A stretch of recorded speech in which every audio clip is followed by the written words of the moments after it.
The so-called votes are taking place over the next 5 days in Luhansk, Donetsk, Kherson and Zaporizhia. They represent around 15% of Ukrainian territory. The referendums have been denounced as illegitimate by Ukraine and the West. Russia argues it's an opportunity for people in the regions to express their view. But this Ukrainian journalist is calling it a sham. For many months, the collaborator officials, the quizzling officials of these occupied regions, they have been announcing these referenda, but they have not taken place because of local resistance. They have been forced to postpone them very many times. So right now, I guess, even no semblance of legitimacy will be attempted by the Kremlin. It will just be a big show just for the cameras, for the domestic population. It's been claimed Roman Abramovich played a key part in the release of 5 Brits from Russian-backed forces yesterday. One of those freed, John Harding, told the Sun newspaper the former Chelsea Football Club owner was there to welcome them onto the plane out of Russia. It's understood the Russian billionaire's assistant, who was also on the plane, told Mr. Harding that Mr. Abramovich had helped.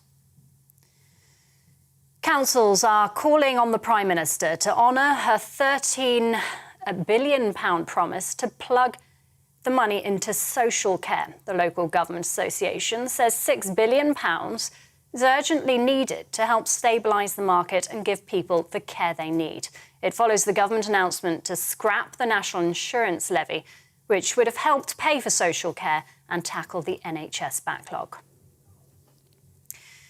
A charity is calling for mandatory education on coercive control, as 30% of young women are found to have been in a controlling relationship. Refuge has written to the Education Secretary Kit Malthouse asking him to consider more consistent teaching for 16 to 19-year-olds. Its research has found less than half of teenagers in England have been educated on domestic abuse at their 6th form or college. A Cornish castle linked to King Arthur could be at risk due to rising sea levels. English Heritage is warning Tintagel Castle is one of several sites in danger of coastal erosion. It describes the rate of land lost over the last few years as alarming. The charity says parts of the cliff have been lost, affecting the viewing area and coastal path. It hopes to raise £40,000 to help repair the damage caused by last winter's storms.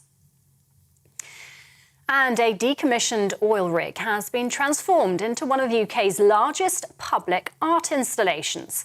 A 450-tonne platform features 4 levels open to the public, including a garden of plants, grasses and trees. It also has an amphitheatre, a multi-level slide and a 10-metre waterfall. The installation will be open to the public from tomorrow. This is GB News. We'll bring you more as it happens. Now, though, it's back to the Beat the Squeeze special with Mark.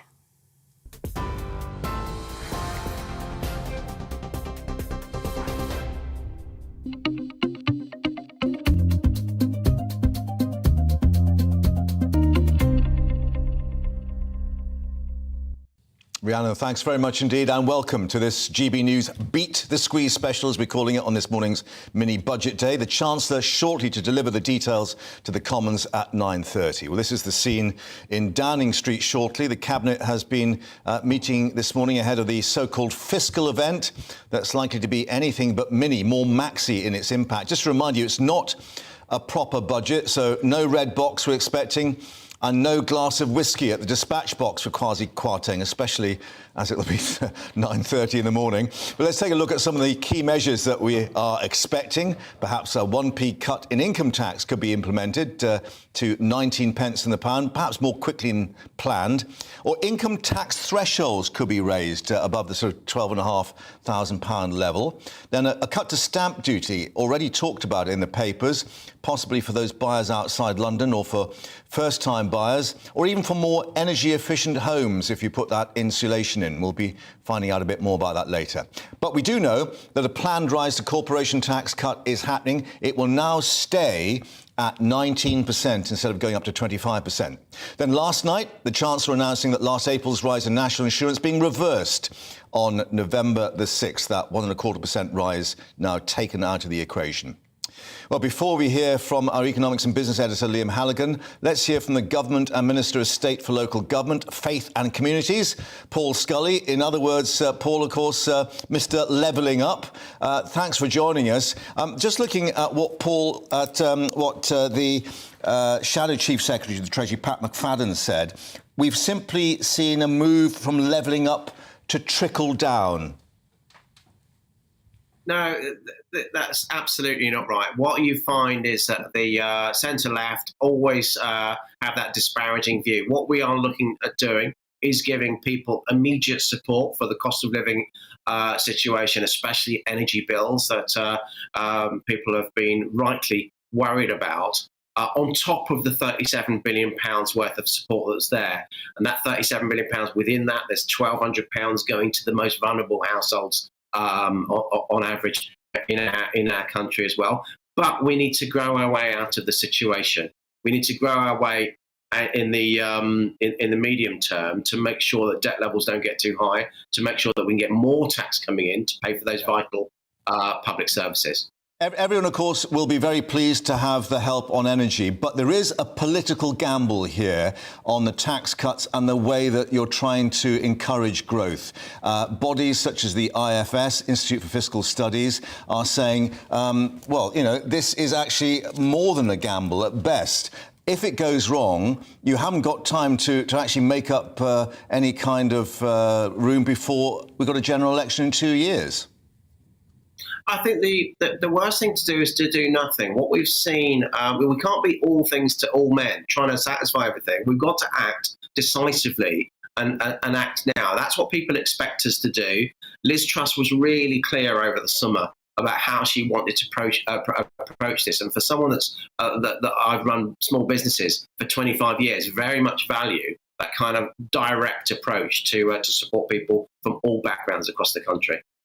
Just looking at the background and the argument between Liz Truss and Rishi Sunak in the leadership election, he was pressing the issue of inflation. We had the Bank of England yesterday saying that if this actually does heat up the economy even more, we could see yet more interest rates going further and faster from November onwards.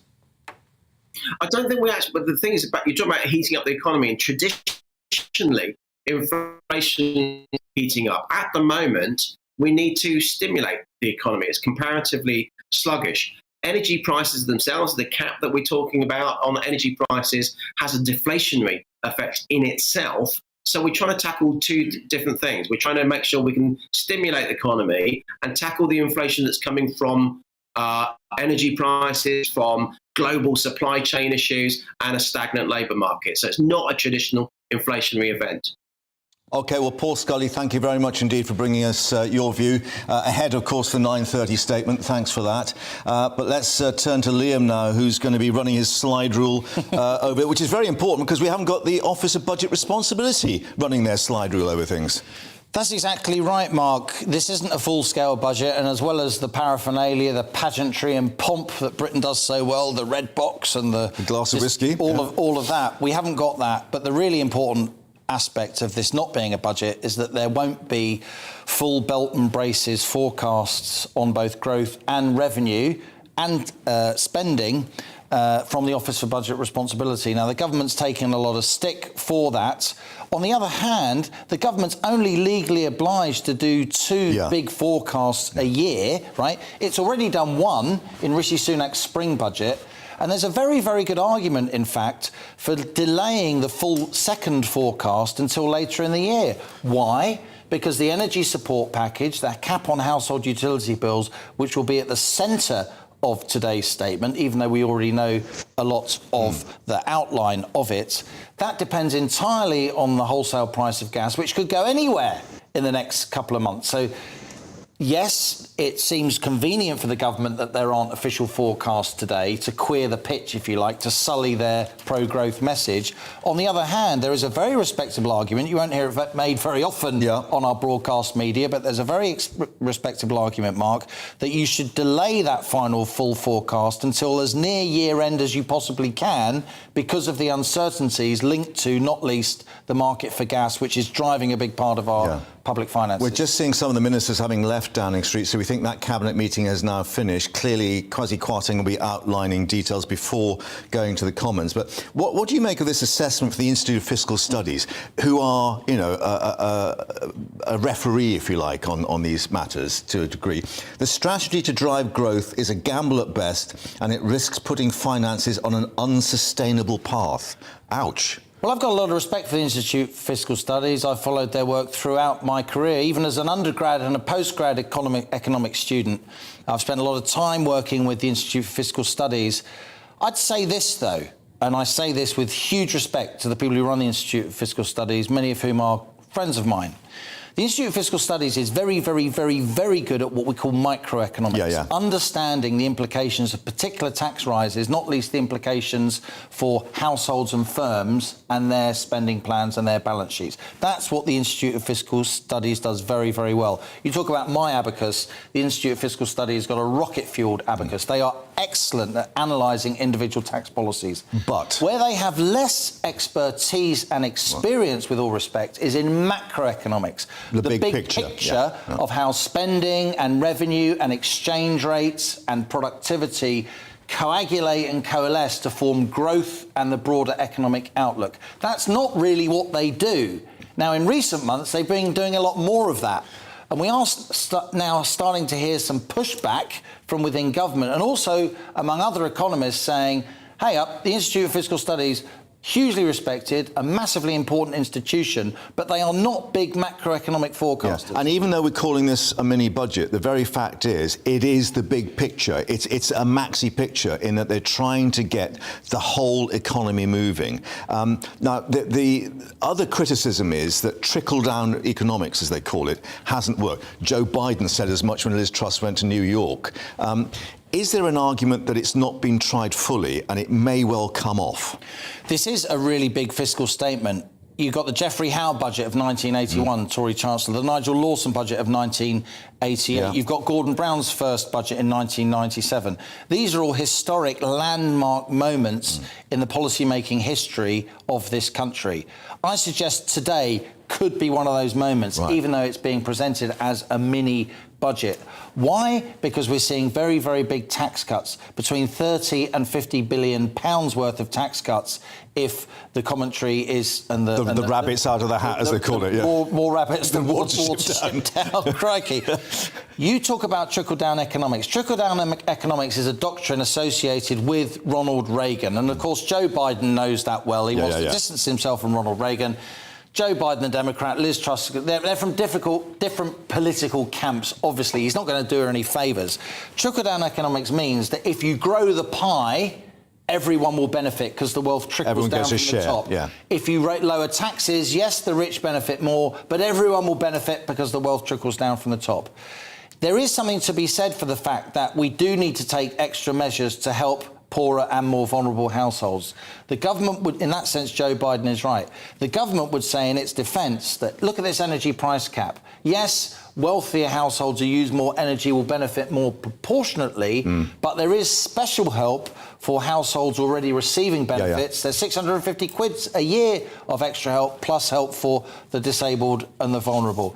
It's an observation from Joe Biden, but one which, again, the government would bat away. Yeah, so a real battle between politics and economics going on today. And economic philosophies as well. Indeed. Liam, for the moment, thank you. Of course, more from you shortly as we get the statement, but let's reflect that many small businesses, as we've been discussing, facing higher costs, really feeling the squeeze. So what measures or announcements do they want to see and hear from the Chancellor today? Well, our London reporter Alice Porter's been speaking to one cafe owner in Morden in South London. Nice place to be, of course, this morning.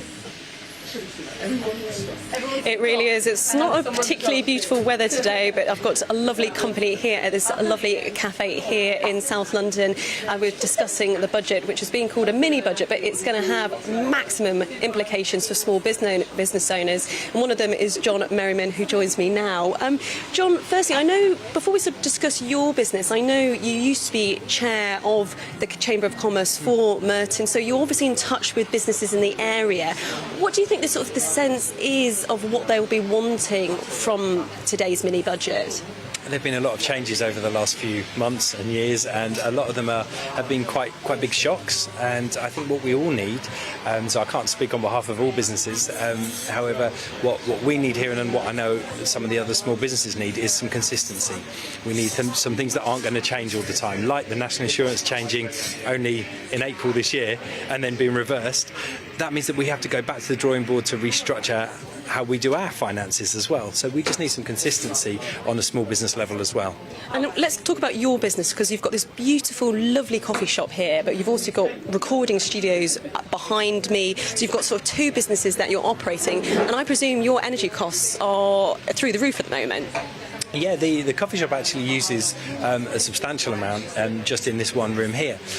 We're in February this year we were paying about between 200 and 300. I think it was £263 was that bill. The bill for the last quarter was around 1,000. Sorry, the last month. So capping it at that really doesn't help us, because it's already just a ridiculous price to be paying for a small business. Although I suppose today there is the possibility that corporation tax could be slashed, and so that would be good for a small business such as yourself? Totally, yeah. Corporation tax is high. It's a big bill for small businesses, and we have two independent businesses here, both of them paying that. So, yeah, a reduction there is good. However, things like business rates, which we also pay, we don't pay on this business here. So most small businesses do, but if you're up to a certain size, you pay nothing. So I would far rather pay something and have a consistent amount that we're paying, rather than paying nothing in this and then corporation tax fluctuating and national insurance going up and down. Set some levels that work for small businesses, in communication with small businesses, and keep it consistent. And how are you finding that we sort of keep talking about this cost of living crisis? I know you employ 14 people, and I know you're doing your level best to make sure everyone's sort of paid fairly and having a good standard of living, which is obviously very difficult for people who are perhaps a barista in London. It's an expensive city to be working in. I mean, how are you sort of managing that? Because that must be really, really challenging for a business owner and an employer who's trying to be fair but also run a business. The things that we are in control of, we're doing our level best with. We're trying to push up salaries as best we can. Things that we're not in control of are things like what they're paying on rent and what they're paying trying to get on the housing ladder. It's becoming more and more impossible for them to do that. We can't help them with that, but the government in something like this should really be focusing on those positions rather than increasing the cap on businesses, getting all the bosses of bankers getting those kind of increases. It just doesn't trickle down thing. It's never worked. I don't see it working or ever benefiting people who work somewhere like the hospitality sector.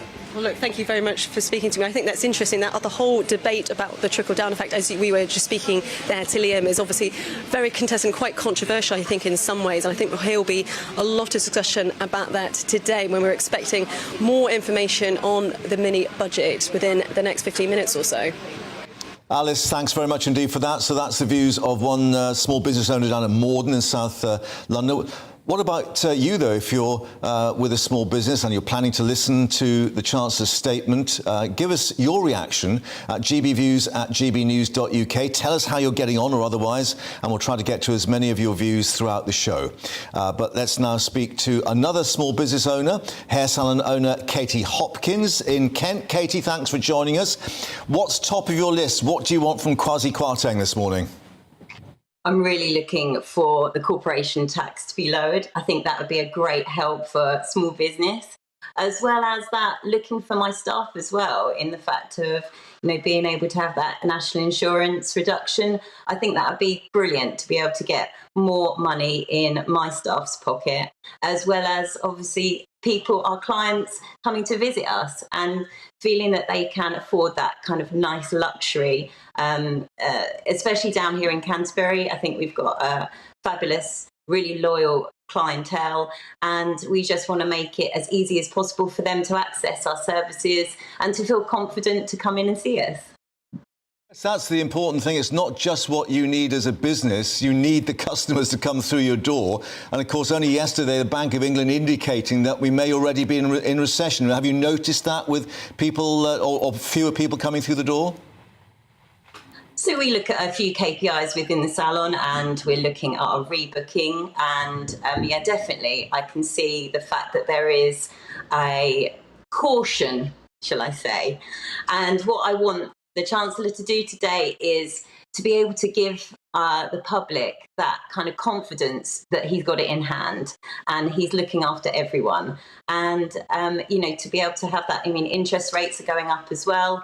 And obviously that's another big cost for us. We're in the fact that our rent could be going up as well as our electric and gas prices. So, and the cost of our products as well, twice I think they've gone up, and we've got about 15% going up on that.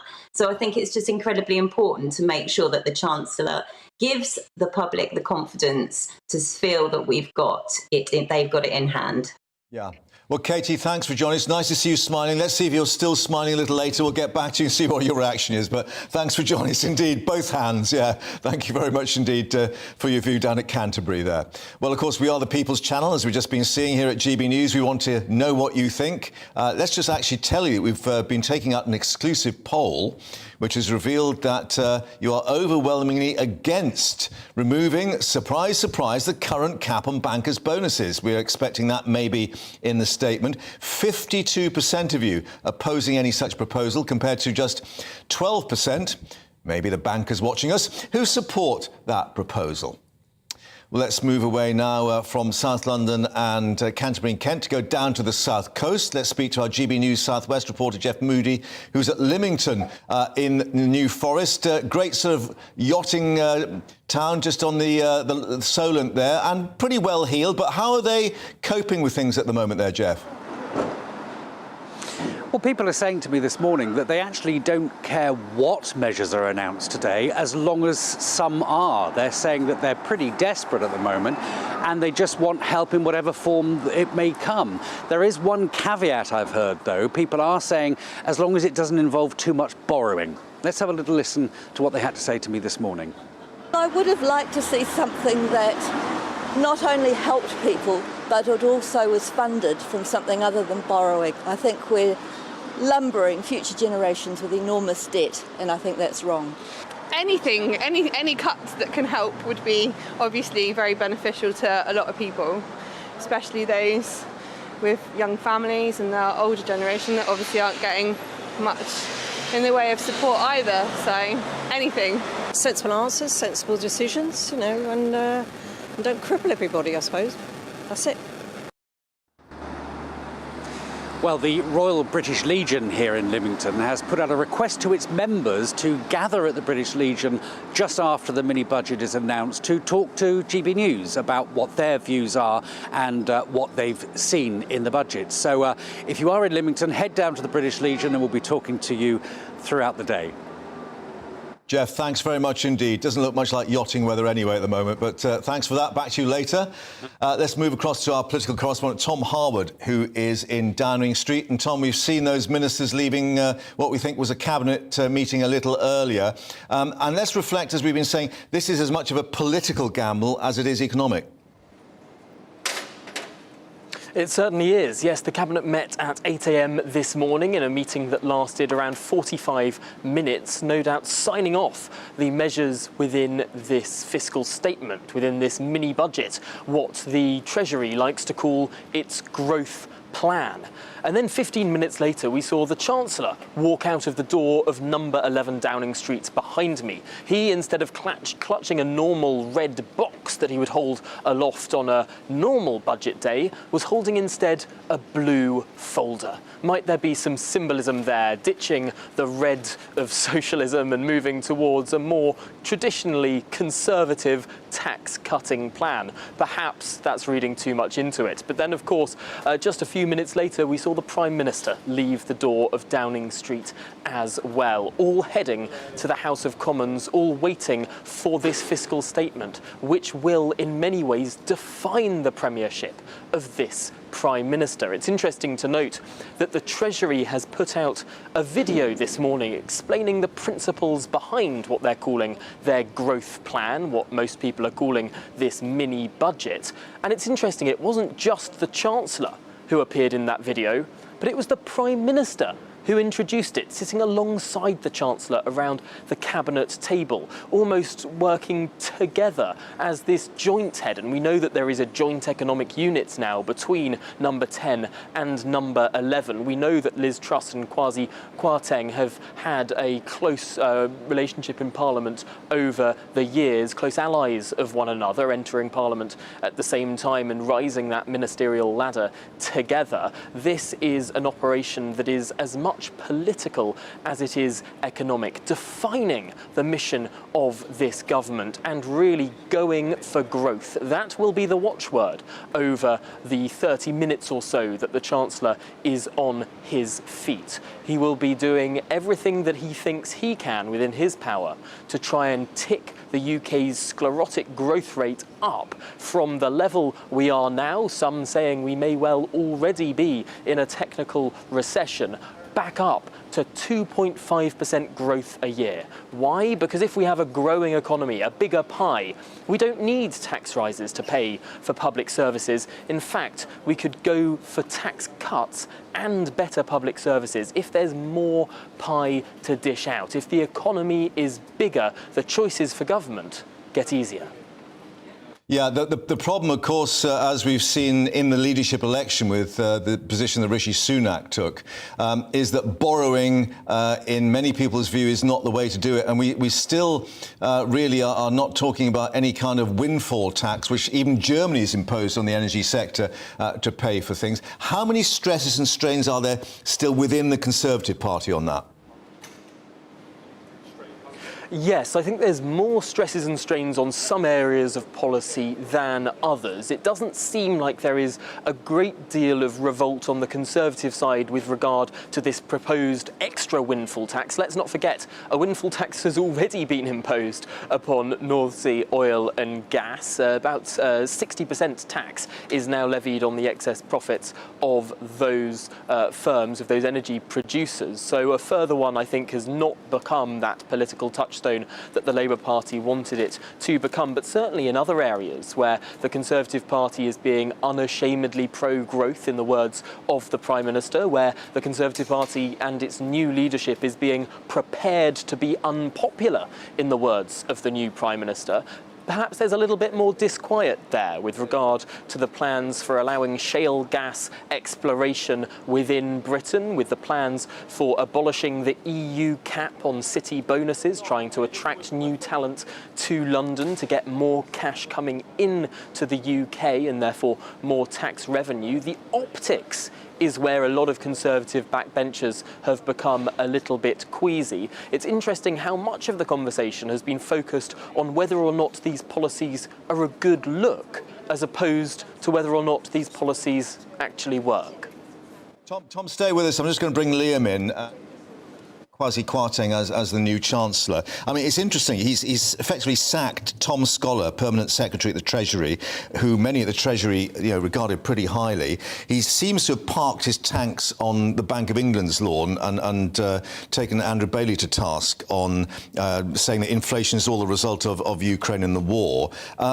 They've called it shock and awe. I mean, from what Tom is saying, this is a double act with Liz Truss, but he's really sort of sticking his neck out a bit here.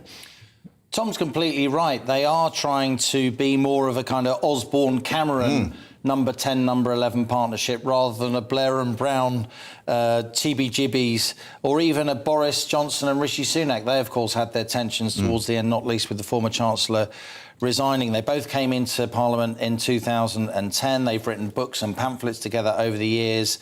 Very much fellow travellers, more from the right of the Conservative Party, though, of course, Liz Truss voted Remain while Kwasi Kwarteng... And was a Liberal Democrat. Voted Brexit. Liz Truss would say she's got the zeal of the convert. She's seen the light. Seen the light.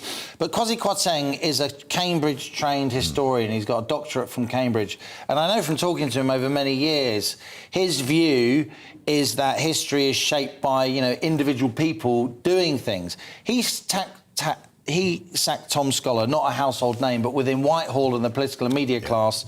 Tom Scholar, former president of St John's College, Oxford, as his father, Michael Scholar, was former president. Even brainier than Kwasi Kwarteng. Well, it's just a sort of dynastic, great and the good family. He came in as permanent secretary to the Treasury. He's seen very much as part of the Whitehall establishment, what some Tories would call the blob, Ministers have briefed to me and others that Scholar and some other senior civil servants were dragging their feet at implementing Brexit. This is what they call Treasury orthodoxy. Brexit implementation policies, though, of course, those senior civil servants would deny that. They'd say that's not fair. They have to, not speak in public because they're civil servants.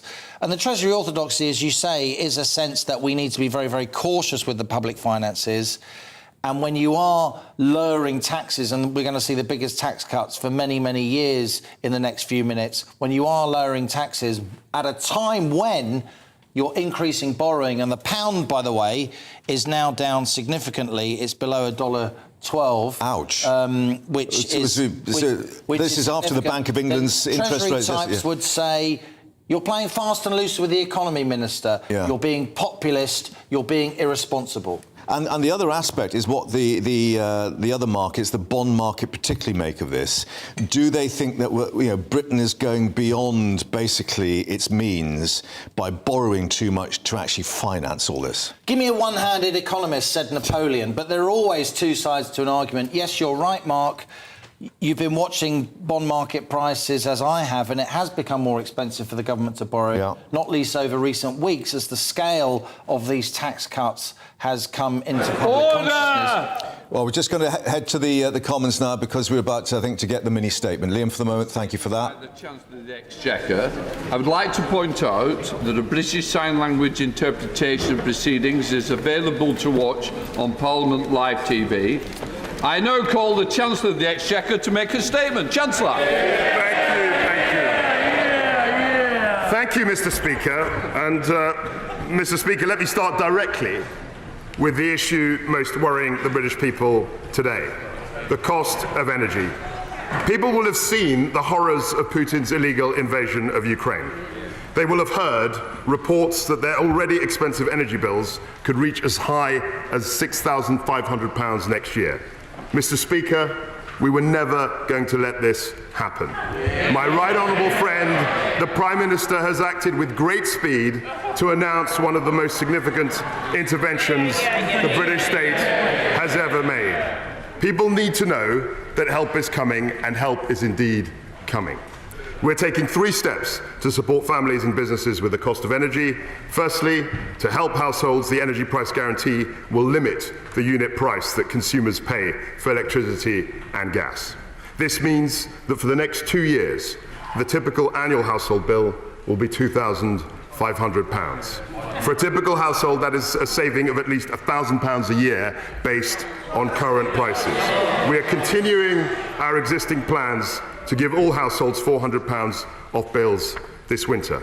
So taken together, Mr. Speaker, we're cutting everyone's energy bills by an expected £1,400 this year, and millions of the most vulnerable households will receive additional payments, taking their total savings this year to £2,200. Secondly, as well as helping people, we need to support the businesses who employ them. The Energy Bill Relief Scheme will reduce wholesale gas and electricity prices for all UK businesses, charities and the public sector, such as schools and hospitals. This will provide a price guarantee equivalent to the one provided for households for all businesses across the country. Thirdly, energy prices are extremely volatile, rising and falling erratically every hour. This creates real risks to energy firms who are otherwise viable businesses. Those firms help supply the essential energy needed by households and businesses. So to support the market, we are announcing the Energy Markets Financing Scheme. Delivered with the Bank of England, this scheme will provide a 100% guarantee for commercial banks to offer emergency liquidity to energy traders. Mr. Speaker, the consensus amongst independent forecasters is that the government's energy plan will reduce peak inflation by around 5 percentage points. It will reduce the cost of servicing index-linked government debt and lower wider cost of living pressures. And it will help millions of people and businesses right across the country with the cost of energy. Let no one doubt, Mr. Speaker, that during the worst energy crisis in generations, this government is on the side of the British people. The Bank of England are taking further steps to control inflation, acting again only yesterday.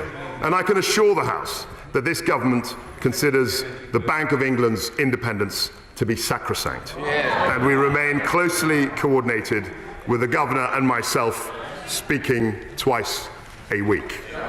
But, Mr. Speaker, high energy costs are not the only challenge confronting this country. Growth is not as high as it should be. This has made it harder to pay for public services, requiring taxes to rise. In turn, higher taxes on capital, higher taxes on labour have lowered returns on investment and work, reducing economic incentives and hampering growth still further. This cycle has led to the tax burden being forecast to reach the highest levels since the late 1940s, before even Her late Majesty acceded to the throne. We are determined, Mr. Speaker, to break that cycle. We need a new approach for a new era, focused on growth.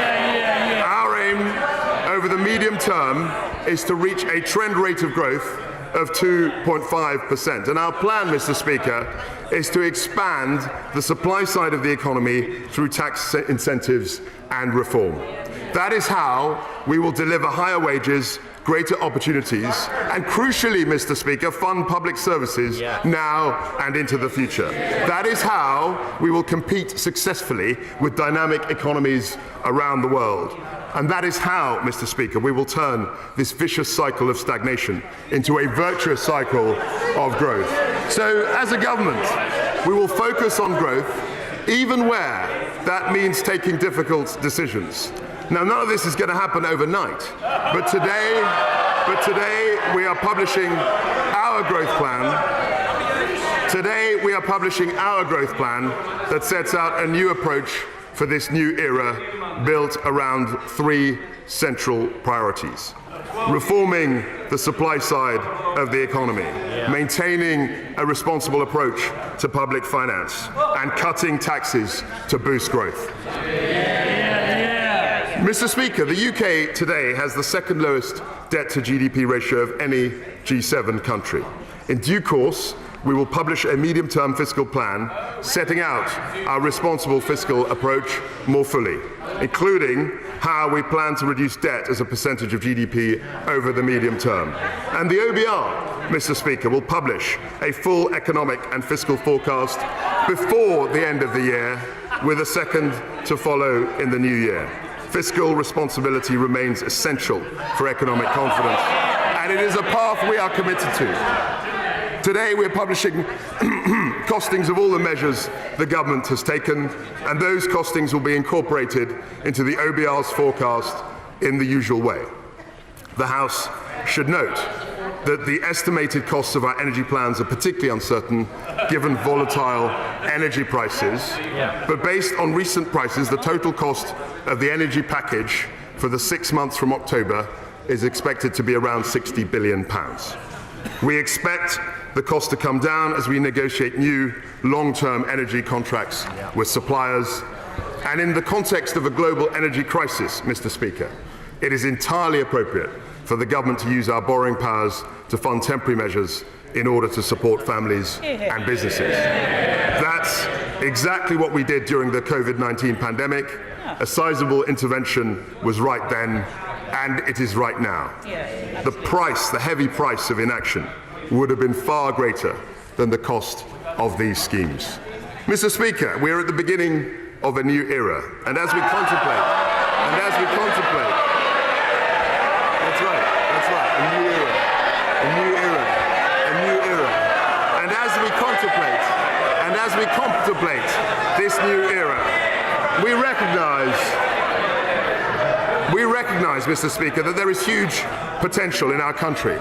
We have unbounded entrepreneurial drive. We have highly skilled people. We have immense global presence in sectors like finance, like life sciences, technology, and clean energy. But, Mr. Speaker, there are too many barriers for enterprise. We need a new approach to break them down, and that means reforming the supply side of our economy.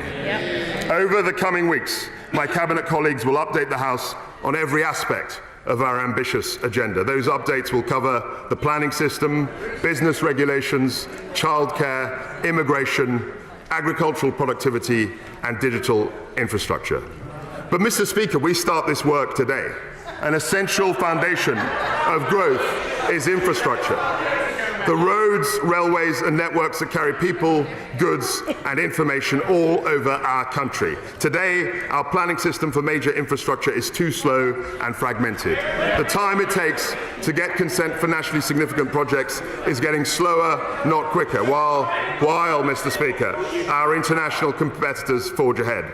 We have to end this. We can announce that in the coming months, we will bring forward a new bill to unpick the complex patchwork of planning restrictions and EU-derived laws that constrain our growth. We will streamline a whole host of assessments, of appraisals, of consultations, endless duplications and regulations. We will also review the government's business case process to speed up decision-making. And today, we are publishing a list of infrastructure projects that will be prioritised for acceleration in sectors like transport, energy and telecoms. And to increase housing supply and enable forthcoming planning reforms, we will also increase the disposal of surplus government land to build new homes. Mr. Speaker, we are getting out of the way to get Britain building. One of the proudest achievements of our Conservative government is that unemployment is at the lowest level for nearly 50 years. But with more vacancies than unemployed people to fill them, we need to encourage people to join the labour market. We will make work pay by reducing people's benefits if they don't fulfil their job search commitments. We will provide extra support for unemployed over 50s, and will ask around 120,000 more people on universal credit to take active steps to seek more and better paid work or face having their benefits reduced. Mr. Speaker, at such a critical time for our economy, it is simply unacceptable that strike action is disrupting so many lives. Other European countries have minimum service levels to stop militant trade unions closing down transport networks during strikes. So we will do the same, and we will go further. We will legislate to require unions to put pay offers to a member vote to ensure that strikes can only be called once negotiations have genuinely broken down. And of course, Mr. Speaker, to drive growth, we need new sources of capital investment. To this end, I can announce that we will accelerate reforms to the pension charge cap so that it will no longer apply to well-designed performance fees. This will unlock pension fund investments into UK assets and innovative high-growth businesses. It will benefit, Mr. Speaker, savers and increase growth. And we will provide up to £500 million to support new innovative funds and attract billions of additional pounds into UK science and technology scale-ups. Now, Mr. Speaker, this brings me to the cap on bankers' bonuses. A strong UK economy has always depended on a strong financial services sector. We need global banks to create jobs here, invest here, and pay taxes here in London, not in Paris, not in Frankfurt, and not in New York. All the bonus cap did was to push up the basic salaries of bankers or drive activity outside Europe. It never capped total remuneration. So let's not sit here and pretend otherwise. It didn't cap total remuneration. So as a consequence of this, Mr. Speaker, we are going to get rid of it. And to reaffirm, we're going to get rid of it. And to reaffirm,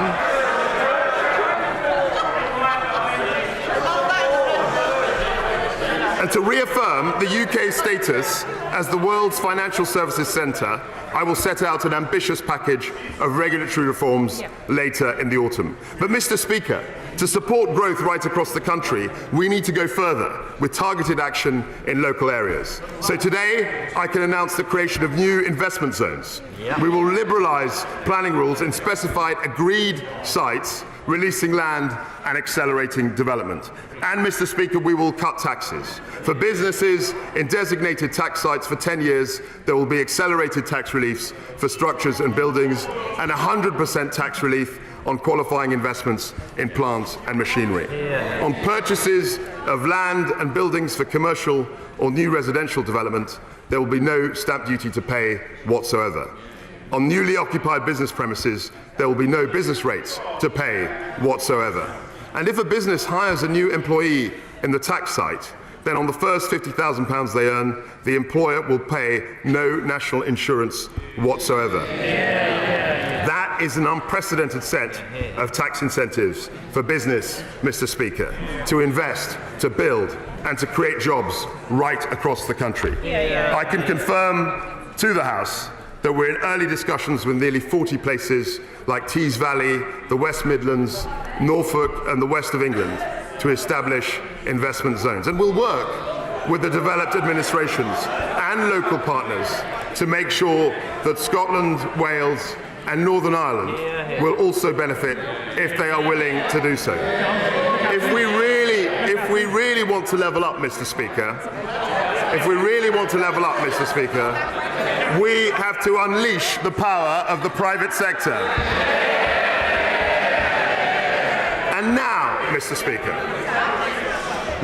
Speaker, we come to tax, central to solving the riddle of growth. The tax system is not simply about raising revenue for public services, vitally important though that is. Tax determines the incentives across our whole economy. And we believe that high taxes reduce incentives to work, they deter investment, and they hinder enterprise. As my right honourable friend, the Prime Minister, has said, we will review the tax system to make it simpler, more dynamic, and fairer for families, and we're taking that first step today. Mr. Speaker, the interests of businesses are not separate from the interests of individuals and families. In fact, it is businesses that employ most people in this country. It is businesses that invest in the products and services we rely on. Every additional tax on business is ultimately passed through to families through higher prices, lower pay, or lower returns on savings. So I can therefore confirm that next year's planned increase in corporation tax will be cancelled. The corporation tax rate will not rise to 25%. It will remain at 19%, and we will have the lowest rate of corporation tax in the G20. This will plough almost £19 billion a year back into the economy. That's £19 billion for businesses to reinvest, create jobs, raise wages, or pay the dividends that support our pensions. I've already taken steps elsewhere in this statement to support financial services, so the bank surcharge will remain at 8%. But, Mr. Speaker, we will do more to encourage private investment. The annual investment allowance, which gives 100% tax relief on investments in plant and machinery, will not fall to £200,000 as planned. It will remain at £1 million, and it will do so permanently. Our duty, Mr. Speaker, is to make the UK one of the most competitive economies in the world. And we are delivering. We will deliver on this. Mr. Speaker, we want this country to be an entrepreneurial, share-owning democracy. The Enterprise Investment Scheme, the Venture Capital Trust, we will extend beyond 2025. The Seed Enterprise Investment Scheme, company share option plans, we will increase the limits to make them more generous. Crucial steps on the road to making this a nation of entrepreneurs. For the tax system to favour growth, Mr. Speaker, it needs to be much simpler. I'm hugely grateful to the Office of Tax Simplification for everything they have achieved since 2010.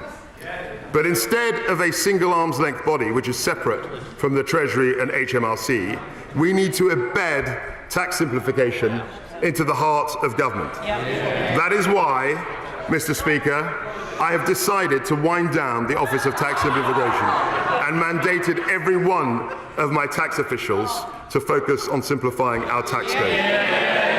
To achieve a simpler system, I will start by removing unnecessary costs for business. Firstly, we will automatically sunset EU regulations by December 2023, requiring departments to review, replace or repeal retained EU law. This will reduce burdens on business, improve growth and restore the primacy of UK legislation. Mr. Speaker, we can also simplify the IR35 rules, and we will. In practice, reforms to off-payroll working have added unnecessary complexity and cost for many businesses. So, as promised by my right honourable friend, the Prime Minister, we will repeal the 2017 and 2021 reforms. Of course, we will continue to keep compliance closely under review. Mr. Speaker, Britain welcomes millions of tourists every year, and I want our high streets and airports, our ports and our shopping centres to feel the economic benefit. So we have decided to introduce VAT-free shopping for overseas visitors. We will replace the old paper-based system with a modern digital one, and this will be in place as soon as possible. This is a priority for our great British retailers, so it is our priority too. Our drive to modernise also extends to alcohol duties. I have listened to industry concerns about the ongoing reforms. I will therefore introduce an 18-month transitional measure for wine duty. I will also extend draft relief to cover smaller kegs of 20 litres and above to help smaller breweries. And at this difficult time, we are not going to let alcohol duty rates rise in line with RPI. So I can announce that the planned increases in the duty rates for beer, for cider, for wine, and for spirits will all be cancelled. Now, Mr. Speaker, we come to the question of personal taxation. It is an important principle that people should keep more of the money they earn. And it is good policy, Mr. Speaker, to boost the incentives for work and enterprise.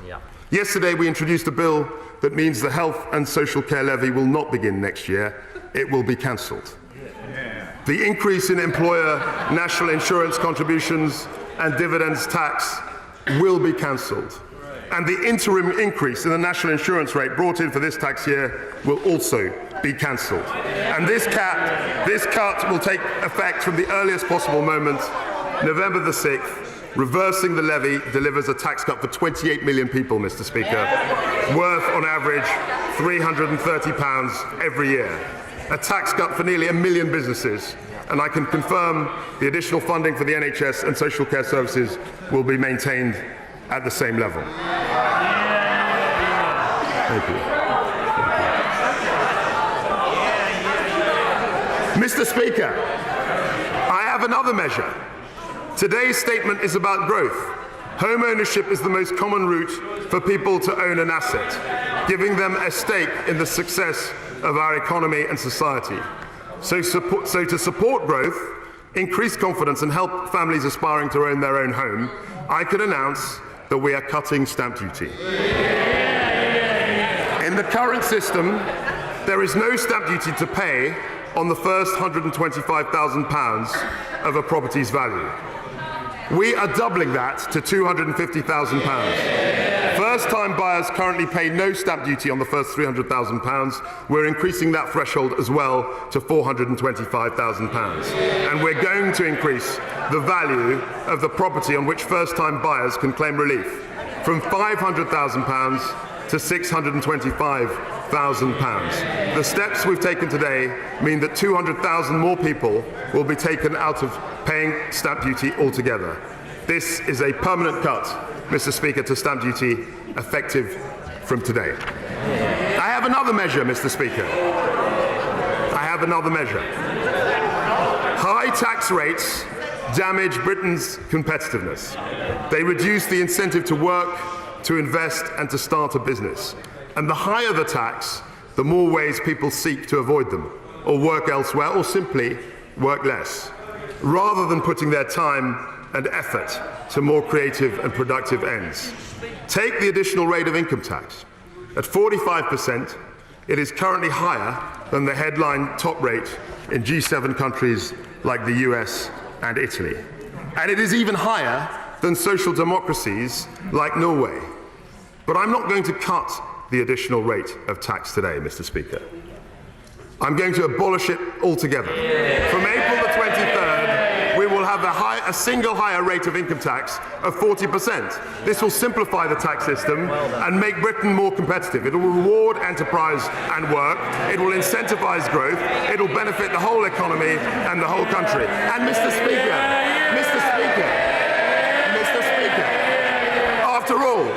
after all, this only returns us to the top rate we had for 20 years, including the entire time the opposition was last in power. Bar 1 month. And that's not all. I can announce today that we will cut the basic rate of income tax to 19 pence in April 2023, 1 year early. That means a tax cut for over 31 million people in just a few months' time. This means that we will have one of the most competitive and pro-growth income tax systems in the world. Mr. Speaker, for too long in this country, we've indulged in a fight over redistribution. Now we need to focus on growth, not just how we tax and spend. We won't apologise for managing the economy in a way that increases prosperity and living standards. Our entire focus is on making Britain more globally competitive, not losing out to our competitors abroad. The Prime Minister promised that we would be a tax-cutting government. Today, we have cut stamp duty, we have allowed businesses to keep more of their own money to invest, to innovate and to grow. We have cut income tax and national insurance for millions of workers. We are securing our place in a fiercely competitive global economy with lower rates of corporation tax and lower rates of personal tax. We promised to prioritise growth, Mr. Speaker. We promised a new approach for a new era. We promised to release the enormous potential of this country. Our growth plan has delivered all those promises and more, Mr. Speaker, and I commend it to the House.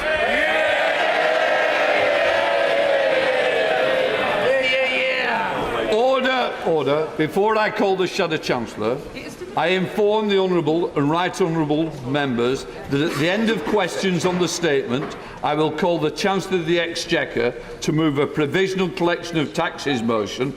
Copies of the motion are being made available in the vote office. I now call the Shadow Chancellor of the Exchequer, Rachel Reeves. Thank you, Mr. Speaker. I would like to welcome the Right Honourable Gentleman to his place. Can I thank the Chancellor on his comprehensive demolition of the record of the last 12 years. Their record, their failure, their vicious circle of stagnation. The Chancellor has confirmed that the costs of the energy price cap will be funded by borrowing, leaving the eye-watering windfall profits of the energy giants untaxed. The oil and gas producers will be toasting the Chancellor in the boardrooms as we speak, while working people are left to pick up the bill. Borrowing higher than it needs to be, just as interest rates rise. And yet the Chancellor refuses to allow independent economic forecasts to be published, which would show the impact of this borrowing on our public finances, on growth and on inflation.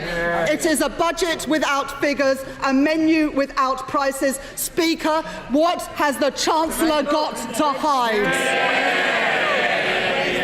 This statement is an admission of 12 years of economic failure. And now here we are, one last throw of the dice, one last claim that these ministers will be different. For all the chopping and changing, all the chaos and confusion, there has been one person there throughout. The Prime Minister. She's been a minister for a decade and defended every single economic decision. So when the Prime Minister says she wants to break free from the past, what she really means to say is that she wants to break free from her own failed record.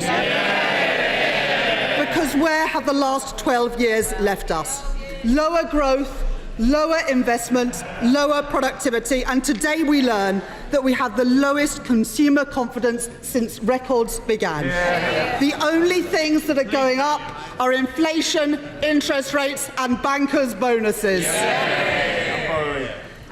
And borrowing. As the Tories become more and more detached from reality, millions of people, millions of our constituents, are lying awake at night, worried about how they're going to make ends meet. Labour won the argument that action on energy bills was necessary. But the question is, who pays? The energy producers who have profited so much from the rises in prices should make a contribution. But when the country asked who should fit the bill for their energy rescue package, the Conservatives responded, you, the British people. Instead of standing up for working people, the Conservatives chose to shield the gigantic windfall profits of the energy giants, leaving tens of billions of pounds on the table and pushing all of the costs onto government borrowing, to be paid for by current and future taxpayers. The Prime Minister and Chancellor have no regard for taxpayers' interests or for the concerns of working people. It's not just the Conservative Party is not working for ordinary families, it is actively working against them. Mr. Speaker, we have had 6 so-called plans for growth from the Conservatives since 2010. Here they are, Mr. Speaker, a litany of failure, every single one of them. Now, I do at least commend the Chancellor on having the ambition of achieving 2.5% growth a year, the last Labour government's rate of economic growth. But to achieve that sort of growth, and for that sort of growth to be sustainable, you need a credible plan. And the truth is that this government does not have one. The Prime Minister and Chancellor are like 2 desperate gamblers in a casino chasing a losing run. The argument peddled by the Chancellor today isn't a great new idea or a game changer, as the Minister said, as much as he'd like us to think so. What this plan adds up to is to keep corporation tax where it is today and take national insurance contributions back to where they were in March. Some new plan. And it's all based on an outdated ideology that says if we simply reward those who are already wealthy, the whole of society will benefit. They've decided to replace levelling up with trickle down. As President Biden said this week, he is sick and tired of trickle-down economics. And he is right to be. It is discredited, it is inadequate, and it will not unleash the wave of investment that we need. Mr. Speaker, it is not just those on this side of the House who have these concerns. The Right Honourable Member for Surrey Heath described the Prime Minister's economic plans as taking a holiday from reality. The Right Honourable Member for Richmond, that was 2 Chancellors ago, was perhaps too honest with his party.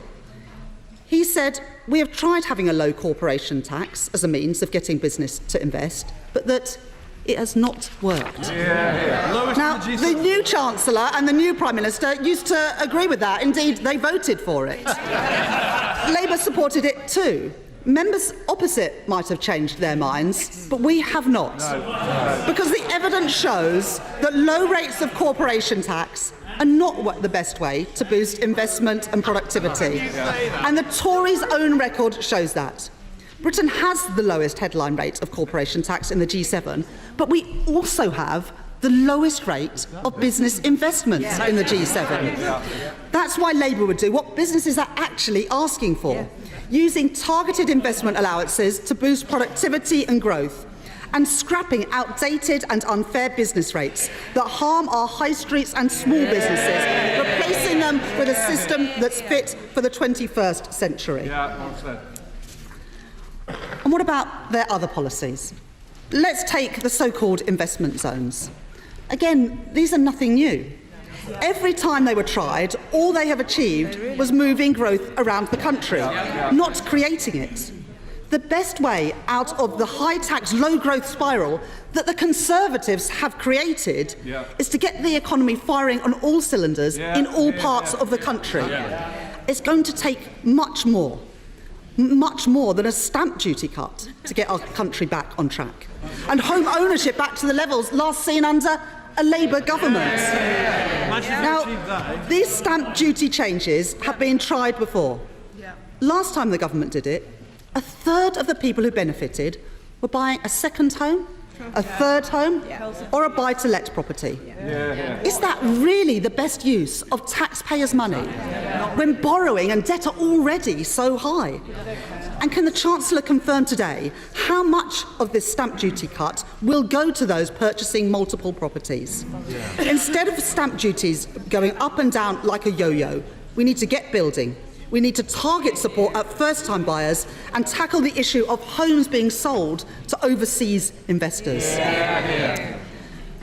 The Chancellor has made clear who his priorities are today. Not a plan for growth, a plan to reward the already wealthy, a return to the trickle-down of the past, back to the future, not a brave new era.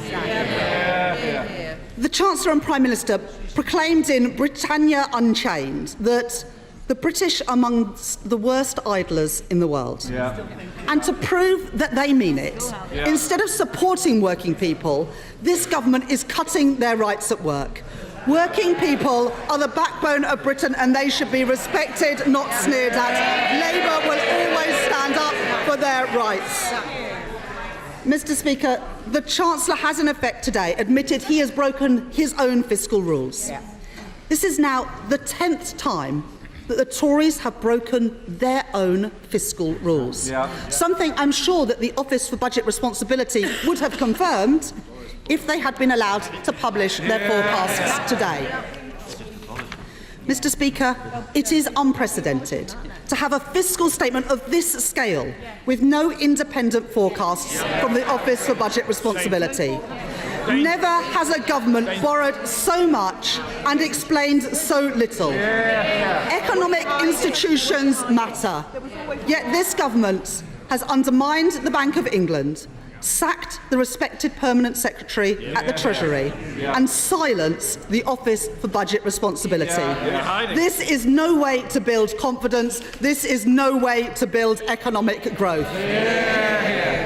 Mr. Speaker, Labour believes in wealth creation. We will always support enterprise, creativity and hard work. We want British business to grow, to be successful and to contribute to our country's prosperity. What we don't believe, as the Chancellor and Prime Minister do, is that British workers are idlers. We understand that it is the workers who turn up every day to make a great product at a factory or deliver a great service in the store who generate growth. It is the teachers giving the young people the skills they need, the doctors and nurses keeping people well, the entrepreneur taking a personal risk to start a new business. These are the people who generate growth and they all deserve to share in it too. Mr. Speaker, this statement is more than a clash of policies. It is a clash of ideas. Two different ideas about how our country prospers. If you are a pensioner worried about the cost of living, a working family see your mortgage rate going up, a small business whose costs are spiralling, the government's announcements today do little to reassure them. Bigger bonuses for bankers, huge profits for energy giants, shamelessly shielded by Downing Street, and all the while, ministers pile the crushing weight of all of these costs onto the backs of taxpayers. The value of sterling has fallen. We can see it. Half his colleagues suspect it. And financial markets know it. The verdict is clear. When it comes to the economy, this Tory leadership do not know what they are doing. The Conservatives cannot solve the cost of living crisis. The Conservatives are the cost of living crisis, and our country cannot afford them anymore. Chancellor of the Exchequer. Thank you, Mr. Speaker. I was very interested to hear the Right Honourable Lady's defence, and I was very curiously affected when she said that Labour believes in wealth creation. That was the biggest fancy I've ever heard. You cannot grow, Mr. Speaker, the economy if you keep taxing families. You cannot grow the economy. You cannot grow the economy if you see business as the enemy. We have to reiterate very clearly to our friends on the opposite benches that you cannot tax your way to prosperity. You cannot help workers by increasing their taxes. And far from denigrating British workers, what our measures have done, is they're relieving burdens on our workers and our people by intervening on energy prices and also relieving the burden of taxation. We've got to unshackle the creative energies of this country, and that's what we're 100% focused on doing. Committee Melstride. Mr. Speaker, I welcome much in this statement. There is a great deal that will help millions of families and businesses up and down the country, but there is a vast void at the centre of the announcements that have been made this morning, and that is the lack of an independent OBR forecast. And at a time, Mr. Speaker, when the markets are getting twitchy about government bonds, when the currency is under pressure, now is the time for transparency and making it very clear that whatever tax cuts or otherwise there may be, they are done in a fiscally responsible manner. And I have to say to my right honourable friend that he should have come forward with an OBR forecast, and that we know as a committee, because of our correspondence with Richard Hughes, the head of the OBR, that the OBR was standing ready to come forward with just such a forecast. And we further know, because of that correspondence, that there is a forecast, a baseline forecast, that the Chancellor has at the moment and would have been on his desk when he first arrived in office. So could I now gently and respectfully ask him to release that forecast, to provide transparency to the House, to provide a calmness to the markets, and to do it without any further delay? I'd like to thank my right honourable friend, and I'd also like to gently and respectfully remind him that in the statement I committed in a very categorical way to the OBR coming up with a forecast before the end of the calendar year. It will be a full forecast, it won't be a baseline forecast, and it will fully score the measures outlined in this growth plan. And I'd be very happy to meet him in his committee at a time which is convenient. SNP spokesperson Alison Thewlis. Thank you, Mr. Speaker. The Chancellor comes here today, the 6th Chancellor in 7 years, asking us to believe that the things that he voted for and supported just a few months ago were all fine at the time, but need completely reversed now. A new era, but they've been in government for 12 years. He stretches credibility beyond breaking point, saying that tax cuts for the rich, whopping bonuses for the bankers and low corporation tax for companies will somehow refloat, magically, Britain's sinking economy. He has no evidence, and this is no plan for growth. It is budget measures with no OBR assessment, ducking scrutiny time and time again. It is a plan, Mr. Speaker, for recession, for debt on an unsustainable trajectory and almost inevitable public sector cuts to come. Actively choosing to permanently cut taxes and spend eye-watering sums to patch up a failed energy market while inflation soars, interest rates are hiked and recession looms will not create growth, it will create economic chaos. Nothing he has said today will provide any reassurance and give hope to ordinary people, folks struggling to get by in broken Britain.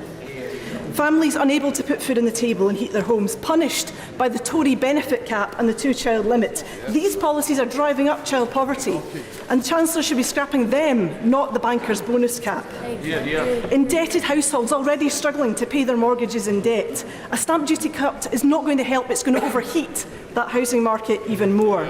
Mr Speaker, disabled people and carers are terrified the electricity will run out. Pensioners are scared to turn on the heating. The energy price cap should not go up. It's already too high, and people must get more help now. Asylum seekers and people stuck on no recourse to public funds are forced to get by on a pittance, and there was nothing whatsoever for them from this Chancellor. Mr Speaker, community organisations like Glasgow Central Mosque face additional energy bills of hundreds of thousands of pounds, which as a charity they just cannot afford. People depend on community organisations like the mosque, and they are being asked to be on the front line this winter. Even with the 6-month reprieve in energy prices, these bills will not go away. Would the Chancellor have the mosque close their elderly daycare service, or the counselling provision, the mother and toddler group, the poverty reduction work, or the vaccination centre that's been running in the community hall? These are very real choices communities are already having to make. The businesses I've been listening to over the past months are incredibly worried for the future. They were already facing severe pressure through supply chain costs, input costs, labour costs, COVID debts and Brexit woes before energy prices soared. Now they don't know how they will survive. 6 months will go by in a flash, and the question remains, what then? What then from the Chancellor? Companies can't wish away these bills. The eye-wateringly unaffordable contracts they are being forced to sign right now. What happens to those businesses who just miss the arbitrary cut-off? And what of the increase in standing charges, which we already know are disproportionately high in Scotland? Mr Speaker, Scotland is an energy-rich country, but we don't have the power. Scotland's renewables sector is booming, but in off-gas grid rural Scotland, surrounded by the wind turbines generating clean green energy, people are having to spend an absolute fortune in heating oil. In Argyll and Bute, in Angus, the Highlands and Isles and across our rural communities, household fees increases of over 230% in the past 2 years alone. The UK Government's offer of £100 is nothing short of an insult as people turn to credit cards to fill up their fuel tanks. The Scottish Government is doing all in its power to support people through this crisis, strengthening the safety net by increasing the Scottish Child payment to £25 a week, doubling the Fuel Insecurity Fund to £20 million and freezing rents because renters are also facing pressures. We have the highest rate of the real living wage in Scotland. We've invested in tackling fuel poverty and energy efficiency, but we could do so much more with more budget and more powers. At the back of the Blue Book today, still no carbon capture and storage for the north east of Scotland, a game changer for renewables in Scotland. Where is that in the Chancellor's plans? Nowhere again. We could have growth by investing in skills, in net zero and productivity.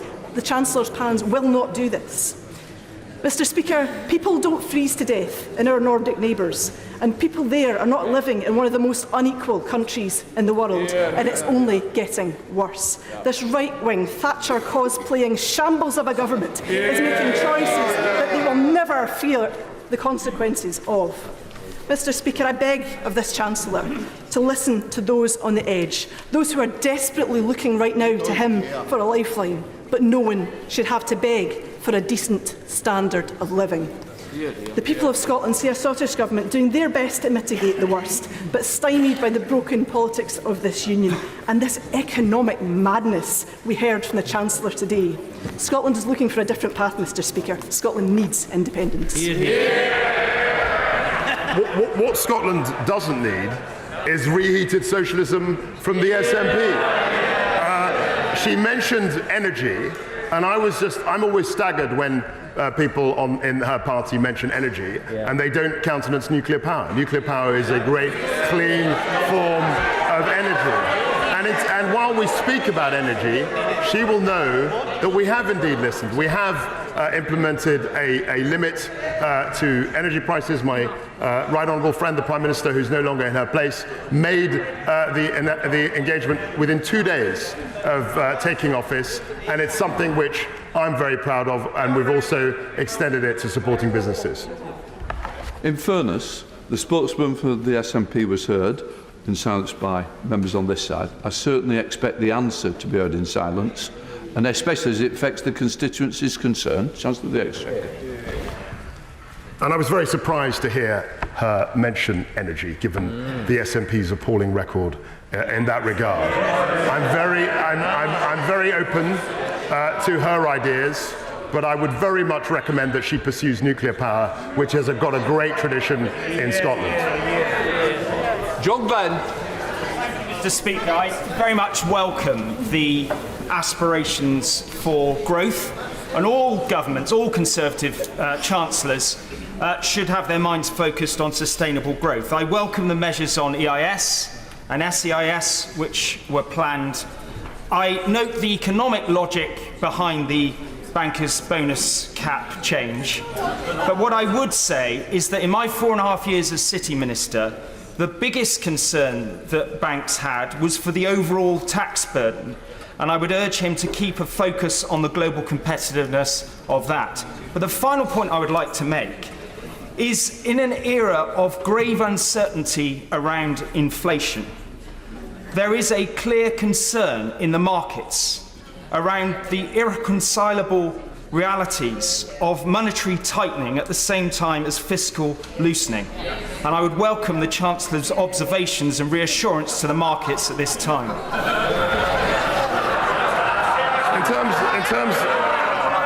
In terms of the 2 points he made, he's absolutely right to say bankers are concerned about the overall tax burden. And that's why many of the bankers in the City of London are going to Paris, because they're paying 30% tax there. That's a legitimate thing, and that's why we've reduced tax levels. With respect to monetary and fiscal policy, he will know that monetary policy is the responsibility of the bank, and monetary policy is targeted on inflation. And the fiscal policy that fiscal course that we've charted has absorbed 2 exogenous shocks in the form of COVID-19 and the Russian invasion of Ukraine, and it is entirely appropriate in both those circumstances to have a looser fiscal policy to steer our path through those shocks. There's entire logic to those positions. Dame Angela Riedel.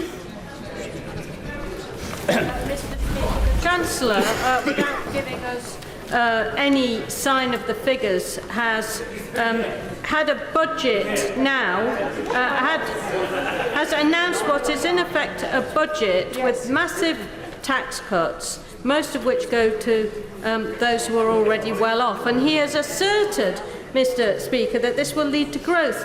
But he must now admit that there's absolutely no evidence whatsoever that large tax cuts for the already well-off actually lead to growth. In fact, the IMF has said the opposite. In response to that, I would say that there is plenty of evidence that high tax, high regulation socialism leads to a complete disaster as far as economic outcomes are concerned. And we are doing the opposite. Andrea Lent, Dame Angela. Thank you, Mr. Speaker. Can I commend my right honourable friend for the incredibly broad package of support for all those who are faced with massive energy bills right now?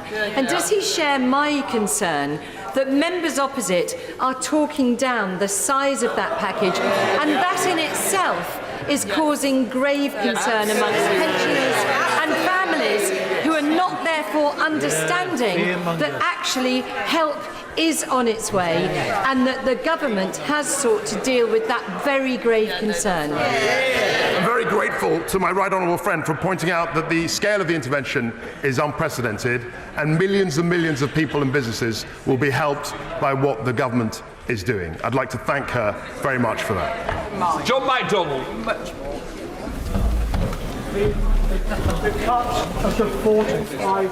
The cut of the 45p rate benefits the richest 1% in our society, combined with lifting the cap on bonuses and his attack. So a reaction to what we've heard in what was termed a mini budget, but a pretty maxi hit on all aspects, particularly taxation.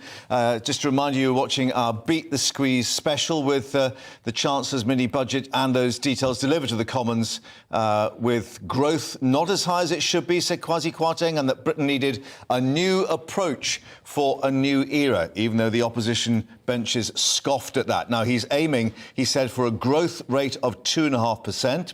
How to do it? Well, he unveiled a package of measures, starting with a new single higher rate of income tax at 40% rather than the additional rate we have at the moment of 45%, and that will come in next April. In addition, a cut to the basic rate of tax to 19% from 20%, but that coming in a year earlier now, next April again, 2023. The planned increase in corporation tax, as expected, cancelled, so remaining at 19%, no increase to the planned 25%, as Rishi Sunak had outlined. Cuts to stamp duty for housing, particularly for first-time buyers. Just to remind you what those rates are, that's doubled across the board to 250,000 and 425,000 for first-time buyers. No stamp duty paid up to those rates. Then reform of the pension charge cap, freeing up pension funds to invest in the UK. Liberalising planning laws, which could upset some Tory shires in particular, but they wanted to get Britain building, they said. Then planned duty rises on alcohol, wine, beer and spirits. Yes, doubles, all called off. And that cap on bankers' bonuses, well, yes, that's been lifted. The Chancellor saying that was to aid the finance sector's competitiveness, underlining how important it was to the British economy. Well, just to remind you, in the GB News studio, we have our economic editor, Liam Halligan, and also, of course, Conservative MPs and GB News presenters Esther McVeigh and Philip Davis, with lots of notes all written down. You've been very assiduous doing your homework. And boy, is there a lot to actually work through.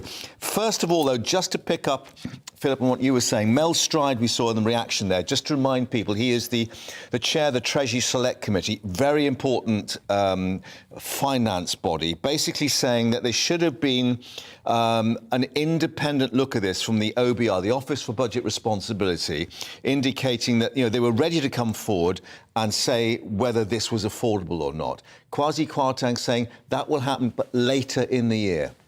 Yeah, I mean, it's an easy thing to attack the government for, but, there is going to be a forecast in the not-too-distant future. It's not as if anything's being hidden, so I don't really think that's a big issue. I think. But you were observing he's a Rishi Sunak supporter, which may explain why. Mel was chairman of Rishi's campaign. But look, I mean, I supported Rishi Sunak in the leadership election, but I welcome many of the measures that have been set out by the government. I think there are some notes of. I mean, look, we are overtaxed in this country. We've all been complaining. Everyone's been complaining for months that we've got the highest burden of taxation in 70 years. The Labour Party have been complaining that we've got the highest burden of taxation in 70 years. So you can't complain about a high burden of taxation and then complain when you cut taxes. But the problem, Esther, is, of course, the discussion, the debate, how to pay for it, and the whole issue of the borrowing, which Rachel Reeves really had a go at the government about. But the Conservative government is reorientating itself full stop. For a new era. Yes, said, yeah. And I would say a post-lockdown era as well. We have to regrow the country. Now, of course, the Chancellor came to the floor pretty much on the energy issue, how we're going to support people, what we're going to do, where we're going to provide the support that we need to provide, not just for individuals, but for businesses, which keep the country afloat. But from then, it is obviously grown and developed. As you said, it's not a mini budget, this. It is a maximum statement here. So he's got to find out, where is the money coming from? How do we do this? But fundamentally, how do we streamline the country? How do we grow the country? How do we actually inject life back into what had seemed like a stagnating country and world? Sclerotic was the phrase used. And some may say, well, that's the Tories' own fault. They've had 12 years to fix it and they haven't. It is the lockdown that has fundamentally stopped the country, stopped the world for 2 years. The money that was deployed to keep the country afloat has been significant, and this has to now get the country going. I should say, Mark, I think you're absolutely right to highlight the issue that the government's got, which is about the borrowing. I mean, Kwasi Kwarteng said you can't tax your way to prosperity, which is true. But, of course, other people might say you can't borrow your way out of debt. Yeah. And I think that this is the easy bit. Is there a problem on that for you going ahead to the general election in 2 years' time, on the windfall tax in particular, that Kwasi Kwarteng has left Labour an open door there to attack them time and time again on the windfall tax? You know, it's one law for the rich, one law for the poor. And to be fair, some of us called for a windfall tax. I would be one of them. So I said, where does, and you're quite right, where does the burden fall? How do you support people as best as you can? They've decided not to do that. They've made a very clear ideological sort of division here between the two parties. This is what they're going for, absolutely turbocharging growth. Right, Liam, that's the political aspect. Let's turn to what the financial people are making of it, because it's not just for the politicians in the House there. This is for the financial markets as well. You've been keeping an eye on what the pound has been doing, because clearly if the OBR's not going to make a judgment, the markets will. What's been happening? Just to say, I think it's entirely reasonable to not have an OBR forecast today, because the government is committed by law to do 2 a year. It did one in the spring. If I was going to do one more, I would do it at the end of the year when we know where wholesale gas prices are, because they will drive the value, the cost of this energy price cap, which the Chancellor detailed today. He said there are too many barriers to enterprise. We're turning a vicious cycle of stagnation into a virtuous cycle of growth. And of those measures that you outlined in your introduction, Mark, there were some really eye-catching ones. Freezing corporation tax. That's a direct rebuff to Rishi Sunak. And we were expecting that, weren't we? Reversing his national insurance rise. What we weren't expecting was a doubling of the stamp duty, nil band to £250,000 for all purchases, and from £300,000 to £425,000 for first-time buyers. So many first-time buyers across the country won't pay any stamp duty whatsoever. I think the real headline, I remember when Nigel Lawson did his 1998 budget, I was an A-level student, and the Sun headline was "Nice One, Nigel." Well, his sort of nice one, Quasi, will be the scrapping of the top additional rate of tax of 45%. That's above 150 grand, a single high rate of 40,000, and indeed the cut in the basic rate of income tax to 19%. But it does all depend on whether or not the Tories can hold on to their economic credibility. We need to focus on growth, not just how we tax and spend, said Kwasi Kwarteng. But then he added, to jeers from Labour, none of this is going to happen overnight. And there is a time lag. When you implement tax cuts, it takes time to get the growth dividend from that. And they've only got 2 years to a general election. Well, not only that, if the financial markets think they're taking too long, they have to borrow too much to get across that chasm, then the pound will suffer, and seriously, and they'll be forced into U-turns. Yeah, OK. Well, let's get the thoughts now of Kitty Usher, who's Chief Economist at the Institute of Directors, former Labour Treasury Minister as well, we should say. Kitty, thanks very much indeed for joining us. Just run your assessment over what we've heard. Is it going to work in terms of getting growth going? Well, that's the million-dollar question. There's certainly loads to welcome here. Cancelling reversing rather the increase in national insurance. That'll be welcome news if you're a taxpayer, but it's also particularly welcome to those businesses who had to find the money to pay the employer's national insurance contribution. And that's like a flat tax on employing people, regardless of whether you're profitable or not. So that's extremely welcome. Obviously, the much publicised decision not to raise corporation tax is extremely welcome. The investment zone idea is really interesting, and if it's well targeted in order to drive regeneration as part of a levelling up agenda, and for those parts of the country that have found it so hard to attract investment and economic activity, that's very exciting as well, and particularly the commitment to have 100% tax relief on capital investment there as well. But there's a few notable gaps, and I think one of you, in the conversation you just had, you talked about this being a sort of direct challenge to Rishi Sunak, and there's another element in this as well, which is that he'd been quite keen to use tax policy to focus on all types of investment. We were hoping for a permanent extension to the so-called super deduction, 120% tax relief on capital investment, which is basically paying firms a little more, paying some of their costs back when they undertake capital investment. And he'd also been talking about using the tax system to incentivise training in the workplace, encouraging firms to do that through the tax system. And that kind of wasn't there, unfortunately. But overall, it's very hard to oppose what we've just heard, because it was all on the spending side. There was absolutely nothing about whether taxes had to rise in some other area to pay for this. And if the government's got it right, and this will lead to an acceleration of growth, obviously that's in everyone's interests. But we simply don't know if that's the case. Yeah, the other question to ask you, will it also lead to an acceleration in inflation? I know, obviously, that he's said, look, this will reduce inflation by 5% because of the energy price cap deal. But clearly the Bank of England and what it said yesterday about maybe having to go further and faster on interest rate rises if this actually cooked up the economy. It seems that Kwasi Kwarteng and Andrew Bailey are not really on the same hymn sheet.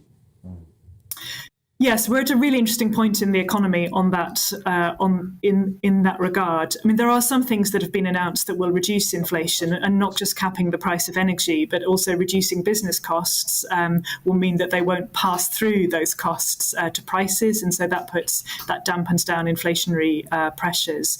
But if you think inflation is coming from there being too much demand in the economy and we can't supply things fast enough, then going for growth is an inflationary force.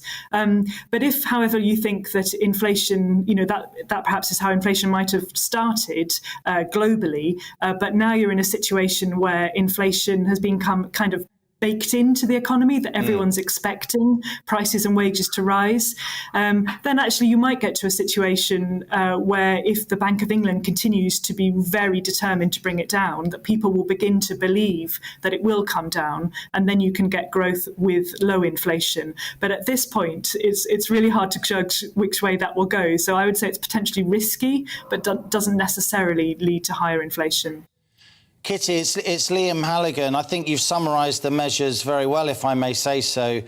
This tension between the Bank of England and the government, if you like, it isn't just academic, is it? It's absolutely at the heart of our policy mix going forward. It affects everybody across the country. Those economists who are getting behind Liz Truss and Kwasi Kwarteng, and there are a few, they're saying, do you think this is a credible argument? That if the Bank of England is imposing the pain in the form of higher interest rates, the fact that the government is extending help on the fiscal side actually makes, in some ways, the bank's mission more credible. It's as if the bank can go through with the painful measures, the higher interest rates, to keep sterling firm, fingers crossed, to push down on inflation, because the government is extending that help. Do you think that's a credible argument? It certainly is a perfectly valid argument, but you can also argue it the other way as well. I think what we have seen is, and what we will see going forward, is a very clear separation between who's responsible for what. It's almost, I know that you know this, Liam, it's almost sort of textbook conversation about who does monetary policy and who does fiscal policy, because of course the Bank of England is only responsible for inflation, and they sort of constitutionally in a way take as given whatever the government decides to do, because the government is the democratically elected ones. They're the ones who make the real decisions. It was government that gave the Bank of England independence, and so they're a kind of taker of what the government wants to do. And I think what the government has sort of judged is that if they did nothing, then the Bank of England's forecast of a recession would come to pass, and that's not in their interest. So in a sense, they had no choice, if they want to avoid a recession, but to throw the kitchen sink at, in their words, going for growth, because they want to pursue this other path where they don't have to worry about inflation. That's the Bank of England's job. So they are going to worry about the sort of broader economic interests of the country. And if where we are is inflation peaking and people beginning to believe that the sort of post-pandemic inflation is beginning to peak, then it will be possible a little more perhaps to separate the two forces, because after all, the economy is flatlining at the moment. It's not soaring ahead in a way that indicates that demand is kind of much too high as far as inflation is concerned.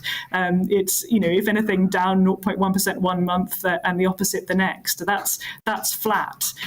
So if people believe that inflation will come down independently of what the government's doing because the Bank of England is going for it, then it may be possible to get the economy in the short term moving a little bit more because confidence is up, because the government seems to be going for it, and at the same time inflation continuing to fall. None of us have a crystal ball on this one, but I can see several scenarios that aren't as desperate as those who are the most worried are saying. Kitty, thank you very much indeed. Did pretty well without a crystal ball, so many thanks for that. Just to remind you, we're still watching the Chancellor on his feet in the Commons, answering questions on what we were calling a mini budget, but wow, maxi impact. Just to remind you, amongst those announcements, we've had a cut in the basic rate of income tax announced from 20 down to 19 pence in the pound from April next year. The higher rate, or the additional rate, 45%, that's going out the window. It'll all be 40% as a single higher rate again from April 2023. Stamp duty is removed for those properties up to 250,000, a nil band rate, £425,000 for first-time buyers. National insurance, that's been reversed. Support with the energy bills, much more, all to boost growth. But Shadow Chancellor Rachel Reeves asking this question: who pays? Let's ask that of Gerard Lyons, economist and senior fellow at the Policy Exchange, and indeed who's been an advisor in the past to Prime Minister Liz Truss. Gerard, thank you very much indeed for joining us. I know that you have espoused the tax argument, saying that they work if they're targeted, but there is this other part of the equation: who actually pays for all this, especially if it's going to be borrowing? Well, good morning. Great to be on the show. In actual fact, looking at the numbers today, obviously the Chancellor announced the energy price cap will probably cost 60 billion over the next 6 months. All the other measures, the numbers now, for this fiscal year, it's 19.2 billion of borrowing, and next fiscal year, 23-24, 26.7 billion. That sounds big, but bear in mind, all of next year's 26.7 billion is just reversing the national insurance and reversing the corporation tax increases. So next year's actual net addition costs, borrowing, however you want to define it, because of the measures today, is zero, because there's lots of offsetting aspects. So the markets might well be far more reassured than they were previously. There was a unnecessary worry in my mind about the affordability of this. Overall, I think the tax changes and the fiscal changes we've seen today have been necessary. I think they're non-inflationary, and certainly given the numbers I've just looked at, I think they're affordable. In fact, this was a serious statement with some very positive aspects to it, but far more serious, maybe far more detailed than some people might have expected. Much for a mini budget, as we were saying. Quite a few rabbits out of the hat, as we were discussing earlier. Just to go to what we were discussing about the Bank of England, where it was indicating yesterday that we may already be in recession, but that any move to try and stimulate the economy may mean that they've got to go further and faster on interest rate rises from November onwards.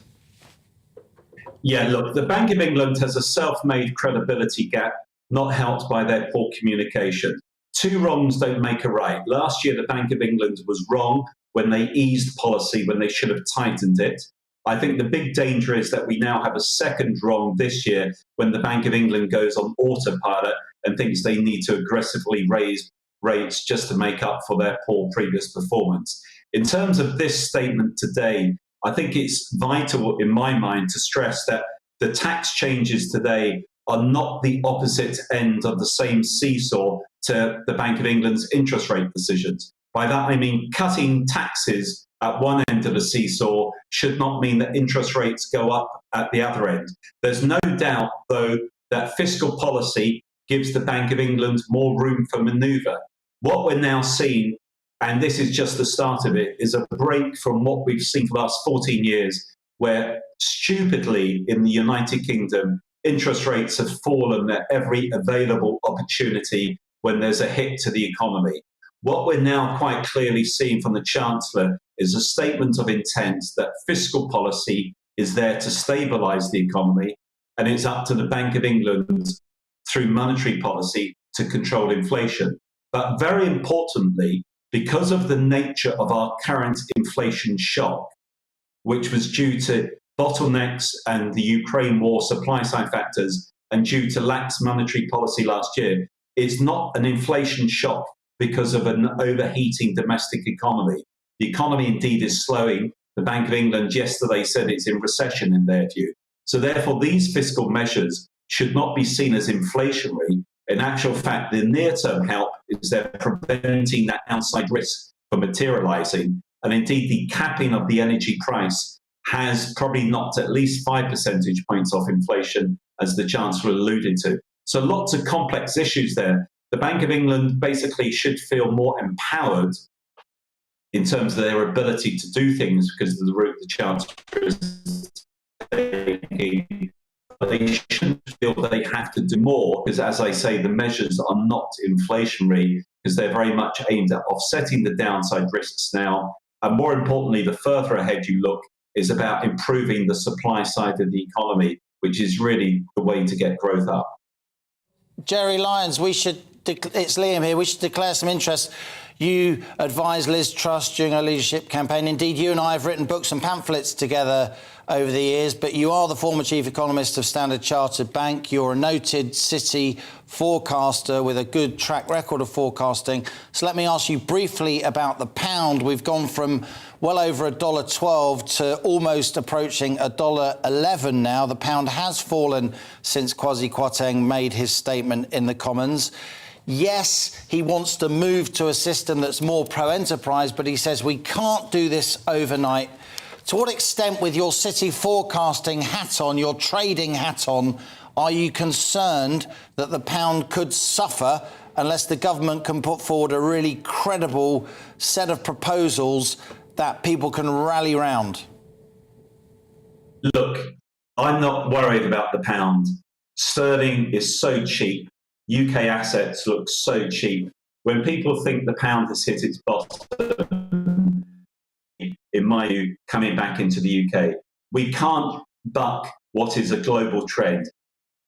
For instance, since mid-July in India, the headline story most days is about the weakness of the Indian rupee, which went through 80. In Japan, for the last 3 months, the headlines most day has been about the weakness of the yen, which is at a 45-year low. So yesterday, the Bank of Japan intervened. The euro is at its all-time low against the dollar. The fact that the US Federal Reserve on Wednesday put rates up by 0.75 of a point and signalled that rates will go up by another 1.25 points this calendar year, while the Bank of England hiked by 0.5 point yesterday, means the interest rate differential still favours the dollar. In the markets, the trend is your friend, and therefore it's difficult for governments to buck that trend. I think the important thing is also bond yields. Now, the challenge with bond yields, which determine borrowing rates, is that even though the government is borrowing more, what normally drives where the market settles is when they see policy rates peaking. Here in the UK, policy rates are 2.25. The market thinks they will peak around 4.5. It might not have to peak next 6 months, in my view, at those levels. But until policy rates peak, the bond market remains in a sort of febrile sort of mood. So it's very difficult for any government to buck those trends. All you can do if you're the government is to control the controllables, which is set out a clear policy. And when people look at the details, how you fund it, coming back to the original question, is what markets will need to focus on. So difficult to buck that trend at the moment. I think the pound's very cheap. It might well, though, coming back to your question, Liam, get even cheaper against the dollar. Gerard, thanks very much indeed for that expert analysis. Perhaps no holidays in Florida yet until we see that strengthening a bit. Thank you very much indeed. That was Gerard Lyons and his expert opinion. Well, let's turn away now after we reflect the Chancellor's announced cuts to stamp duty, the tax on home buying. Many economists, of course, agreeing that it's not been effective. The limit raised the nil ban rate, if you like, to 250,000 or 425,000 indeed for first-time buyers. Well, reporter Ellie Costello is with an estate agent in London. Ellie, whoops and cheers there?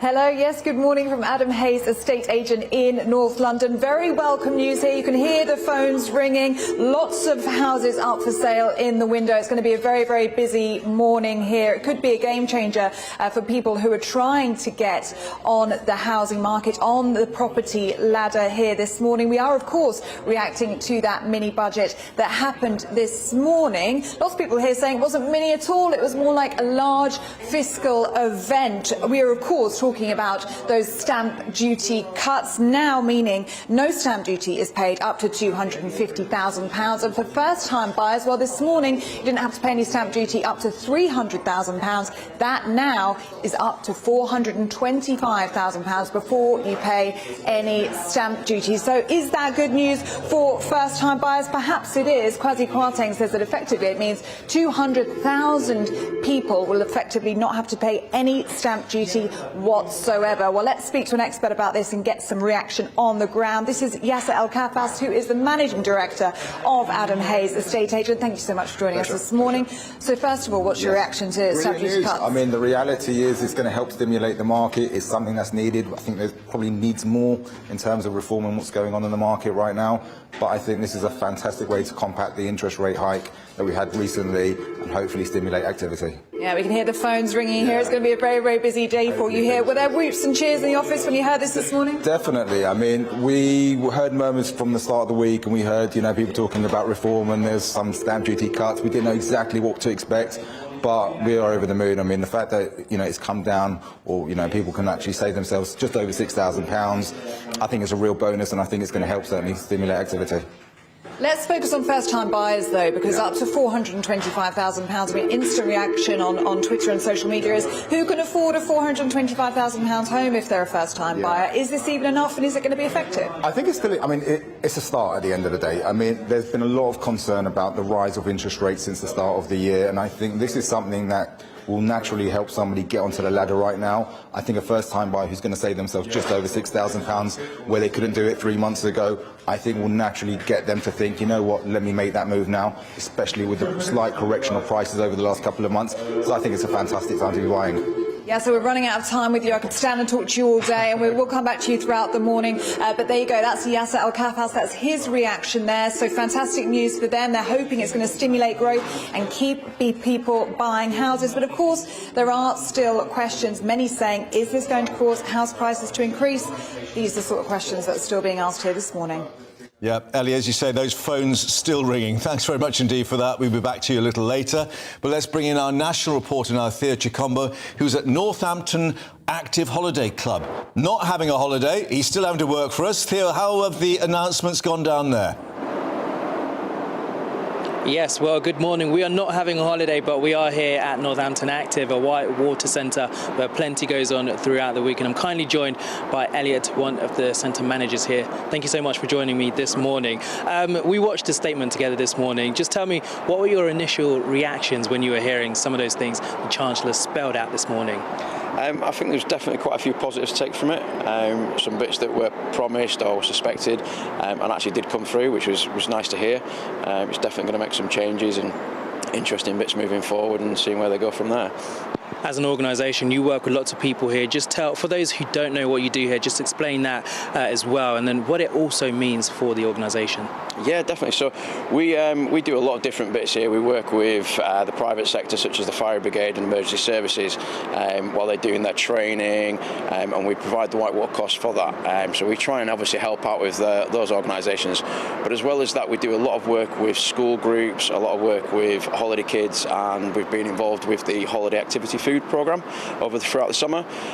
Obviously, with some of the things that have been said, some of the things that have come through from the announcement today. That means that hopefully we'll be able to offer some more support to those organisations, look at the funding that comes through for some of the school groups, some of the kids coming onto the Kids Holiday Club, and offer actually more support and help to those organisations from the business point of view.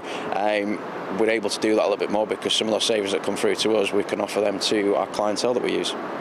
Now, would you say you heard what you expected, or did you get a bit more than what you expected from hearing those announcements this morning? I think a bit of both, really. Some of the things, I suppose I was suspecting them, and also quite hopeful that some of them were going to come from that way. And there was bits there that were a bit of a surprise to us. I heard some of the bits mentioned about staffing. As an organisation growing after obviously the COVID that's happened and other things that's impacted us, trying to rebuild our staffing team, to hear some of that support that's going to be there to help do that, and again driving that forward to allow us to offer more to our customers, just that's great news to hear. It's really going to help into the future and help us develop the centre. Great. Well, let's see how the future looks for you as well. Thank you so much for your time. And as you heard there, this business, still coming around to see what was announced this morning and how this will help them going forward into the future. Theo, thank you very much indeed for that, and we'll let you get back on the tennis court behind there. Let's now speak to GB News reporter Anna Riley. Now, you remember that yesterday she was at a butcher's in Yorkshire. It was actually a pork pie, which I think we maybe see in the background there somewhere in Yorkshire, and talking to them about what they hope from the mini-budget. Anna's back with us. What have they made of it? How do they think their pie is going to divvy up now?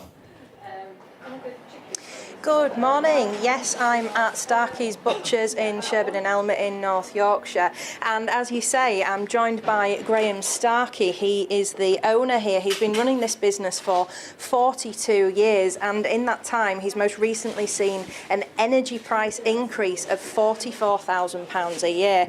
Graham, we've heard the announcement from the mini-budget this morning. We've also heard from Jacob Rees-Mogg about the energy payments that will be, or help that will be given for payments for businesses. What's your take from this? Yeah, well, the way I look at it, Anna, in the morning, the way I look at it, Anna, is it's just like a stay of execution, because what they've done is they've sort of fixed it for us around about 30p in real terms, which is very nice, but only for 6 months. Reviewing it after 3 months, and they're only going to sort the rest of it out for businesses that are vulnerable.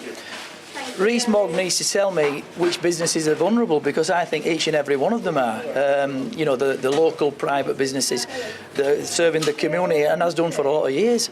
As I said to you yesterday, I mean, we've been here for 42 years. We've seen BSE, we've seen the miners' strike, we've seen foot and mouth. We've seen God knows how many recessions. We've gone through COVID. The government have been very good, kept everybody going there with furlough and one thing and another. And you can tell me that they're allowed to let everybody go to the wall in 6 months for a bit of electric. They really need to get it sorted out for maybe a 3-year term or something like that. So you think a longer time period is needed, don't you? And we can see we've got customers in this morning. You've been very busy, but you've not passed these price rises on yet, have you? And it's not just the energy, it's your meat, it's your rusk, it's your lard. Yeah, it is. I mean, lard, for example, as I say, was a 12 kilo box was round about 18 months ago was £12.50 a box. That's £38 a box now. We've not increased our pies or anything to do that, because I understand how difficult it is for people. As I say, I've got 3 children of my own that are all struggling to pay school nursery fees and one thing and another, and their energy and their food bills. And I wouldn't have any customers if I put the increases on that I needed to put on, and then where would we be?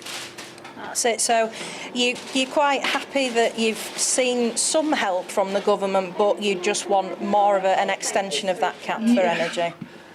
Well, we have seen some help from the government there, but it's very, very minimal. I mean, what they're doing is, the people that really need that money, the average working person, cuts in national insurance and the small cut in the tax will mean nothing to them. On food, there's no VAT. There's no VAT on children's clothing. There's no VAT on shoes, children's shoes. The interest rates, I remember when it was 16% in the 80s. I just hope it doesn't get back to that. But, the money that they've had to borrow to buy these houses now is colossal. They've cut the stamp duty, and I bet you that the major builders, will take that into account and put the prices up. Thank you, Graham. Thank you for sharing with us this morning. So that's Graham, a butcher here in North Yorkshire, his take on what that mini budget means to him, and we'll be back with him throughout the day to get what his thoughts are on this government help. And Graham, thank you. Not just any butcher, champion pork pie maker. Thank you very much indeed for that. Those sausage rolls look good, didn't they? Esther and Phil still with us in the studio. OK, little question. Is this enough for the Tories to win the next general election? If the benefits can be felt as soon as next year. I mean, that's the honest answer. The tax cuts is next April, isn't it? But you've got, because although the election's 24, 25, people need to have felt better well in advance of the election coming. So it's only if those benefits can be felt. Thumbs up? Yeah, look, Mark, political forecasting is about as accurate as economic forecasting, to be honest. So I don't want to go into too much in that. I think this is a good start, and I think we're sort of backing away to traditional politics. I mean, lo and behold, a Conservative government arguing for tax cuts. I mean, who'd have thought it? I think, you know, we're sort of back to the sort of traditional politics, which I think is reassuring for those of us in it. That, you know, we're arguing for the benefits of low taxes, and Labour being left to argue for high taxes. Yeah, it's unashamedly. And that's a political argument that throughout history we can win. But very quickly before the bulletin, the Achilles heel, the bankers' bonuses and no windfall tax. That does give Labour a backdoor to come in and attack the government. Well, yes, I suppose superficially. But look, I think Kwasi Kwarteng set out perfectly well that the cap on bankers' bonuses didn't actually reduce bankers' pay. They just did it in other ways, and they just went abroad. And that actually the money that we can raise through taxation of those bankers' bonuses can actually help levelling up the They're going to be paying 63p in every pound, those bankers, and what they're saying is these bills need to be paid somehow. This energy bill needs to be paid somehow. So if we can get the biggest earners paying more, there is a levelling up there because they're actually contributing more to all the things that you need. They'll pay a bit less than 63p now. What will it be exactly? It will be but as it 45 stands, plus NIC, depending on what their NIC. But it was 63p. It was 63. But it'll be significantly more, and that will be more than those half. with the broadest shoulders will be paying more for those who need it, and that's what he was wanting to do. Panel, thank you. I'm afraid Rhiannon is very patiently waiting to bring us the news bulletin. Yes, she is.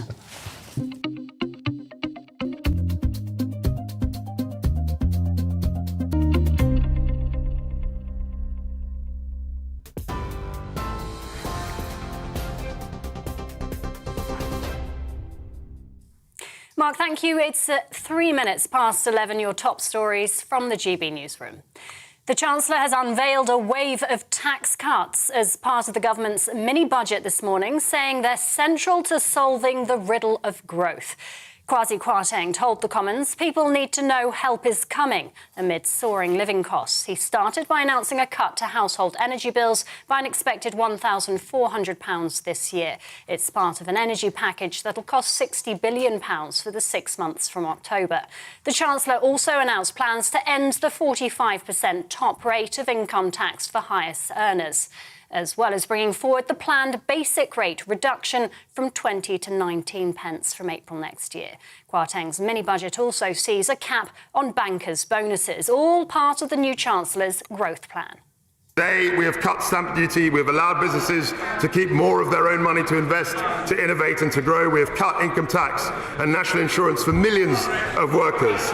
We are securing our place in a fiercely competitive global economy with lower rates of corporation tax and lower rates of personal tax. We promised to prioritise growth, Mr. Speaker. We promised a new approach for a new era. We promised to release the enormous potential of this country. Our growth plan has delivered all those promises and more.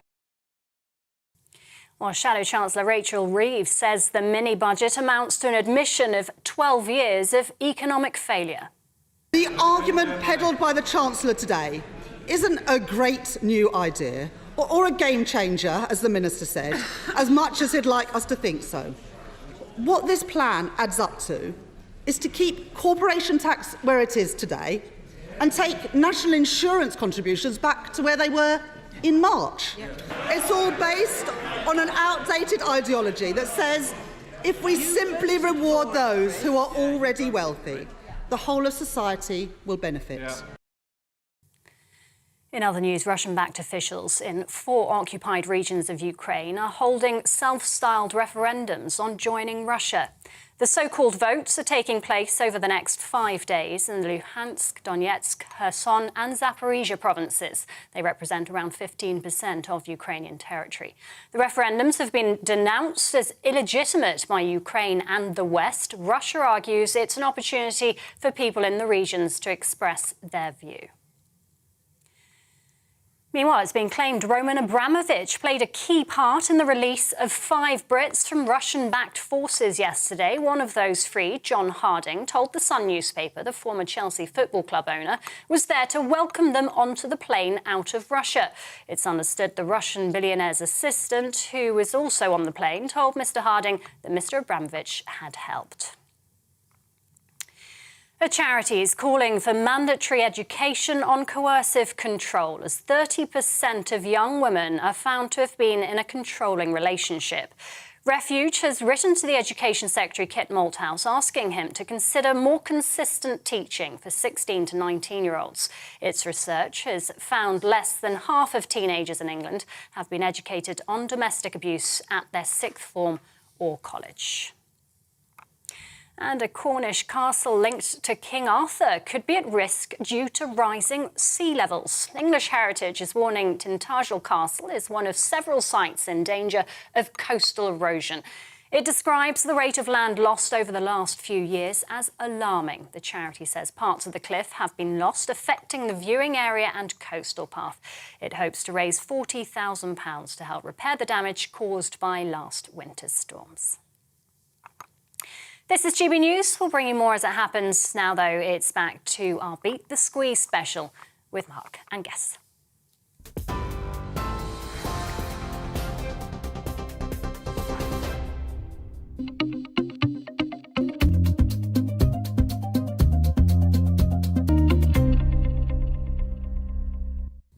Rhiannon, thank you very much indeed. Yes, indeed, this is the GB News Beat the Squeeze special with the Chancellor's mini-budget being delivered to the Commons a little earlier this morning. But, wow, what a maxi impact. He said growth not as high as it should be. He wants 2.5% growth and that Britain needs a new approach for a new era. He's aiming, he said, for that trend of 2.5%. So how does the Chancellor hope to do it? Well, unveiling a slew of measures, including a new single higher rate of income tax of 40%. The 45% additional rate, well, that's gone out the window. Then a cut to the basic rate, too, to 19%, also from 2023, April next year. The planned increase in corporation tax, as expected, being cancelled, so remaining at 19% of going up to 25%, as planned by Rishi Sunak. Cuts, too, to stamp duty, particularly for first-time buyers. That's going to be across the board for all of those. Reform to the pension charge cap. That, they say, will free up pension funds to invest in infrastructure in the UK. Changes then to liberalise planning laws, which could upset some Tory MPs, particularly in the backward shires. Planned duty then arises on alcohol, and that's wine, spirits and beer, all called off. While the cap on bankers' bonuses lifted, the Chancellor saying to aid the finance sector's competitiveness, and to stop people heading over to Paris, Frankfurt or Zurich. So, the Chancellor Kwasi Kwarteng saying that next year's planned corporation tax hike cancelled. Let's have a listen to how he unveiled that. The tax system is not simply about raising revenue for public services, vitally important though that is. Tax determines the incentives across our whole economy. And we believe that high taxes reduce incentives to work, they deter investment, and they hinder enterprise. As my right honourable friend, the Prime Minister, has said, we will review the tax system to make it simpler, more dynamic, and fairer for families, and we're taking that first step today. Mr. Speaker, the interests of businesses are not separate from the interests of individuals and families. In fact, it is businesses that employ most people in this country. It is businesses that invest in the products and services we rely on. Every additional tax on business is ultimately passed through to families through higher prices, lower pay, or lower returns on savings. So I can therefore confirm that next year's planned increase in corporation tax will be cancelled. The corporation tax rate will not rise to 25%. It will remain at 19%, and we will have the lowest rate of corporation tax in the G20.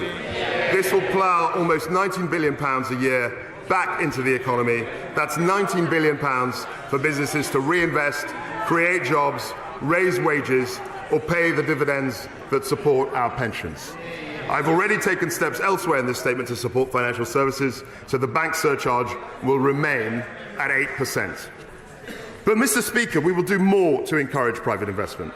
The annual investment allowance, which gives 100% tax relief on investments in plant and machinery, will not fall to £200,000 as planned. It will remain at £1 million, and it will do so permanently. Our duty, Mr. Speaker, is to make the UK one of the most competitive economies in the world, and we are delivering. We will deliver on this.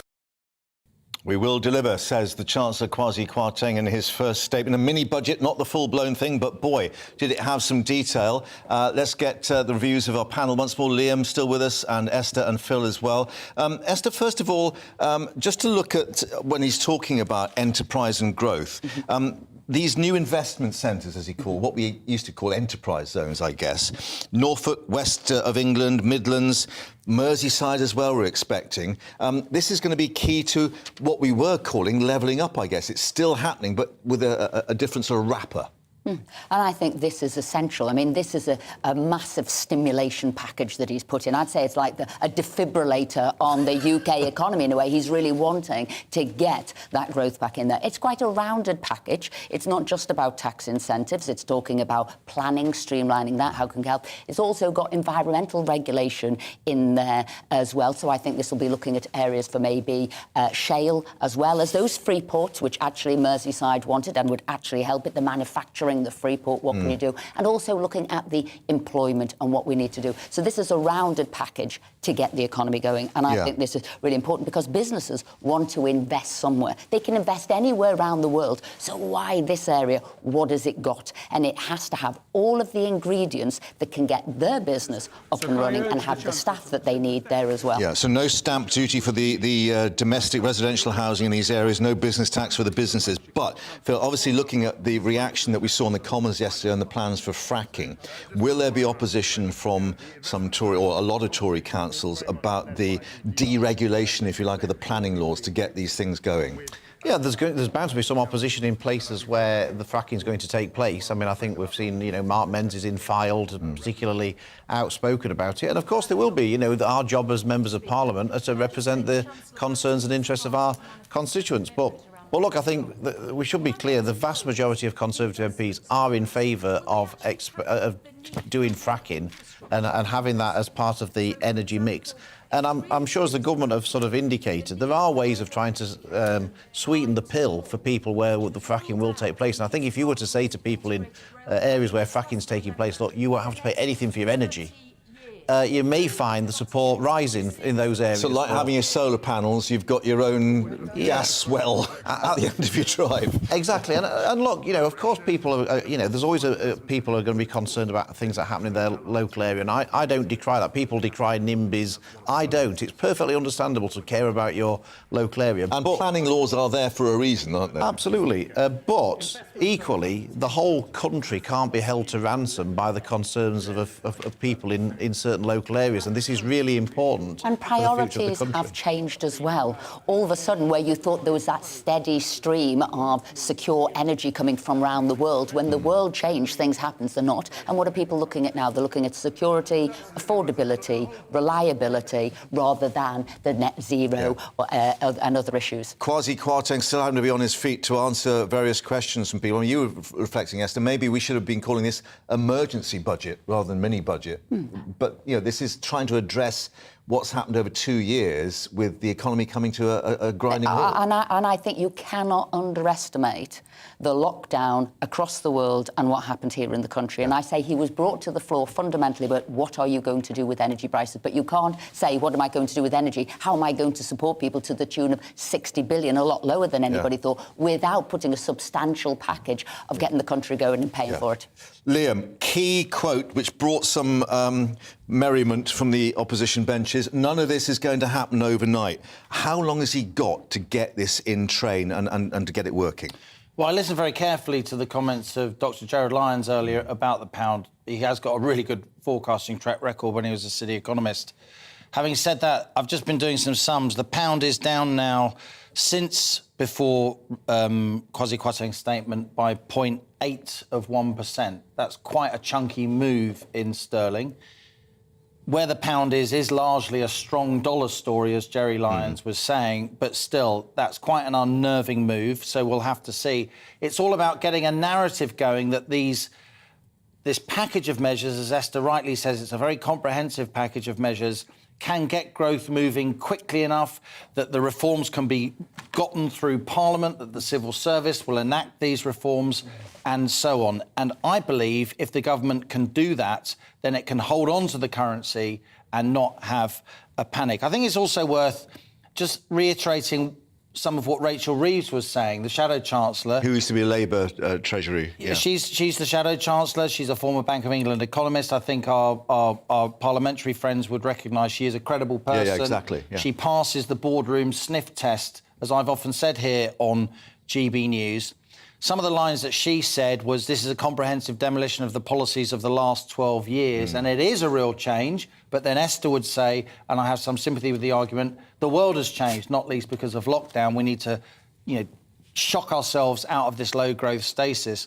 But I think the point that she really brought home well was she said that borrowing is higher than it needs to be just as interest rates are rising. Yeah. This will be a big part of the narrative in the next days, weeks and months to come. How much is the government borrowing? How much are they spending on debt interest? It's tens of billions of pounds a year. Yeah. Will the currency markets wear it? Will the bond market? I was going to say, is it the bond markets who will actually... It's both. It's both, because if sterling goes down, our debt becomes less attractive because it's denominated in sterling, right? So it's very, very important. What I would say is the government is still borrowing. It's negative in real terms, right? The rate of interest the government is paying is still less than the rate of inflation. So people are still effectively paying the British government to give their money to them. We're still in a topsy-turvy world. The world economy and financial markets haven't properly recovered since that financial crisis of 2008. But this... It sounds nebulous, but this is where the politics of this will be decided. This is where the government will win or lose in terms of its strategy, the currency and the bond markets. And how they judge things. Liam, for the moment, thank you for that. But let's just remind you that we've been getting the judgments, if you like, from across the country. Our national reporter Paul Hawkins was earlier finding out how one food supplier in southwest London had been dealing with the challenges of the high energy cost and inflation. Paul, what have they made of what's been unveiled in this mini-budget?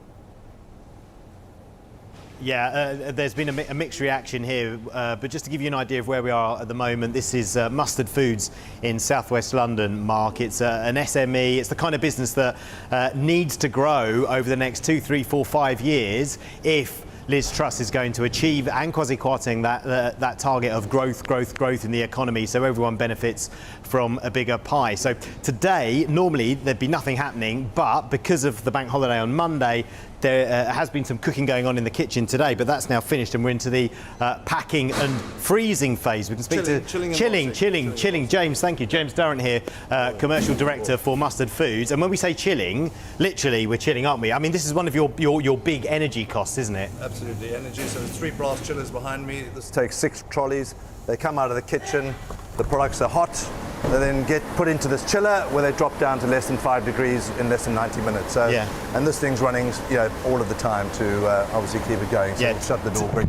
Yeah, to super cool it before it's then packed on these kind of conveyor belts, and then it ends up in high street restaurants, well-known high street restaurants. There's a pretty good chance that you've had some of this food, well-known food. So this is what's this stuff? This is salsa verde. Salsa verde is an example of a processed mayonnaise here. So that's a spicy mayonnaise, and there's various products. We look after about 150 recipes at any one time. Yeah. Now, what did you make of what Kwasi Kwarteng had to say when it comes to businesses in the Commons today? First of all, the national insurance reversal. Look, it's great, the national insurance, and we'll have a direct benefit in the business, which is great. I'm slightly concerned, like a lot of things around, for example, the fuel crisis, where are our agencies, we rely heavily on agency staff, are the national insurance changes going to be passed on to us?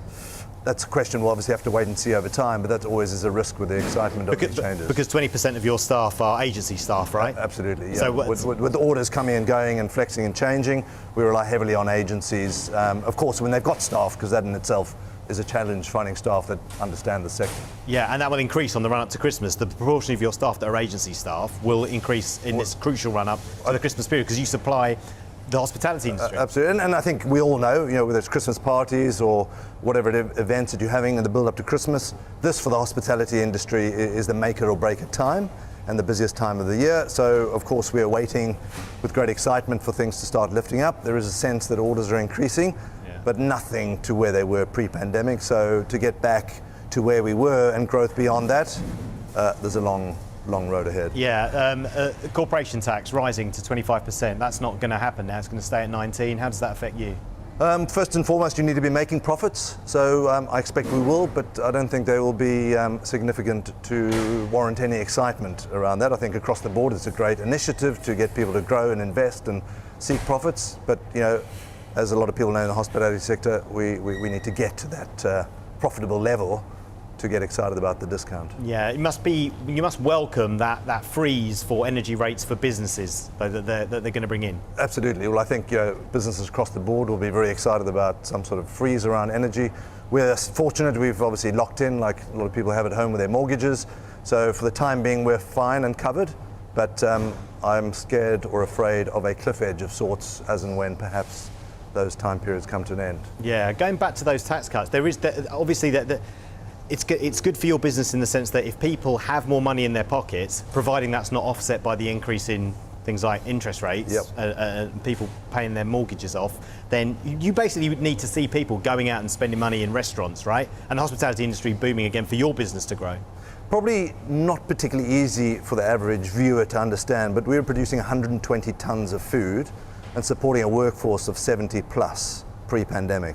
We survived the pandemic by supplying 480,000 meals to the NHS and charities, but now we're producing 40 to 60 tonnes of food a month. There's a long road ahead to get back to where we were and to, of course, see that growth again. And that, for us, is the scary part. So until people have money in their pockets and are out there eating and drinking and enjoying themselves, which hopefully these initiatives today will allow, we'll have to wait and see. So, of course, as more people go out, the orders come in, and so the business can grow again.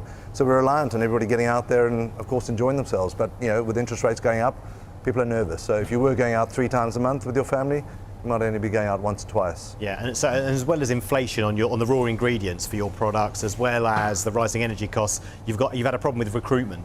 Well, as I said, agencies, are they going to pass on the national insurance discount? We'll wait and see.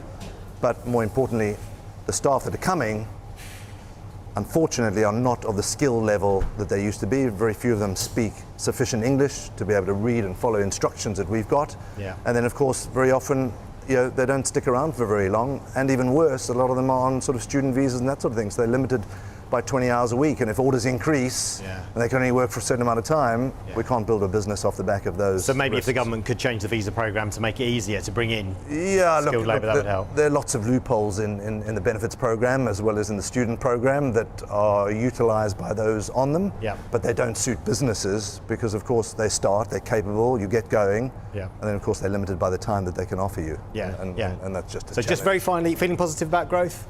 Absolutely. About growing over the next year? Yeah, into the last quarter, the announcements today. Hopefully there's something for everybody to look forward to. Yeah, great. Thank you for speaking to us. James Durrant there from Mustard Foods. And as I say, if the country is going to grow the economy, it's businesses like this that will need to grow in the short term. Paul, great stuff. Thank you very much for getting a reaction there. Let's get reaction now at Westminster. Our political correspondent Tom Harwood has been running through all the details with the pointy heads, as they sometimes unkindly call it, the Treasury. Because, Tom, as promised, lots of rabbits being produced from the hat. Yes, and perhaps the biggest rabbits, the rabbits that potentially stunned some Tory backbenchers into silence for a moment, was that headline top rate of tax abolition. Back to the tax structure that we saw under Tony Blair, abolishing 45% rates, bringing it back down to 40%.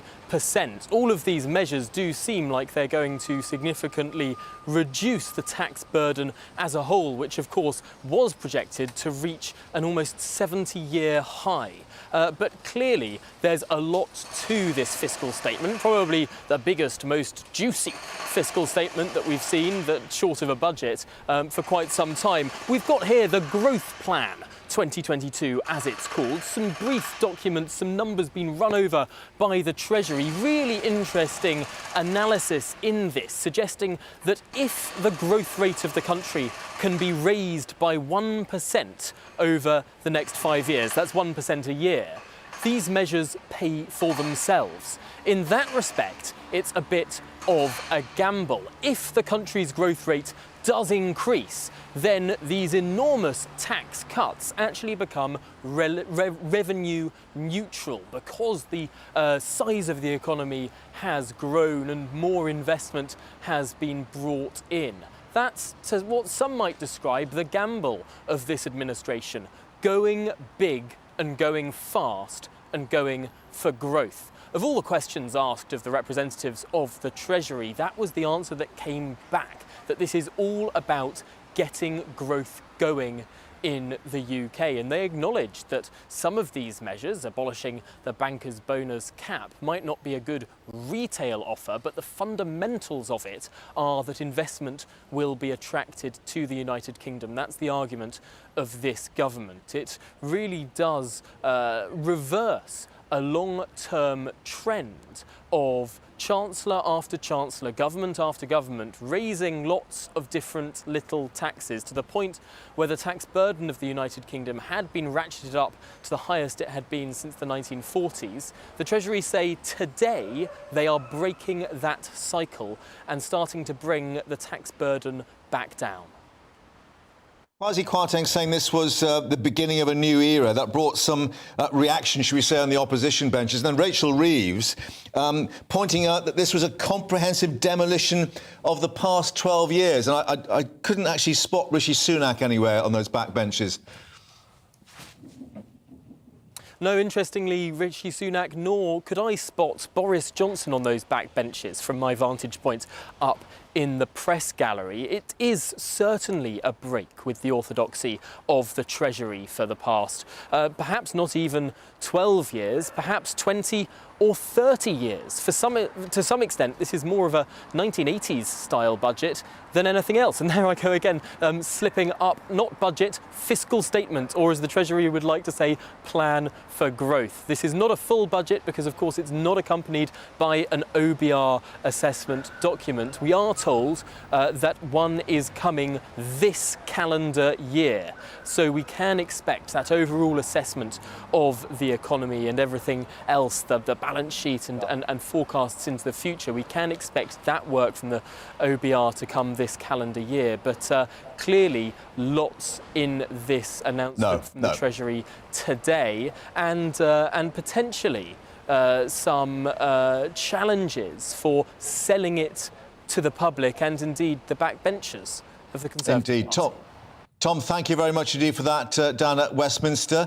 Well, as we were saying, lots of rabbits coming out of the hat. To actually transfer those rabbits into some very interesting graphics, Liam is at the video wall for us. Thank you, Mark. This was no mini budget. It was a big, meaty package, and there was some soaring rhetoric too from Chancellor Kwasi Kwarteng. There are too many barriers for enterprise, the Chancellor said. We are turning a vicious cycle of stagnation into a virtuous cycle of growth. Well, how does he and the rest of the government team propose to do that? First up in today's statement, and he stressed we needed to do this first, is confirming that household energy price cap, capping the unit cost of both gas and electricity so the average household will pay this year no more than £2,500 for average families. That help lasts for 2 years. On top of that, the Chancellor confirmed there's £400 grant for all families and another £650 for particularly vulnerable families. A huge package of measures, which the Chancellor said would cost around £60 billion rather than the hundreds of billions that some have speculated. It wasn't just households, there was also an energy support package for business. This is what we heard about earlier this week. That lasts only 6 months, controversially, though the help will be equivalent to that for households in terms of a capped unit cost. You still pay more if you use more energy, but the unit cost is capped, and that is for businesses, charities, and indeed the public sector, so NHS, hospitals and state schools as well. Then there was the reversal of Rishi Sunak's measures. April's 1.25% rise in national insurance contributions, NICs as we recall them, reversed from November the 6th, said the Chancellor. That's worth around £330 to the average household, and those NIC reversals, they also apply to businesses. Another reversal of Rishi Sunak on corporation tax. So important, corporation tax to businesses, particularly small businesses. Paying corporation tax really messes with their cash flow. It won't go to 25% next year, as was legislated by the former Chancellor. It will be frozen at 19%. Then some good news for those youngsters trying to get on the housing ladder and everybody trying to buy their own home. Stamp duty on domestic property, nil band is to double. That's the rate at which you don't pay council tax. You pay no stamp duty. You pay no stamp duty on the first £125,000 of any house purchase. That has now doubled to £250,000. And many people will say it's about time, because that £125,000 nil band threshold was set in March 2006. And since then, of course, house prices have gone a lot. So people, many more people are paying a lot more stamp duty. And then there was particular help on stamp duty for first-time buyers. First-time buyers, they don't pay stamp duty on any purchase up to £300,000. That's now going to go up to £425,000. And the valuation limit, that's the amount that first-time buyers are allowed to spend on their first home to benefit from that nil band, goes up from £500,000, 500,000 there, to 625,000. And the Chancellor was determined to say these changes to stamp duty are permanent. He's trying not to spark a rush, a frenzy on the housing market, jacking prices up more as people try and take advantage of this stamp duty holiday. This is not a holiday, according to the Chancellor. This is a permanent change. And then the mighty rabbit out of the hat. This is Thumper out of Watership Down. This is the equivalent to what Nigel Lawson did in 1988 with his budget. The top additional tax rate of 45% is going to be abolished completely, and there'll be a single that applies over £150,000 if you're lucky enough to earn that much, and the single higher rate of £40,000 will apply to all higher earners. That's going to drive a lot of headlines tomorrow in the Chancellor's favour, which is what he would have wanted. And then in addition to that, there'll be a cut in the basic rate of income tax. That's for everybody. That's going down from 20% to 19% in April 2023. We need to focus on growth, not just how we tax and spend, said Chancellor Kwarteng. But none of this will happen overnight. I think if we can just change the slide, that would be helpful. The Chancellor really is taking a gamble. As well as these measures, we've got investment zones coming in, we've got reform to IR35, that will help a lot of freelance contractors. This is a gamble, this is a roll of the dice. If the government can convince financial markets, particularly the currency markets, that this gamble on growth, this growth package works, it may be that they'll get away with it. Liam and your giant rabbits, thank you very much indeed. Lots more analysis coming up where we're talking fuel and green energy particularly, as well as hearing from the union baron, as he's described Mick Lynch, about Kwasi Kwarteng's crackdown on strikes. That might be interesting. First, let's get an update on the news headlines with Rhiannon.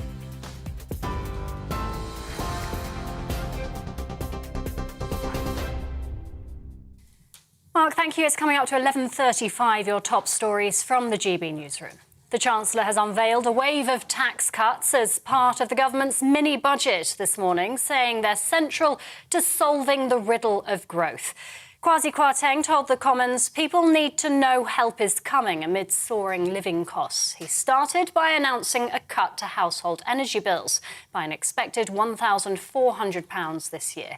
It's part of an energy package that'll cost £60 billion for the 6 months from October. The Chancellor also announced plans to end the 45% top rate of income tax for the highest earners, as well as bringing forward the planned basic rate reduction from 20 to 19 pence from April next year. Kwarteng's mini-budget also sees a cap on bankers' bonuses, all part of the new Chancellor's growth plan.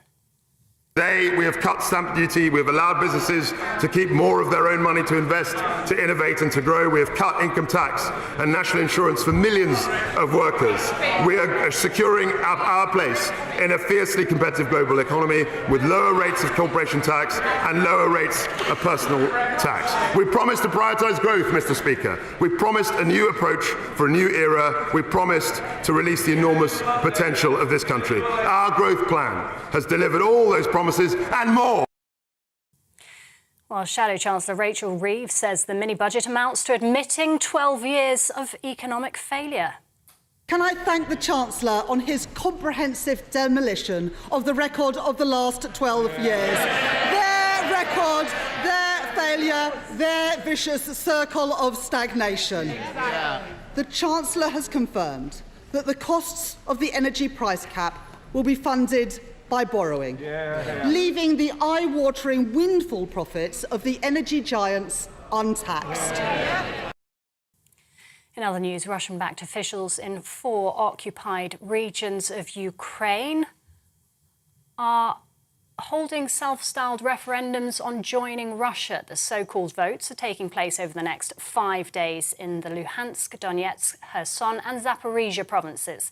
They represent around 15% of Ukrainian territory.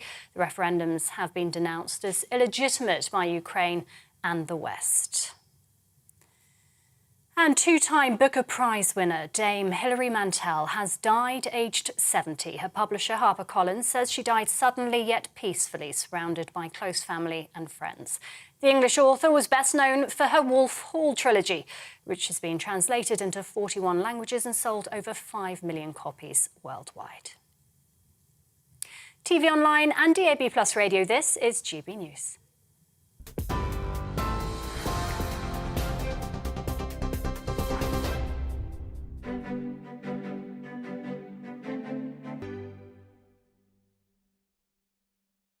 Here's a quick snapshot of today's markets. The pound will buy you $1.110 and €1.138. The price of gold currently stands at £1,492.13 per ounce.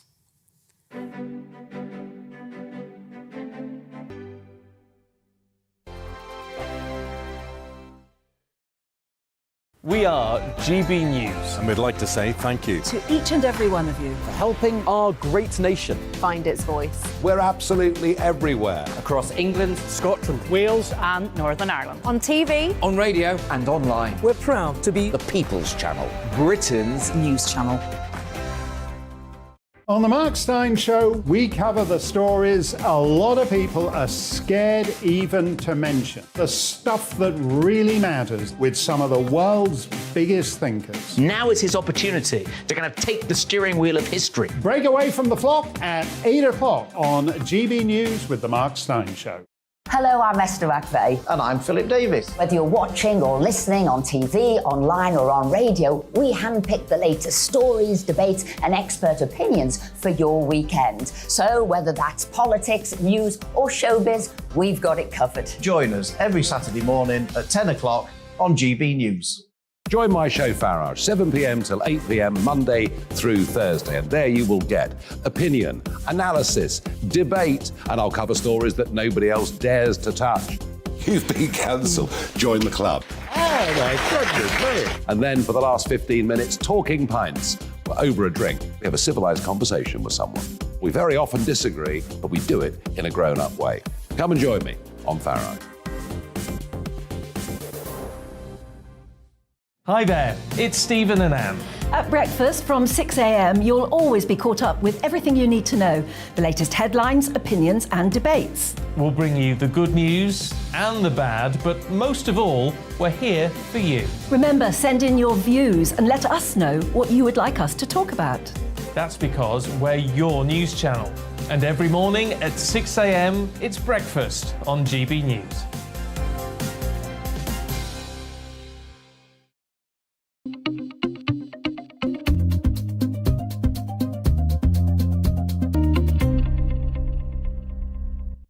Welcome back to our Beat the Squeeze special on the mini budget, which has had pretty maxi consequences.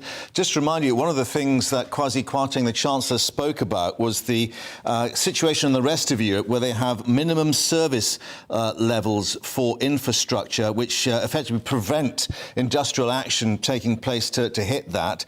The Chancellor going on to say that unions will be urged now to put votes to their membership under new laws before any of those industrial action or strikes are put in place. Well, of course, the Rail, Maritime and Transport Union, amongst others, saying that they will bring Britain's railways to an effective standstill with some new dates, the 1st, the 5th and now the 8th of October. And that coincides with the London Marathon. And just by coincidence, the Tory party conference in Birmingham, the latest coming after a series, of course, of walkouts, the unions calling for pay increases in line with the rising cost of living and assurances too on jobs and conditions. Well, I'm glad we can now speak to Mick Lynch, General Secretary of the RMT Union. Thank you very much indeed for joining us, Mr. Lynch. First of all, can I ask you, where are we with the various discussions? Because, of course, one of your criticisms of Grant Shapps was that he wasn't actually engaging with you. What about the new Transport Secretary, Anne-Marie Trevelyan? Well, I've met with the new Secretary of State yesterday. We had a good conversation. It makes a change to be, discussing industry matters with the most senior person in the department. That's a refreshing change. And that was a very constructive and pleasant exchange. There's not an outcome to that meeting because we still have to go back to the companies themselves, the two strands of negotiations with Network Rail and the train operators, but we put our points across. She made some points to me, which are all fair enough. We made a commitment to her that we are seeking a settlement to this dispute, and we asked her to play a positive role and to be a facilitator to try and defrost the situation, which, as you pointed out, is we haven't got a negotiated settlement available to us. So we need a bit of a thaw in the relationships, but also in the stances that the companies have been taken, because I think the previous incumbent Grant Shapps had locked the industry into some kind of spiral, which is very difficult for both parties to get out. So we're looking forward positively to future discussions. Right, because I think there was some confusion for the travelling public as to where the logjam was. Was it with the train operating companies or with the government?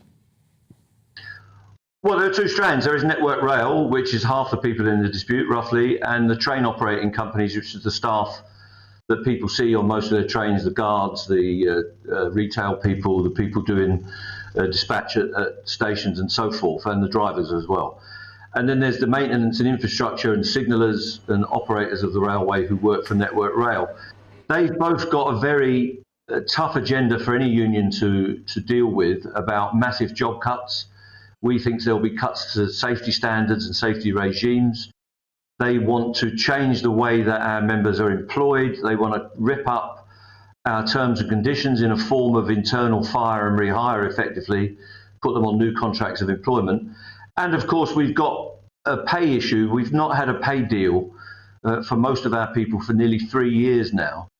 So we've had an ongoing pay freeze in our industry, and we all know what's happening with prices and inflation. So that's a really difficult agenda to deal with. And the companies want their pound of flesh, if I can put it that way. They want some very severe changes. So we've got to negotiate our way through on quite a complex agenda.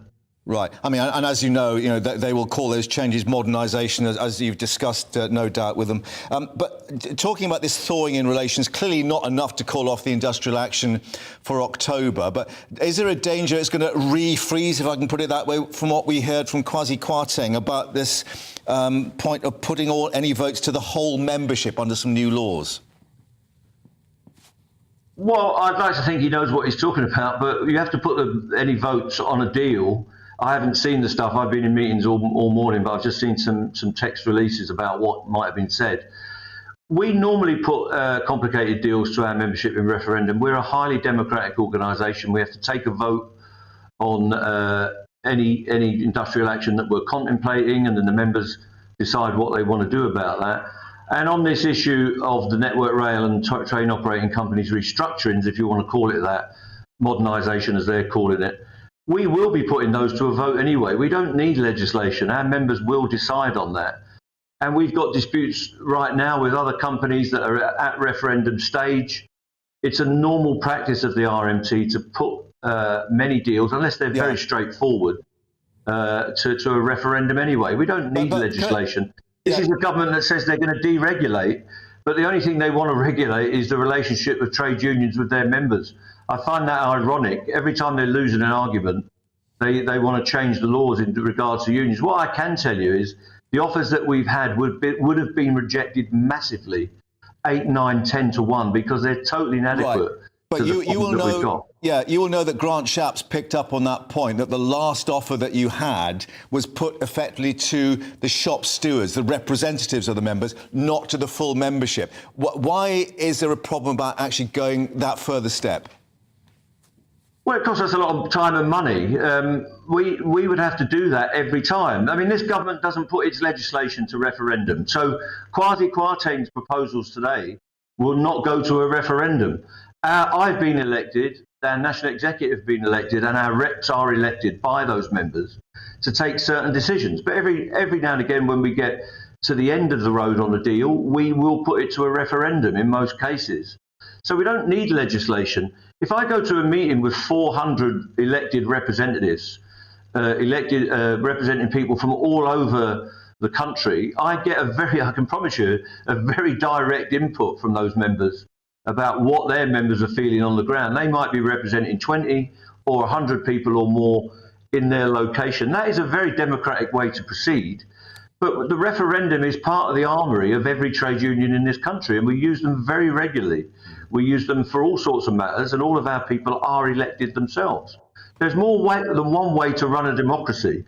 What they want is the companies and the government interfering in the relationship between us and our members and putting their propaganda out, taking out newspaper adverts to undermine that relationship. That's not going to happen, because our members identify completely with the RMT and with their industry, which is why our action is so solid and our votes are so strong. OK, but there may be one more way to run a railway. That's the key question, of course, and I suspect probably we'll be speaking to you in the weeks ahead, and we'll find out what thawing relations actually means. But Mick Lynch, thank you very much indeed for your time here on GB News and joining us this morning. Thank you. Now, let's reflect on the other issues. One of the big announcements from Chancellor Kwasi Kwarteng this morning was that £60 billion announcement protecting people's energy bills. However, Labour Shadow Chancellor Rachel Reeves accusing the government of protecting the profits of the energy companies. Still no windfall tax, of course. Well, joining us now, Malcolm Grimston, Senior Research Fellow at the Centre for Energy Policy and Tech at Imperial College, and Howard Cox, founder of the Fair Fuel UK campaign. Thank you both for joining us. Howard, can I just start with you? Because I think I'm looking at all the sort of footnotes as well. No announcement on fuel duty, no announcement on VAT on fuel either. Well, I'm good morning. I'm absolutely sickened by this budget at the moment, mini budget, whatever you want to call about it. One of the quickest ways to reduce the cost of living crisis is to reduce fuel duty. And that's what everyone understands. And I've spoken to Liz Truss, I spoke to Rishi Sunak in the leadership campaign, and both agreed that's the sort of thing they could do. They didn't even mention it. And they didn't even mention that they're actually keeping the 5p cut that Rishi Sunak put in place in the March spring statement either. This is a sickening thing. And as usual, drivers are being used as cash cows rather than the solution to reducing the cost of living crisis. Is it, though, that they're looking at the Brent crude price? That's come down. Forecourt prices are starting to dip down. I think the average now is about $1.65 a litre. Yes, you're absolutely right. But that's a ridiculously high price. We're still the highest in Europe. Most of the European nations actually reduced fuel duty by double digits, and they got a reduction in inflation. In August, our inflation rate fell by 0.3%. because pump prices fell by 10 pence. So it's a no-brainer to recognise that cutting fuel duty big will cut inflation big and help the economy, and everything we buy will be cheaper, and it will help the cost of living crisis. It's a no-brainer.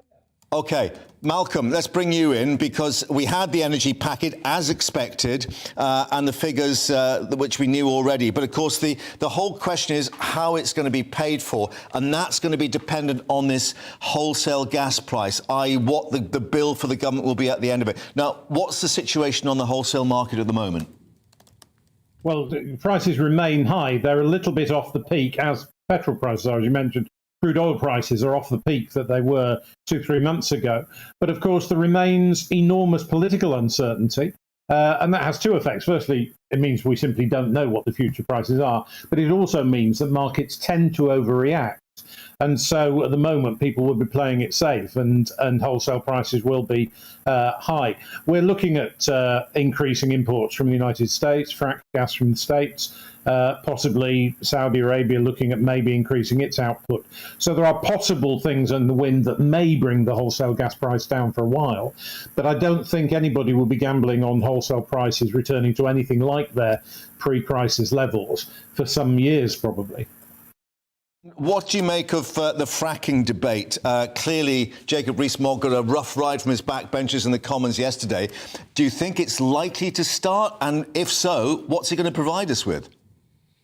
Well, that's the big question, is we don't really know what the scope is in the UK. As a broad principle, it seems to me that if we can source the natural gas that we need to use, for example, when the wind isn't blowing, so we need gas-powered stations to take over electricity production, quite apart from use of gas in our homes.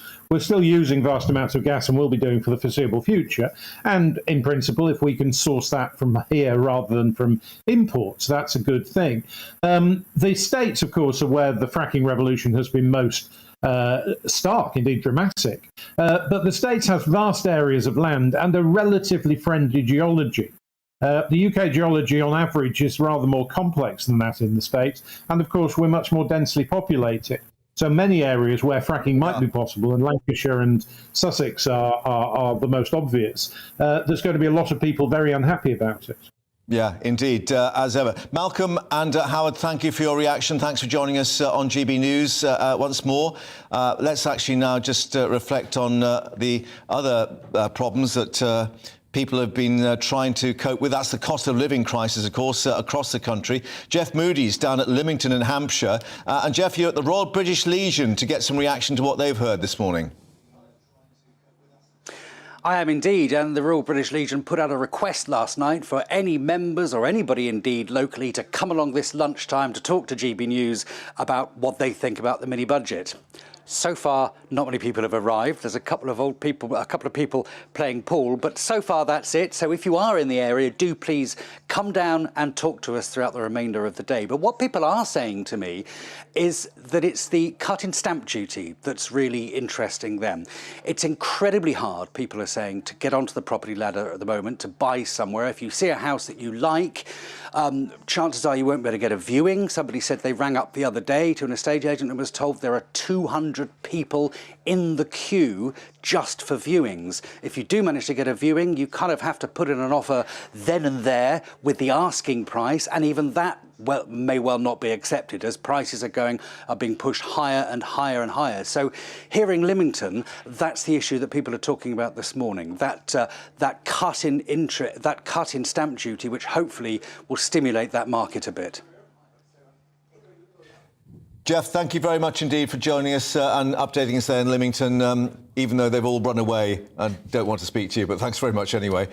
Someone that does want to speak to us is Liam, who's been looking at a graph that's heading downwards, I can see. Just a couple of financial updates. The first is that the pound is now below $1.11. Ouch. So this is approaching a 40-year low. To put that in context, we were above $1.12 earlier this week, and we were above $1.11 when Chancellor Kwasi Kwarteng stood up. The other thing to say, just following on from my friend Malcolm Grimston there, the energy expert from Imperial College London, this fall in wholesale gas prices really is significant. That's why Kwasi Kwarteng could say, on current prices, this energy price cap will cost 60 billion rather than 100 billion plus, said the Institute for Fiscal Studies. 200 billion pounds plus, said some of the government's political opponents. I'm looking at a graph here.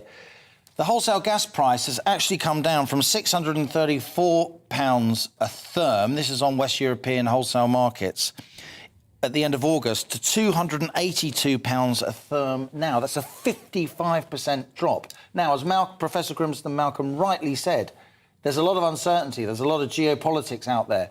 But given that Vladimir Putin has really ratcheted up the rhetoric during that period when the price has come down, you've got to think maybe the fact that Europe has been diversifying away from the market stabilised a bit. is now starting to stick. Right. We cannot count our chickens. Yeah. The price could spike once again, but I think it's a point worth making. We haven't had the first frost of winter yet. Liam, Esther and Phil, thank you very much indeed for joining us. Coming up, lots more analysis, of course, of that mini-budget with a maxi impact. Alistair Stewart will be in the hot seat next, and, of course, much more from Liam and how it's affecting you and businesses across the country. Let's get an update now on the weather. Hello, Alex Deacon here with your latest weather update. For most today, and indeed the weekend, will be dry and bright. Just a few showers here and there today. The main exception to the rule today will be across the southeast of England, where it will actually be pretty wet with some heavy bursts of rain in places caused by this weather front. It's been ambling across the country for a couple of days, and now it's just kind of grinding to a halt across the far southeast. So here in particular, a cloudy day with heavy bursts of rain on and off that could cause some problems as that rain really starts to build up. Sprinkling of showers across Scotland and Northern Ireland, and we have a sunnier zone in between. Much of Northern England, North Wales having a fine day. The odd shower in the southwest, but again here, most places dry and bright. In the sunshine, temperatures just about getting up to 20 Celsius, but a coolish feel for most, particularly with the rain persisting across the southeast. Likely to linger into the evening and overnight period as well. Quite a bit of uncertainty about when, if at all, that will clear. The rain may just keep going across parts of Kent and Sussex in particular into the weekend. Otherwise, again, most places dry overnight. There's enough of a breeze to stop too much fog forming, but it will be quite a chilly night, down into single figures for most, certainly from the Midlands northwards. So a chilly start to the weekend, but for many, a dry and a bright start. The odd shower grazing the west coast of Wales, one or two coming in across northeast England. Some rain still across the far southeast, and it's quite cloudy here and across parts of East Anglia too. The odd shower developing across the Midlands come the afternoon, but as I said, most places dry and bright with some sunshine. But again, the wind's coming down from the north, so a cooler feel for sure. Still a few showers around on Saturday evening if you're heading out, but I think most places will be dry. The showers tending to fade away, although we'll keep some coming into these North Sea coasts as we head into Sunday morning. Sunday looking dry and bright for the vast majority. Will be a little bit chilly, but turning colder still as we go into Monday. Goodbye.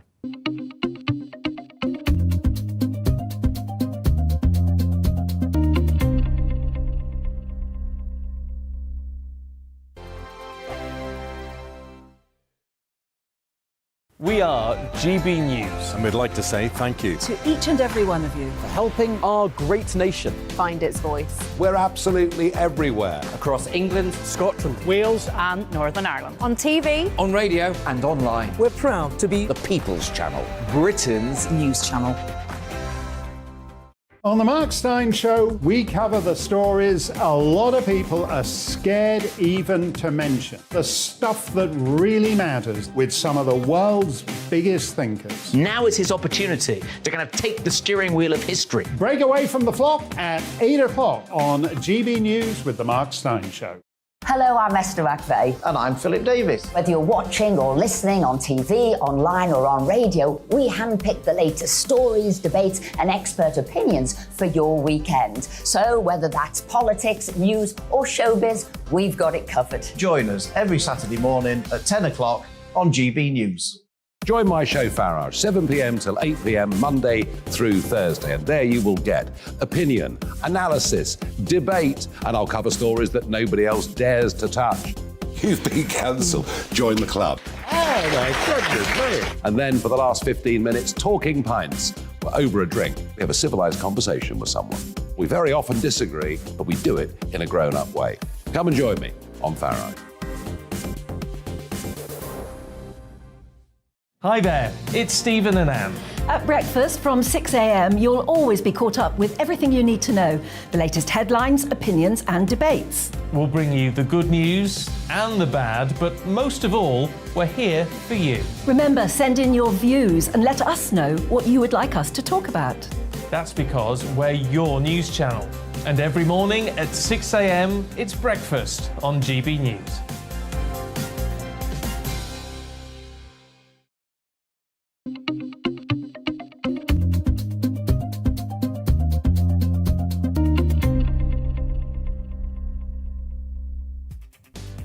Hello and welcome to GB News with me, Alistair Stewart, and Liam Halligan, with our mini-budget special programme until 3 o'clock this afternoon.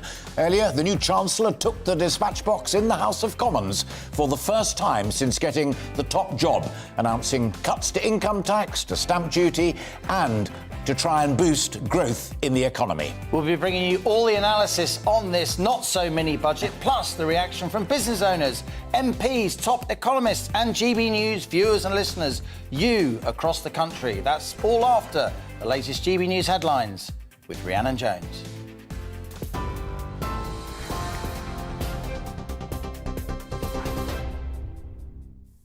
Thank you. Good afternoon. It's 1 minute past 12. Your top stories from the GB newsroom. The Chancellor has unveiled a wave of tax cuts as part of the government's mini-budget this morning, saying they're central to solving the riddle of growth. Kwasi Kwarteng told the Commons people need to know help is coming amid soaring living costs. He started by announcing a cut to household energy bills by an expected £1,400 this year. It's part of an energy package that will cost £60 billion for the 6 months from October. The Chancellor also announced plans to end the 45% top rate of income tax for the highest earners, as well as bringing forward the planned basic rate reduction from 20 to 19 pence from April next year. Kwarteng's mini-budget also sees a cap on bankers' bonuses, all part of the new Chancellor's growth plan. Today, we have cut stamp duty, we have allowed businesses to keep more of their own money to invest, to innovate and to grow. We have cut income tax and national insurance for millions of workers. We are securing our place in a fiercely competitive global economy with lower rates of corporation tax and lower rates of personal tax. We promised to prioritise growth, Mr. Speaker. We promised a new approach for a new era. We promised to release the enormous potential of this country. Our growth plan has delivered all those promises and more. Well, Shadow Chancellor Rachel Reeves says the mini-budget amounts to an admission of 12 years of economic failure. The argument peddled by the Chancellor today isn't a great new idea or a game changer, as the Minister said, as much as he'd like us to think so. What this plan adds up to is to keep corporation tax where it is today and take national insurance contributions back to where they were in March.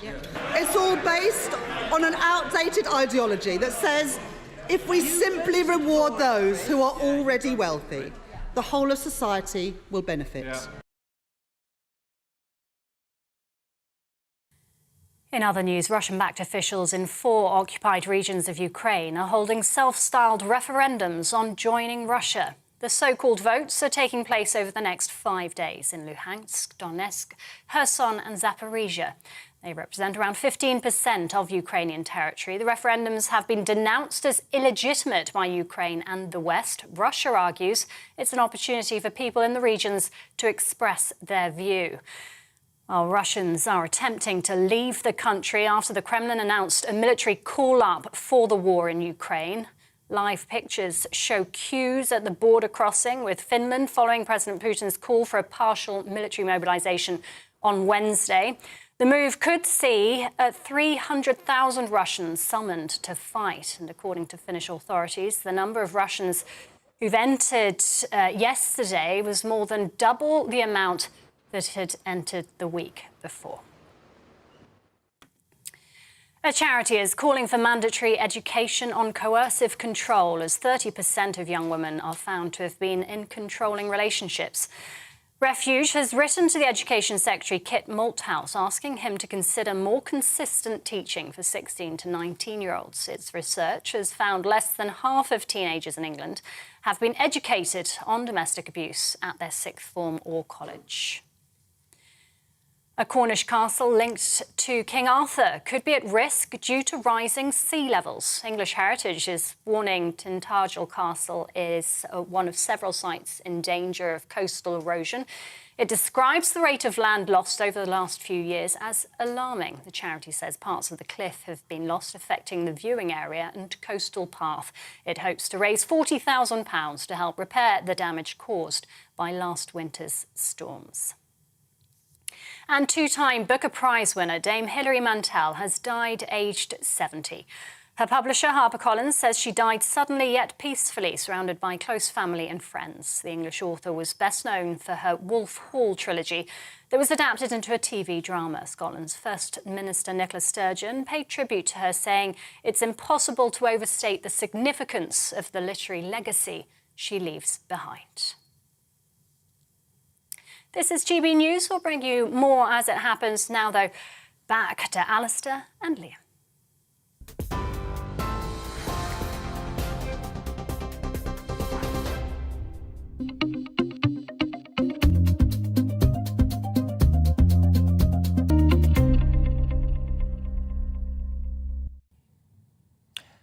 Earlier today, the Chancellor of the Exchequer, Kwasi Kwarteng, outlined a series of measures the government believes will boost growth.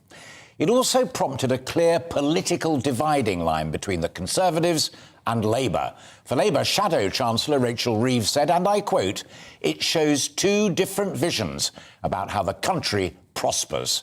The Conservative Chancellor said, and I quote again, "You can't tax your way to prosperity. You can't help workers by taxing them." Well, whether his plan works will be seen over the weeks and months to come, right up to the general election. Let battle commence. Mr. Kwarteng reiterated that the recent increase to national insurance would be reversed from the 6th of November, as well as confirming that the basic rate of income tax would be cut to 19p in April 2023, and that the top rate of 45% would be abolished. He also confirmed that the planned rise to corporation tax would not go ahead, and he's lifted the cap on bankers' bonuses. The government argues that the policies announced today will help boost economic growth, following yesterday when the Bank of England said the UK may already be in recession. That's 2 successive quarters of negative growth. However, the government's critics argue the measures are costly at a time when public debt's already high and the cost of borrowing is rising. Shadow Chancellor Rachel Reeves, she said that the plans are based on outdated so-called trickle-down economics. Well, let's remind ourselves of the Chancellor speaking in the Commons this morning. We need a new approach for a new era, focused on growth. Our aim over the medium term is to reach a trend rate of growth of 2.5%. And our plan, Mr. Speaker, is to expand the supply side of the economy through tax incentives and reform. That is how we will deliver higher wages, greater opportunities, and crucially, Mr. Speaker, fund public services now and into the future. That is how we will compete successfully with dynamic economies around the world. And that is how, Mr. Speaker, we will turn this vicious cycle of stagnation into a virtuous cycle of growth. So, as a government, we will focus on growth, even where that means taking difficult decisions. Now, none of this is going to happen overnight, but today we are publishing our growth plan. Today we are publishing our growth plan that sets out a new approach for this new era, built around 3 central priorities: reforming the supply side of the economy, maintaining a responsible approach to public finance, and cutting taxes to boost growth. Labour's Rachel Reeves says the mini-budget is a comprehensive demolition of the Tories' last 12 years in power. From a Tory Chancellor, no less. Let's hear what the Shadow Chancellor had to say. Can I thank the Chancellor on his comprehensive demolition of the record of the last 12 years. Their record, their failure, their vicious circle of stagnation. The Chancellor has confirmed that the costs of the energy price cap will be funded by borrowing, leaving the eye-watering windfall profits of the energy giants untaxed. Well, joining us now to discuss more on Labour's argument and response to Chancellor Kwarteng is James Murray, the Labour MP for Ealing North, and, more importantly in this context, the Shadow Financial Secretary to the Treasury. James, good of you to join us this morning. What's not to like about a lower basic rate of income tax, a reversal in those rises in national insurance?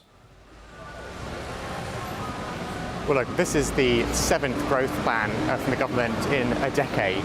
This comes after 12 years of a government presiding over low growth, low investment, low productivity. It's a roll of the dice by the Chancellor to try desperately to get things to be different, but I think we all know they won't be. The Chancellor himself was demolishing the Conservatives' record in office, and now he's gambling with family finances across the country to keep the Tory party happy. Labour itself, James, called that increase in national insurance when Rishi Sunak implemented it in April a tax on jobs. You've got what you wanted. Wouldn't it be grown-up politics to acknowledge that that aspect of what the Chancellor has done, at least, is good news? Well, when it comes to national insurance increase, you're absolutely right that we said right from the beginning, a year ago, that increasing national insurance on working people and businesses creating jobs was the wrong thing to do. So, of course, we're glad the government has finally come round to that. But across the piece, this is not a plan for growth. This is not a plan to do anything different than we've seen over the last 12 years of this Conservative government, and we're getting more of the same. Also said that Labour supports wealth creation. So how would you do that, James? But we want to make sure that this country's economy can grow. And when I go and speak to businesses across the country, what they talk about is making Brexit work, investment in infrastructure, making sure that we have the skilled workforce that we need in the UK. There are all sorts of things which businesses across the country speak to me and my colleagues in the Shadow Treasury team about. We saw none of that from the government today. They don't have a plan for growth. This is more recycled ideas from the last 12 years, and that's 12 years of low growth, low productivity, low investment, and a recipe for failure. Two of those ideas that people have been saying to you, this is what we would like Labour to do if they were in power. Just two of them. Well, for example, the number one thing, make Brexit work in terms of the agreement, Northern Ireland Protocol, and so on. Second thing that businesses talk about all the time to me is business rates. They say how the system of business rates is punitive, particularly on high streets and small businesses. That's why we have set out our plan to scrap the current system of business rates and replace it with a fairer system. We heard nothing about that today. At the last Labour conference, James, this time last year, Rachel Reeves did indeed make a major speech on business rates. I was very quick to give her credit, both on GB News and in my Telegraph columns. I just wanted to ask you, though, as Financial Secretary to the Treasury on the Shadow front bench, what your thoughts are on the currency. Just before we came on air, Alistair and I were looking at the currency markets. The pound's down over 1% since the Chancellor stood up in the House of Commons. It's now below $1.11. How concerned are you that there's too much borrowing here, too much spending, and that the pound could get weaker?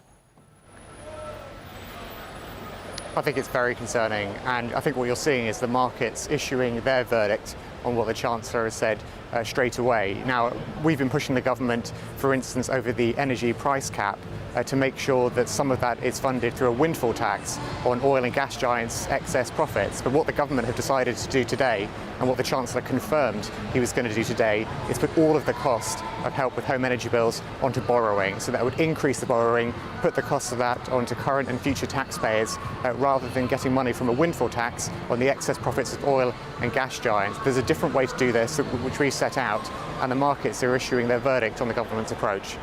James Murray, thanks for finding time for us on what I know is a busy day for you and the whole team. I'm most grateful for that. Thank you very much indeed. That's James Murray there, the Labour member of the Treasury team, the Shadow Treasury team, saying two clear priorities right now, live on this programme: make Brexit work, brackets Northern Ireland, and cut the business rate. I do think these business rates are an opportunity for Labour. It's high business rates, particularly on shops, retail units that have kept a lot of our high streets, particularly in towns across the regions, dormitories in many ways. So I suspect when Labour conference gets going this weekend, Rachel Reeves will be talking about potential business rate cuts once again. Let's now turn to Tom Harwood, GB News' hard-working political correspondent.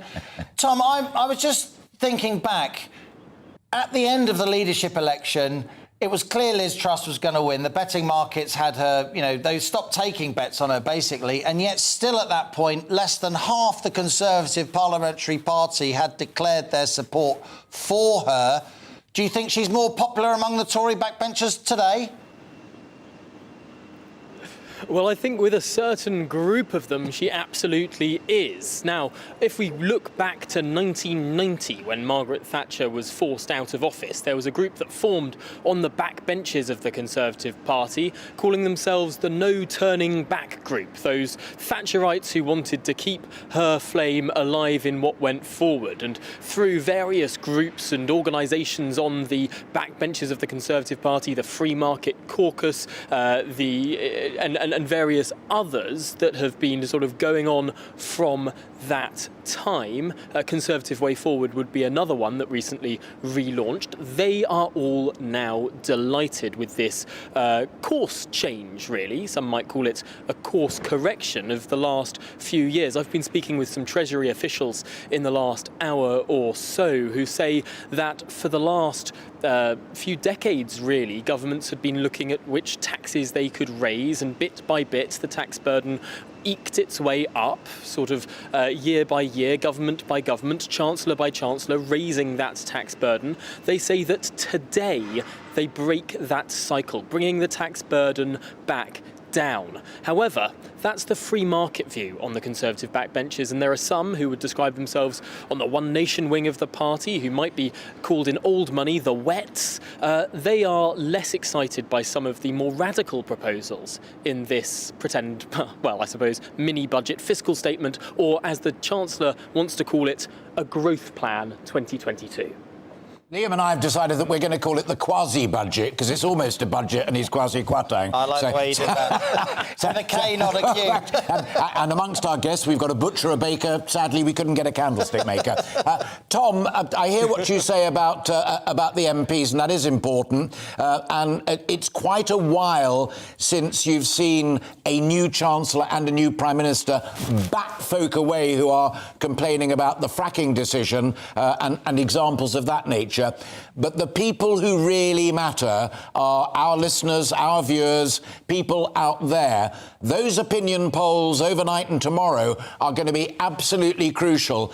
And it seems to me, and I hope to us, that reversing the national insurance issue and also saying next year a penny off the basic rate of income tax is going to ring in the ears of ordinary people who, to you, me and Liam, are called voters. Yes, I think that's a very important point. There are some measures in this package of measures that people will find very attractive. Being able to keep more of their own money, a key principle of conservatism that had been rather lost in the last few years and has now been reclaimed by this new government. However, there'll be other measures that undoubtedly do not poll well. The GBNews People's poll this morning found that a majority of people do not like bankers being able to have higher bonuses, even though Kwasi Kwarteng set out, of course, the rationale, the economic rationale for that. Some of these measures will be unpopular. The crucial thing that this government has decided, it looks like, is that it's worth to do unpopular things in order to get better results. In ordinary speak, perhaps, doing unpopular things at the start of their term, getting those big decisions out of the way now, so that in 2 years' time, when they do go to the polls, the effects of those decisions may well be starting to be felt. The growth rate may well be up, and some more retail policy could well be offered. Indeed, Tom. Of course, Rishi Sunak was very popular when he was giving money away as well, so we'll see what happens. I must say, coming from Alistair and I, the sort of Wardolph and Statler of GB News, it never ceases to amaze me, Tom, how you comment on issues that were happening when you weren't even alive, like the No Turning Back group. We were talking earlier about Nigel Lawson's budget of 1988. He seems to know more about it than I do. I had lunch with a lot of the Wets. Is there a sense at Westminster that despite this being marketed as a mini-budget, because of course we haven't got those OBR official forecasts and so on, is there a sense that this is a big, historic policy move or set of moves? Because from where I'm sitting, it certainly feels like that. Oh, certainly. Whether you are a proponent of these measures or an opponent of these measures, what cannot be denied is these are bold measures. In her leadership campaign, Liz Truss said that now was the time to be bold, to go big or to go home, and that's certainly what has happened. It feels like there is a new ideological divide in the Commons in the way there hasn't been since the 1980s, when you did have that clear, bold strategy from Margaret Thatcher, but also a clear opposition from the Labour Party. Those times of clear difference and ideological distinction, they're back today. Tom, thank you very much indeed. Tom Harwood there, our brilliant political correspondent in Downing Street, and we'll be popping back to him as he picks up more opinion from MPs, hopefully including your MP, if he can get hold of him or her. So that's Tom for now. Just picking up on one thing, there was one of those strange lines, and you and I have listened to these things so closely, looking for the technical nuances and the ups and downs of tax and stuff like that. The sleights of hand. But yeah, and talking of which, Kwasi Kwarteng said on the absence of an Office of Budget Responsibility report in answer to Mel Stride, the Tory chairman of the Treasury Select Committee, the watchdogs. Rishi Sunak's former campaign manager. Absolutely right. And Kwasi came back and said there will be an OBR report before the end of the year. And here's the killer observation, picking up exactly on what Tom was just talking about. So radical are these measures, so radical is the thinking now that report will then reflect these statements. That's right. So if you do an OBR report now, it's meaningless. Do it tomorrow, it is begins to look tasty. And it's meaningless when wholesale gas prices are all over the place, and the biggest measure in this budget is the cap on household and business energy costs, which, of course, the cost of implementing that cap depends entirely on wholesale gas prices. Coming up after the break, we will have the latest here on GB News from our national reporter, Paul Hawkins. He's been asking manufacturers what they think about this not-so-mini budget. That's after the weather. Hello, Alex Deakin here with your latest weather update. For most today, and indeed the weekend, will be dry and bright. Just a few showers here and there today. The main exception to the rule today will be across the southeast of England, where it will actually be pretty wet with some heavy bursts of rain in places caused by this weather front. It's been ambling across the country for a couple of days, and now it's just kind of grinding to a halt across the far southeast. So here in particular, a cloudy day with heavy bursts of rain on and off that could cause some problems as that rain really starts to build up. Sprinkling of showers across Scotland and Northern Ireland, and we have a sunnier zone in between. Much of Northern England, North Wales having a fine day. The odd shower in the southwest, but again here, most places dry and bright. In the sunshine, temperatures just about getting up to 20 Celsius, but a coolish feel for most, particularly with the rain persisting across the southeast. Likely to linger into the evening and overnight period as well. Quite a bit of uncertainty about when, if at all, that will clear. The rain may just keep going across parts of Kent and Sussex in particular into the weekend. Otherwise, again, most places dry overnight. There's enough of a breeze to stop too much fog forming, but it will be quite a chilly night, down into single figures for most, certainly from the Midlands northwards. So a chilly start to the weekend, but for many, a dry and a bright start. The odd shower grazing the west coast of Wales, one or two coming in across northeast England. Some rain still across the far southeast, and it's quite cloudy here and across parts of East Anglia too. The odd shower developing across the Midlands come the afternoon, but as I said, most places dry and bright with some sunshine. But again, the wind's coming down from the north, so a cooler feel for sure. Still a few showers around on Saturday evening if you're heading out, but I think most places will be dry. The showers tending to fade away, although we'll keep some coming into these North Sea coasts as we head into Sunday morning. Sunday looking dry and bright for the vast majority. Will be a little bit chilly, but turning colder still as we go into Monday. Goodbye.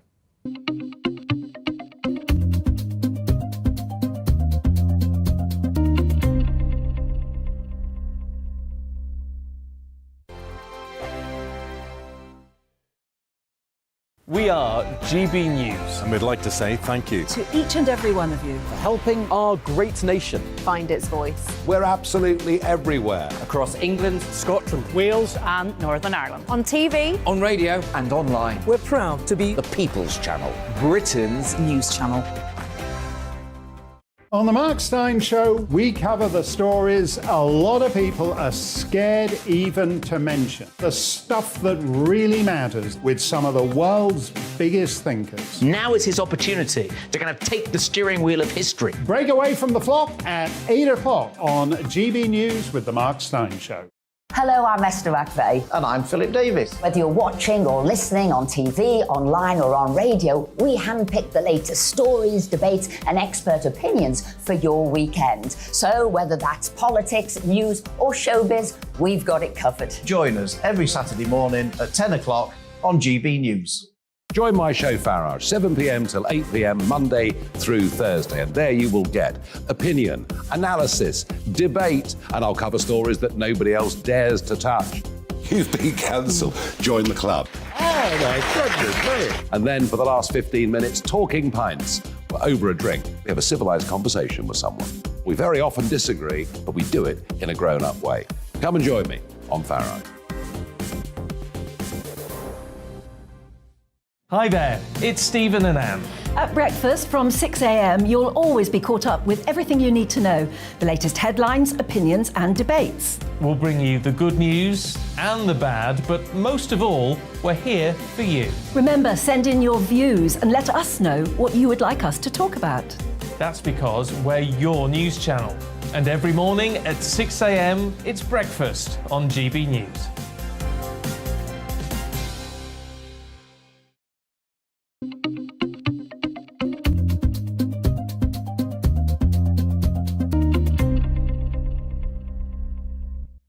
Hello and welcome back. It's 26 minutes past 12. You are watching and listening to our coverage of the mini-budget. Earlier today, the Chancellor announced a raft of tax cuts and economic measures in a massive shake-up of the UK's finances, with ambitions to accelerate the UK economy so that it expands by an average 2.5% a year. We're joined now by Helen Thomas, economist and CEO of Blonde Money. Helen, great to see you on GB News as ever. I know you're very much a student of history. Your Blonde Money newsletters are full of historic references. This is a very big day. No mini budget.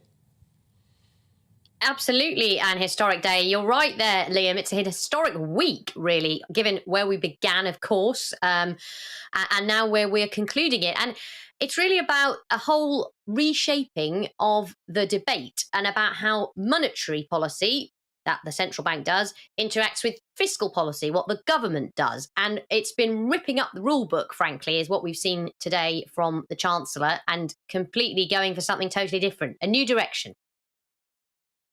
A number of commentators observed this morning, and I think possibly with some merit, that you're absolutely right, but the Bank of England's going that way and Her Majesty's government's going that way.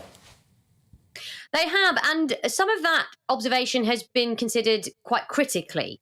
There has been focus on this concept of coordination. Now, you might well remember when the pandemic struck in March 2020, you heard actually Rishi Sunak talk about coordination. But coordination does not necessarily mean they're doing the same thing. It means working together with the economic issue at hand. And here is the big issue that we need to look at. Yes, there's inflation, but also a lack of growth, which gets you to this horrible world called stagflation. And you heard in the clip you played a bit earlier from Kwasi, that he talked about stagnation. The stag element of this is what the government are trying to go for. And that leaves the Bank of England to take care of the inflation part of the equation. That's the inflation. So look, it is the argument there is basically let the Bank of England deal with prices, and the government are there to make sure that growth still comes, because without the growth, you get in an even worse mess, quite frankly. Helen, you are very much a denizen of financial markets. I agree with you. The big kind of philosophical question for day 2 and day 3 after this statement will be, is the Bank of England and the Treasury working together? Given that, yes, they're doing different things, but it may be the fact that the government's helping people to get through a tough period allows the Bank of England to more credibly impose its anti-inflation medicine in terms of higher interest rates. So it may actually be coordination does mean balancing rather than going in the same direction. Yeah. And that's something that people like us will be really pondering in the days to come. But I just wanted to put something to you from financial markets. The dollar is down more than 1.4. The pound is down by more than 1.4% against the dollar since Kwasi Kwarteng stood up. But meanwhile, wholesale gas prices, they're down 55% off their peak, making this energy price cap a lot easier to finance for the government. How important is the financial markets verdict? Well, of course, financial markets are extremely relevant because there's the whole issue when you have a lot of debt is who buys the debt, and that is people in the financial markets. Now, we have seen these big moves. We should not be surprised by them, nor particularly panicked by them, quite frankly. The currency is a pressure valve. If the pound is falling, ultimately it attracts foreign investment, and it's a rebalancing that takes place. It could be down at, it'll headed down to $1, but, back in 2008-9, it was at $2. It's just how that market operates depending on what is going on. So that will move around. The other element that worries people is, of course, the interest rate. Yes, it will get more expensive to finance debt, but that was happening everywhere anyway, because there is this inflation problem. And it's not just in the UK, it's obviously the whole of the Western world, thanks to Mr. Putin, amongst other things. So, I think the financial market reaction is understandable, and simply, as I say, a reflection of what historic measures have been taken today, but it doesn't have to be seen as a negative. In fact, it's, as I say, a rebalancing mechanism. There's going to come a point, actually, where the yield on UK debt is so attractive to people, they want to own it because they can see that these measures will work, there will be growth, and they'd be quite happy to pick up that interest rate. Perceptions are key, aren't they? Helen Thomas, CEO of Blonde Money, always great to have you here on GB News. And coming up after the news, we'll be getting the very latest business reaction to the mini-budget. But first, let's take a look at the headlines with Rhiannon Jones.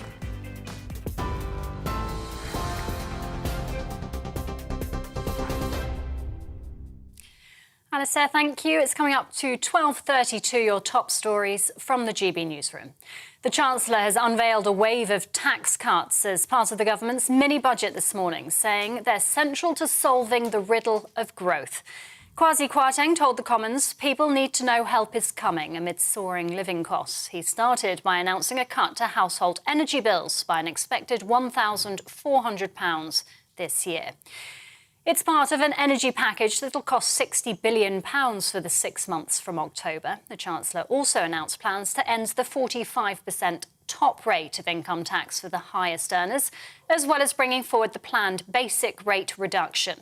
Kwarteng's mini-budget also sees a cap on bankers' bonuses, all part of the new Chancellor's growth plan. Today, we have cut stamp duty, we have allowed businesses to keep more of their own money to invest, to innovate and to grow. We have cut income tax and national insurance for millions of workers. We are securing our place in a fiercely competitive global economy with lower rates of corporation tax and lower rates of personal tax. We promised to prioritise growth, Mr. Speaker. We promised a new approach for a new era. We promised to release the enormous potential of this country. Our growth plan has delivered all those promises and more. While Shadow Chancellor Rachel Reeves says the mini-budget is nothing new. Can I thank the Chancellor on his comprehensive demolition of the record of the last 12 years. Their record, their failure, their vicious circle of stagnation. The Chancellor has confirmed that the costs of the energy price cap will be funded by borrowing, leaving the eye-watering windfall profits of the energy giants untaxed. And in other news, two-time Booker Prize winner Dame Hilary Mantel has died aged 70. Her publisher HarperCollins says she died suddenly yet peacefully, surrounded by close family and friends. The English author was best known for her Wolf Hall trilogy that was adapted into a TV drama. TV online and DAB+ radio, this is GB News.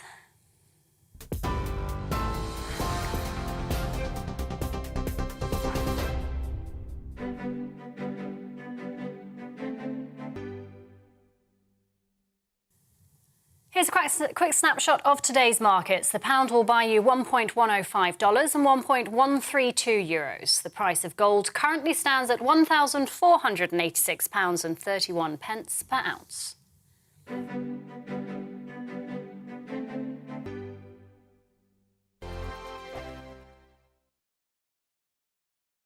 We are GB News. And we'd like to say thank you To each and every one of you. for helping our great nation. Find its voice. We're absolutely everywhere. Across England, Scotland, Wales and Northern Ireland. On TV, on radio, And online. we're proud to be The People's Channel. Britain's news channel.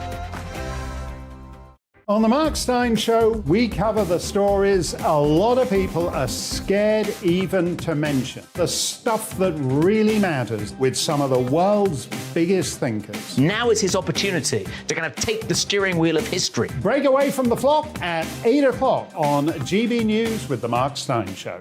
Hello, I'm Esther McVeigh. And I'm Philip Davis. Whether you're watching or listening on TV, online or on radio, we handpick the latest stories, debates and expert opinions for your weekend. So whether that's politics, news or showbiz, we've got it covered. Join us every Saturday morning at 10 o'clock on GB News.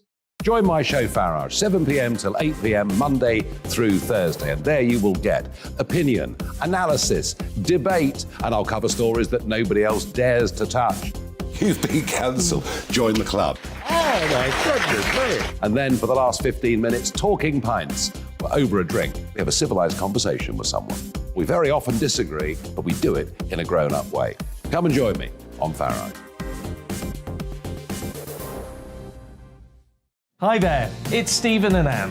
At breakfast from 6 a.m, you'll always be caught up with everything you need to know, the latest headlines, opinions and debates. We'll bring you the good news and the bad, but most of all, we're here for you. Remember, send in your views and let us know what you would like us to talk about.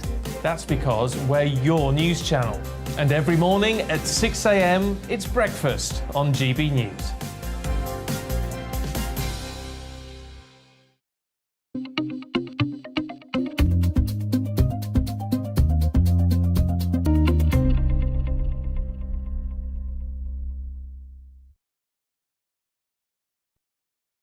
Radio with our coverage of, reaction to and commentary upon Kwasi Kwarteng's budget, which he delivered, getting on for 3.5 hours ago. So that you know what we're talking about and what really matters to you, let's cross over now to Liam, who's whipped up some lovely graphics outlining the main points from Chancellor Kwasi Kwarteng's announcements earlier today.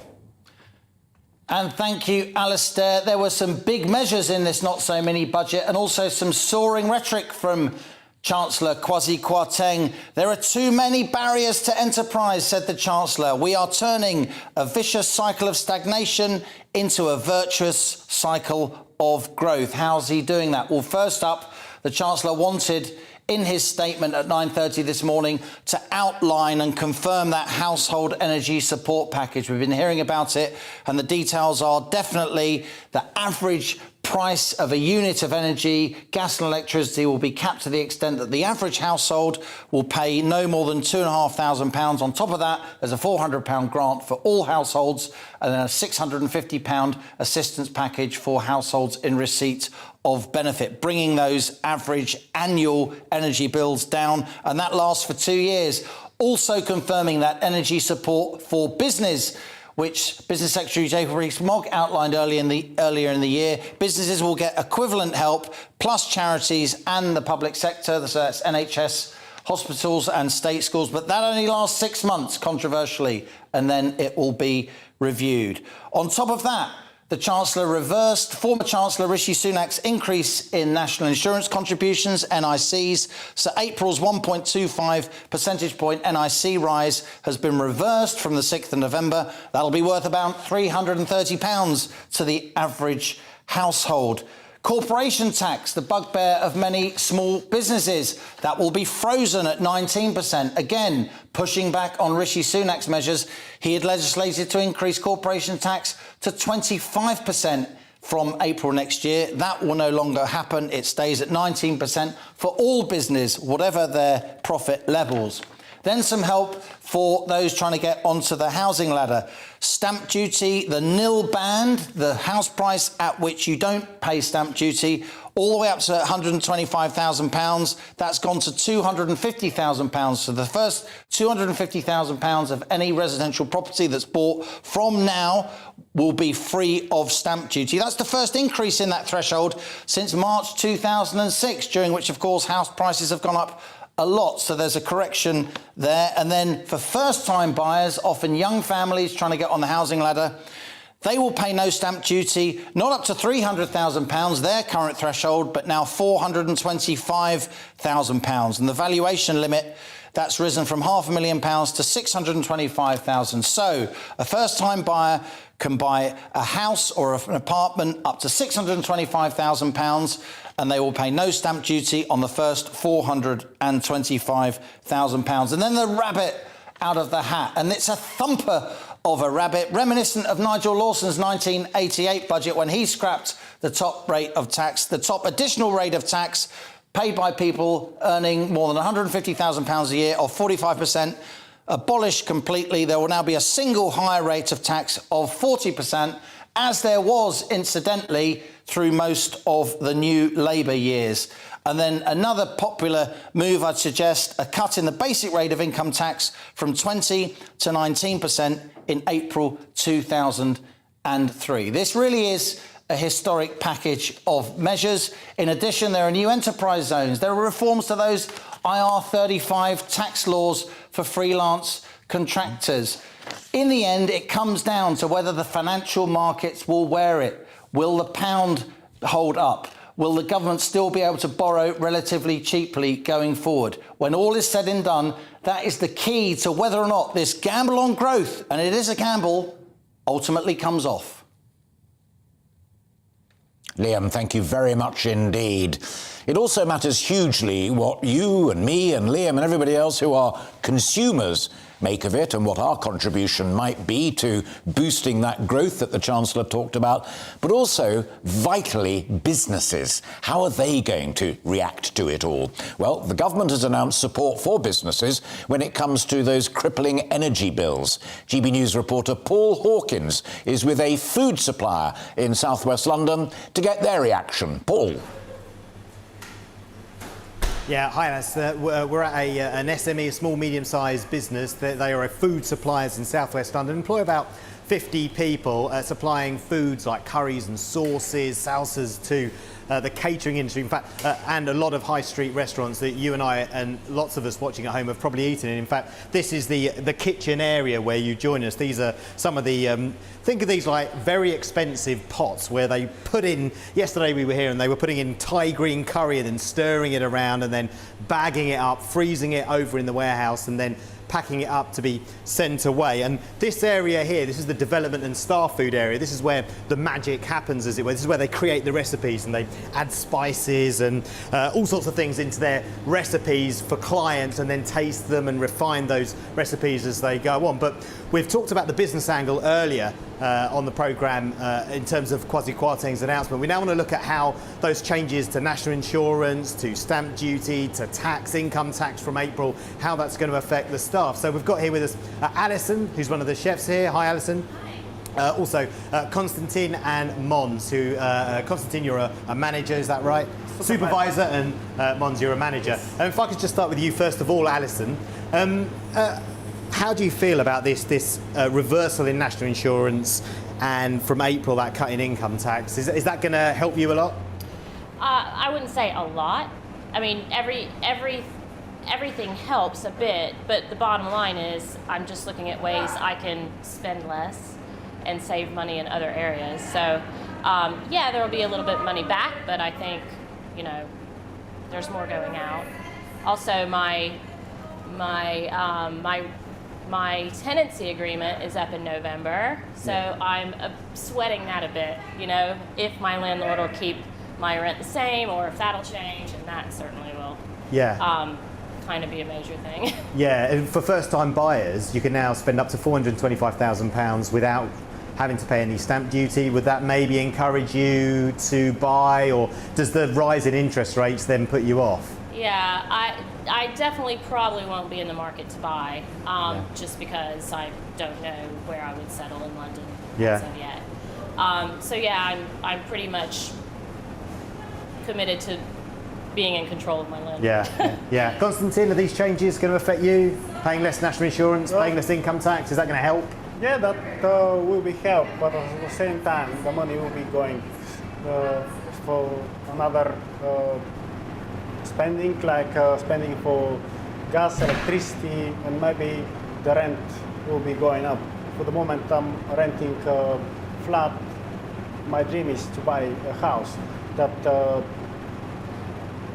is good. They just freeze the duty. No stamp duty. And would that be your first? At the same time, when I spend the money for rent, gas, electricity, I cannot save the money to buy a house.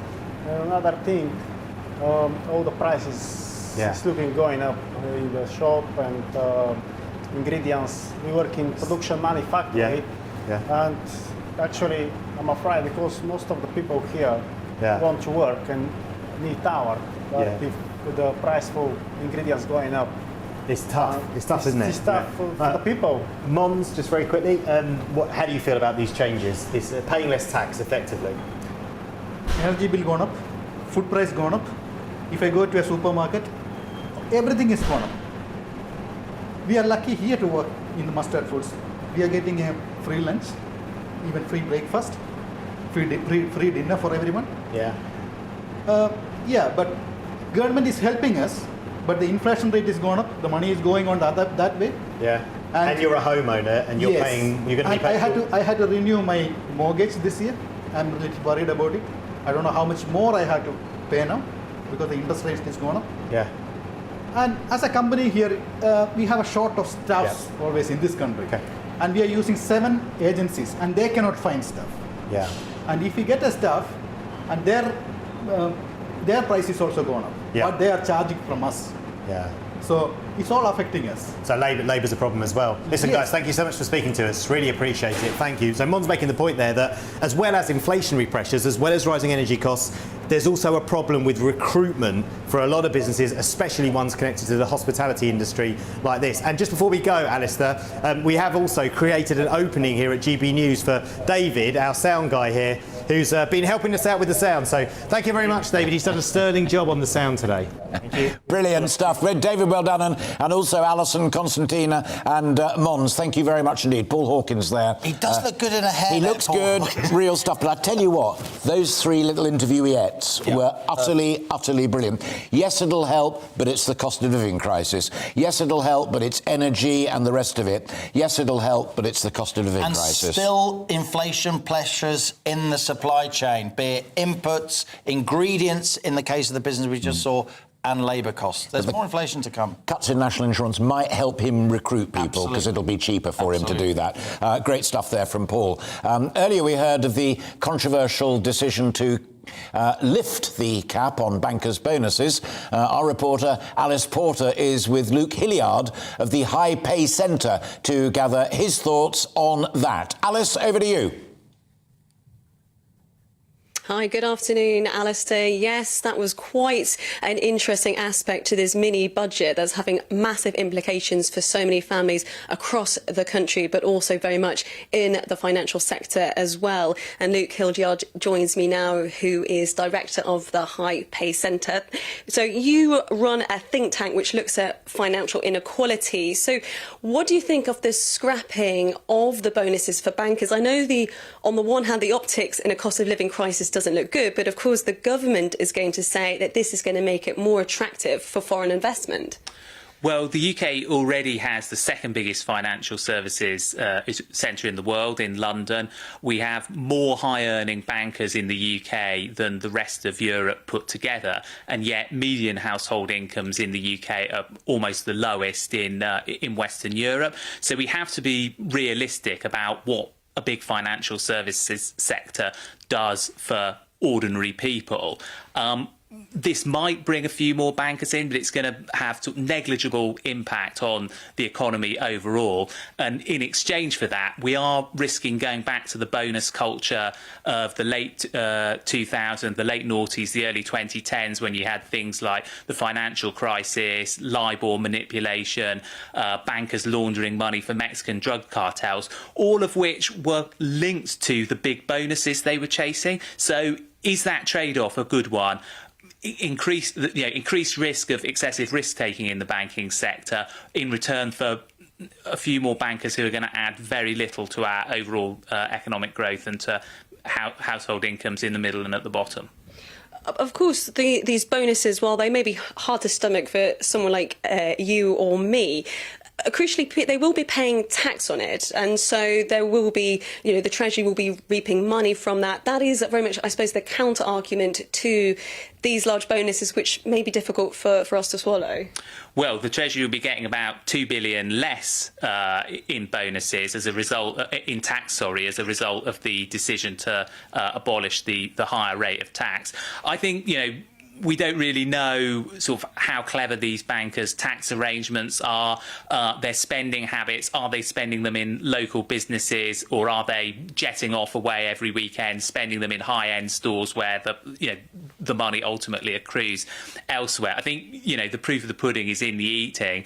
Having this sort of big financial services sector, and the huge number of bankers we've already got hasn't really or hasn't helped median incomes get to a level beyond just about the lowest in Western Europe. So I'd be sort of pretty sceptical about any claims that the amount of tax bankers pay, the amount they're going to spend in the local economy, will mean that this move benefits ordinary people, because I don't think the evidence supports that.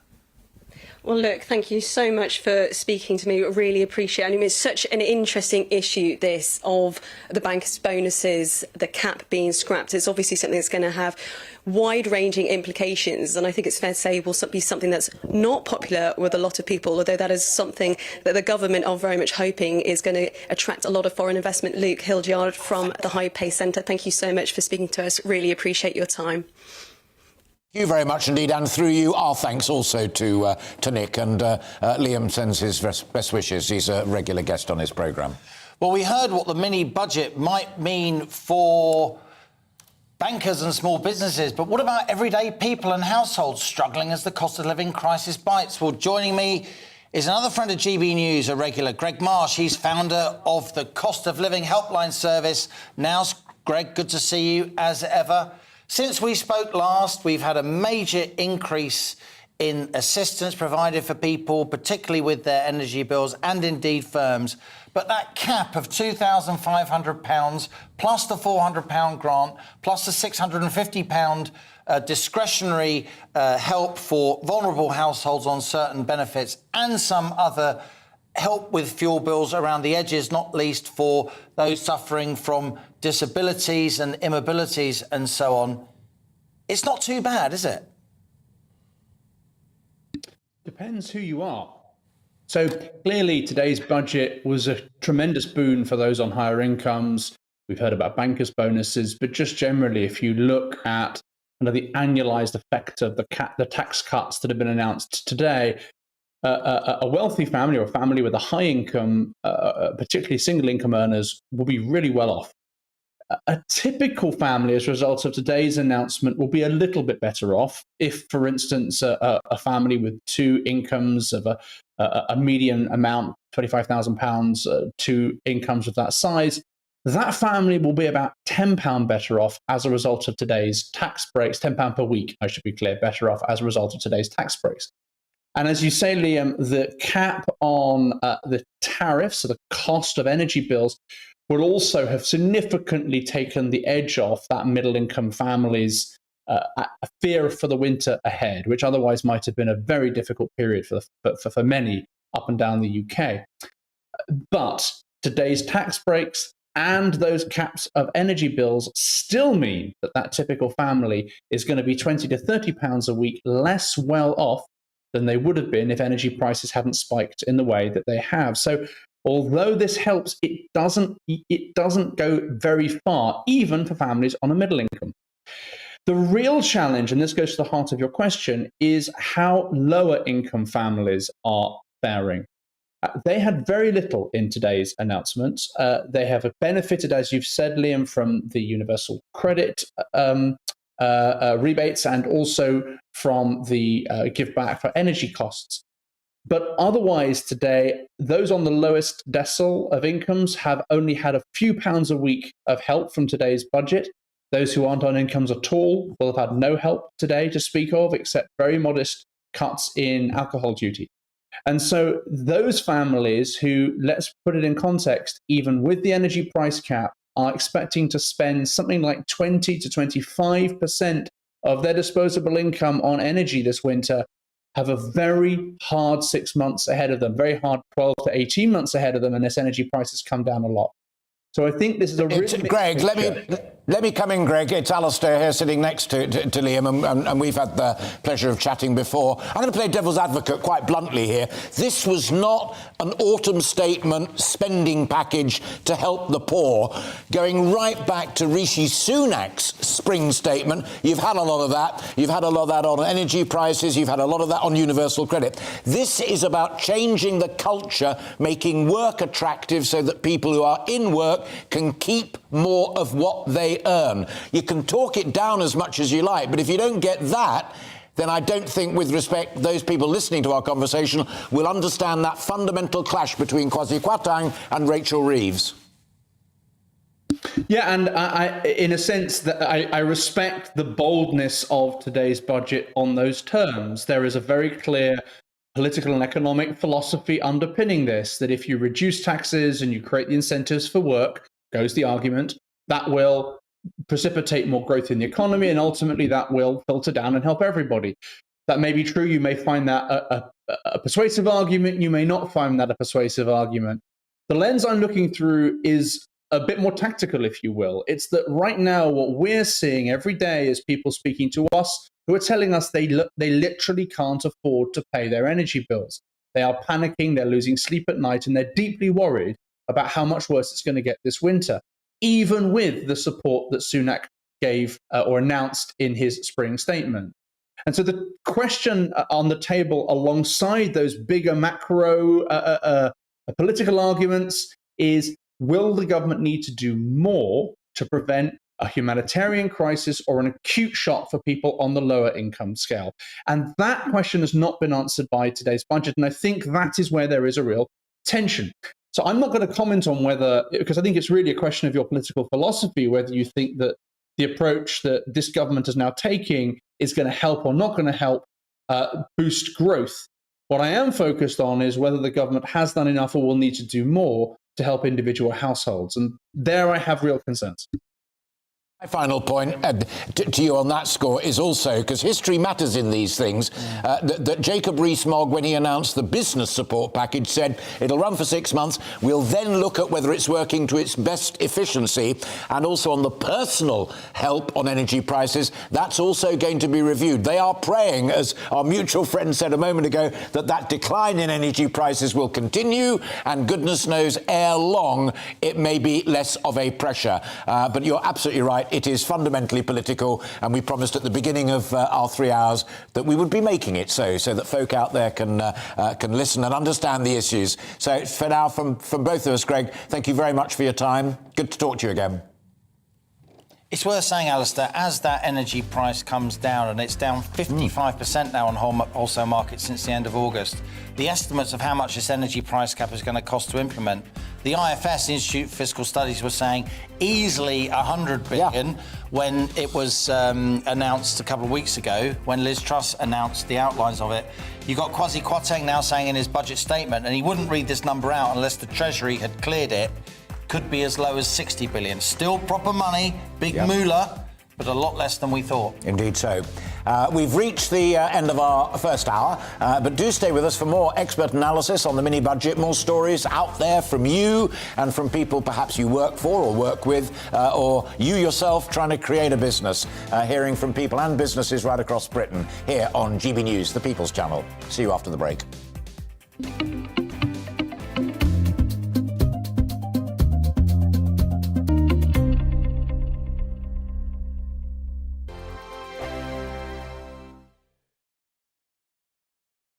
We are GB News. And we'd like to say thank you To each and every one of you. for helping our great nation. Find its voice. We're absolutely everywhere. Across England, Scotland, Wales and Northern Ireland. On TV, on radio, and online. we're proud to be The People's Channel. Britain's news channel.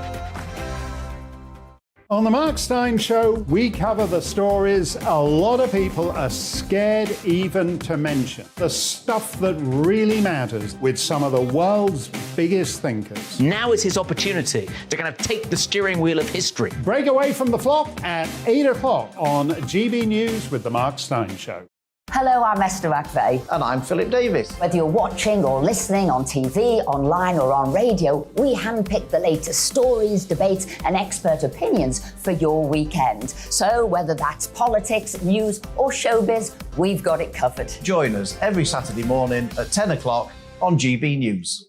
Join my show Farage, 7 p.m. till 8 p.m. Monday through Thursday, and there you will get opinion, analysis, debate, and I'll cover stories that nobody else dares to touch. You've been cancelled. Join the club. Oh my goodness me! And then for the last 15 minutes, talking pints. Over a drink, we have a civilised conversation with someone. We very often disagree, but we do it in a grown-up way. Come and join me on Farage. Hi there, it's Stephen and Anne. At breakfast from 6 a.m, you'll always be caught up with everything you need to know, the latest headlines, opinions and debates. We'll bring you the good news and the bad, but most of all, we're here for you. Remember, send in your views and let us know what you would like us to talk about. That's because we're your news channel. And every morning at 6 a.m, it's breakfast on GB News.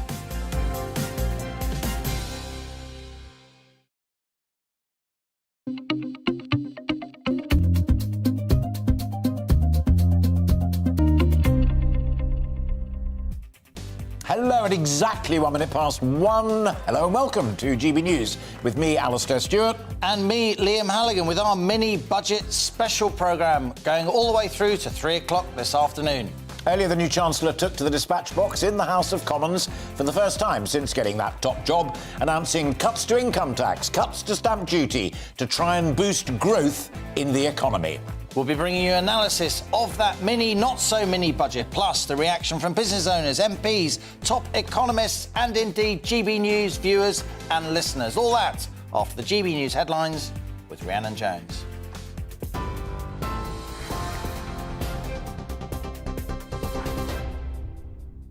Thank you, Liam. Good afternoon. It's coming up to 2 minutes past 1. I'm Rhiannon Jones in the GB Newsroom.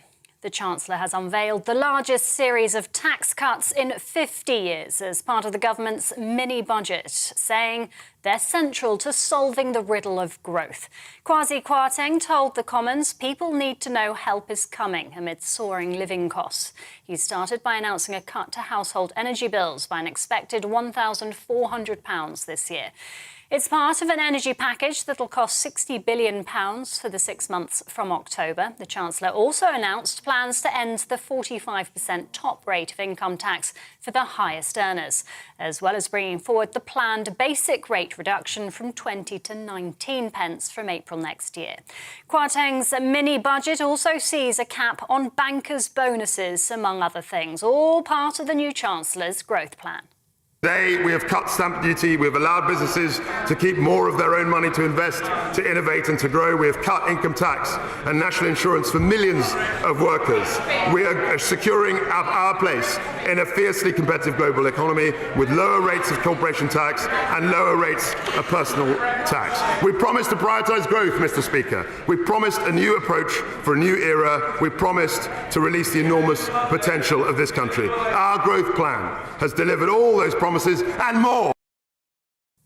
Well, Shadow Chancellor Rachel Reeves says the mini-budget amounts to an admission of 12 years of economic failure.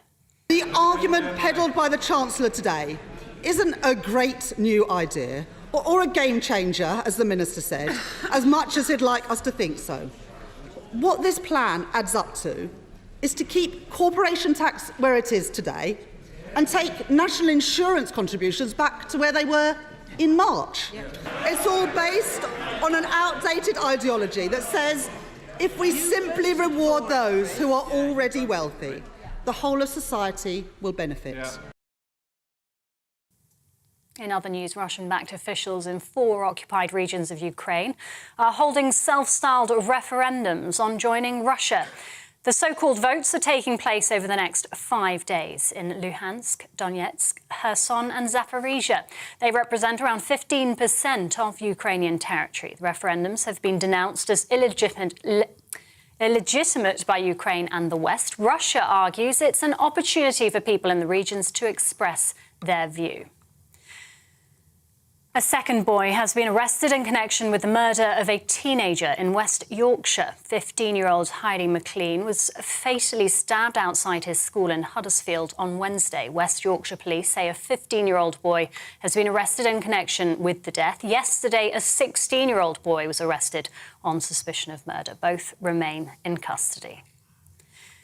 A charity is calling for mandatory education on coercive control, as 30% of young women are found to have been in controlling relationships. Refuge has written to the Education Secretary Kit Malthouse asking him to consider more consistent teaching for 16 to 19-year-olds. Its research has found less than half of teenagers in England have been educated on domestic abuse at their 6th form or college. A Cornish castle linked to King Arthur could be at risk due to rising sea levels. English Heritage is warning Tintagel Castle is one of several sites in danger of coastal erosion. It describes the rate of land lost over the last few years as alarming. The charity says parts of the cliff have been lost, affecting the viewing area and coastal path. It hopes to raise £40,000 to help repair the damage caused by last winter's storms.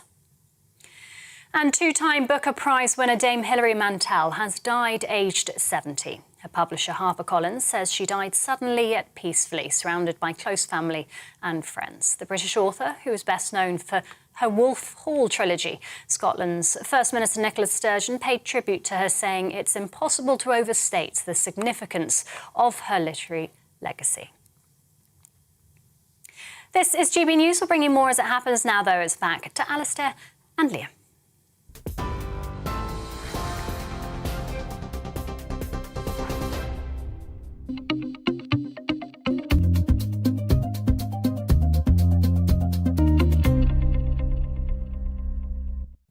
Rhiannon, thank you very much indeed. As we've been hearing, the Chancellor of the Exchequer, Kwasi Kwarteng, outlined a series of measures that the government believes will boost growth during his not-so-mini budget earlier today. His announcements have shown a clear political dividing line between the Conservatives and Labour. The government argues the policies announced today will help boost economic growth. However, critics argue the measures are costly at a time when public debt is already too high. Well, let's remind ourselves of what the Chancellor of the Exchequer said when he spoke this morning. We need a new approach for a new era, focused on growth. Our aim over the medium term is to reach a trend rate of growth of 2.5%. And our plan, Mr. Speaker, is to expand the supply side of the economy through tax incentives and reform. That is how we will deliver higher wages, greater opportunities, and crucially, Mr. Speaker, fund public services now and into the future. That is how we will compete successfully with dynamic economies around the world. And that is how, Mr. Speaker, we will turn this vicious cycle of stagnation into a virtuous cycle of growth. So, as a government, we will focus on growth, even where that means taking difficult decisions. Now, none of this is going to happen overnight, but today we are publishing our growth plan. Today we are publishing our growth plan that sets out a new approach for this new era, built around 3 central priorities: reforming the supply side of the economy, maintaining a responsible approach to public finance, and cutting taxes to boost growth. Chancellor Kwasi Kwarteng there, speaking in the House of Commons this morning in a statement which Shadow Chancellor Rachel Reeves called a complete demolition of the policies of the last 12 years, an admission of economic failure. Well, that's Rachel Reeves, who's the Shadow Chancellor, saying what she thinks. Before we get into some more analysis and, importantly, hearing from more of you on television as well and radio, lots of you, I'm delighted to say, have been getting in touch via social media and emailing. And if you haven't done so yet and you need a reminder, on social media at GBNews, and email is gbviews@gbnews.uk. So let's share back with other folk some of what you thought. On the strength of the pound, Graham says a weak pound is good, as it will encourage inward UK investment and it is great for exports. A weak pound should not be feared. It's actually a good thing. That is an argument, Graham. On the other hand, a weak pound means we import inflation because everything we buy abroad is more expensive, not least fuel, which is priced in dollars, of course. On stamp duty, Tina says that we need to hear what dates the stamp duty reductions kick in at. I'm in the midst of buying a house and I need to know if I should delay completion or not. I should save thousands. Well, just to let you know that we will be talking to an estate agent. We're on air, the two of us, until 3 o'clock. And in the third hour, between 2 and 3, we will be talking to an estate agent so we can fill those gaps in for you. So don't go anywhere. Worth saying as well that Chancellor Kwasi Kwarteng insisted those stamp duty cuts are permanent because he doesn't want to cause a frenzy as if there's only a window. Joan weighs in, emailing us to say, if gas prices do come down as a result of this budget, when will that be passed on to customers? Well, as long as gas prices are above the cap, which leads to an annual bill of £2,500, that's where the cap will stay. Indeed so. On mortgage rates, Kathy chips in. My husband's just reminded me that when we were young, interest rates on mortgages were at 15%. I remember Nigel Lawson in the late 1980s. We had no help then. We just had to get on with it. And you know what? We survived. So did I.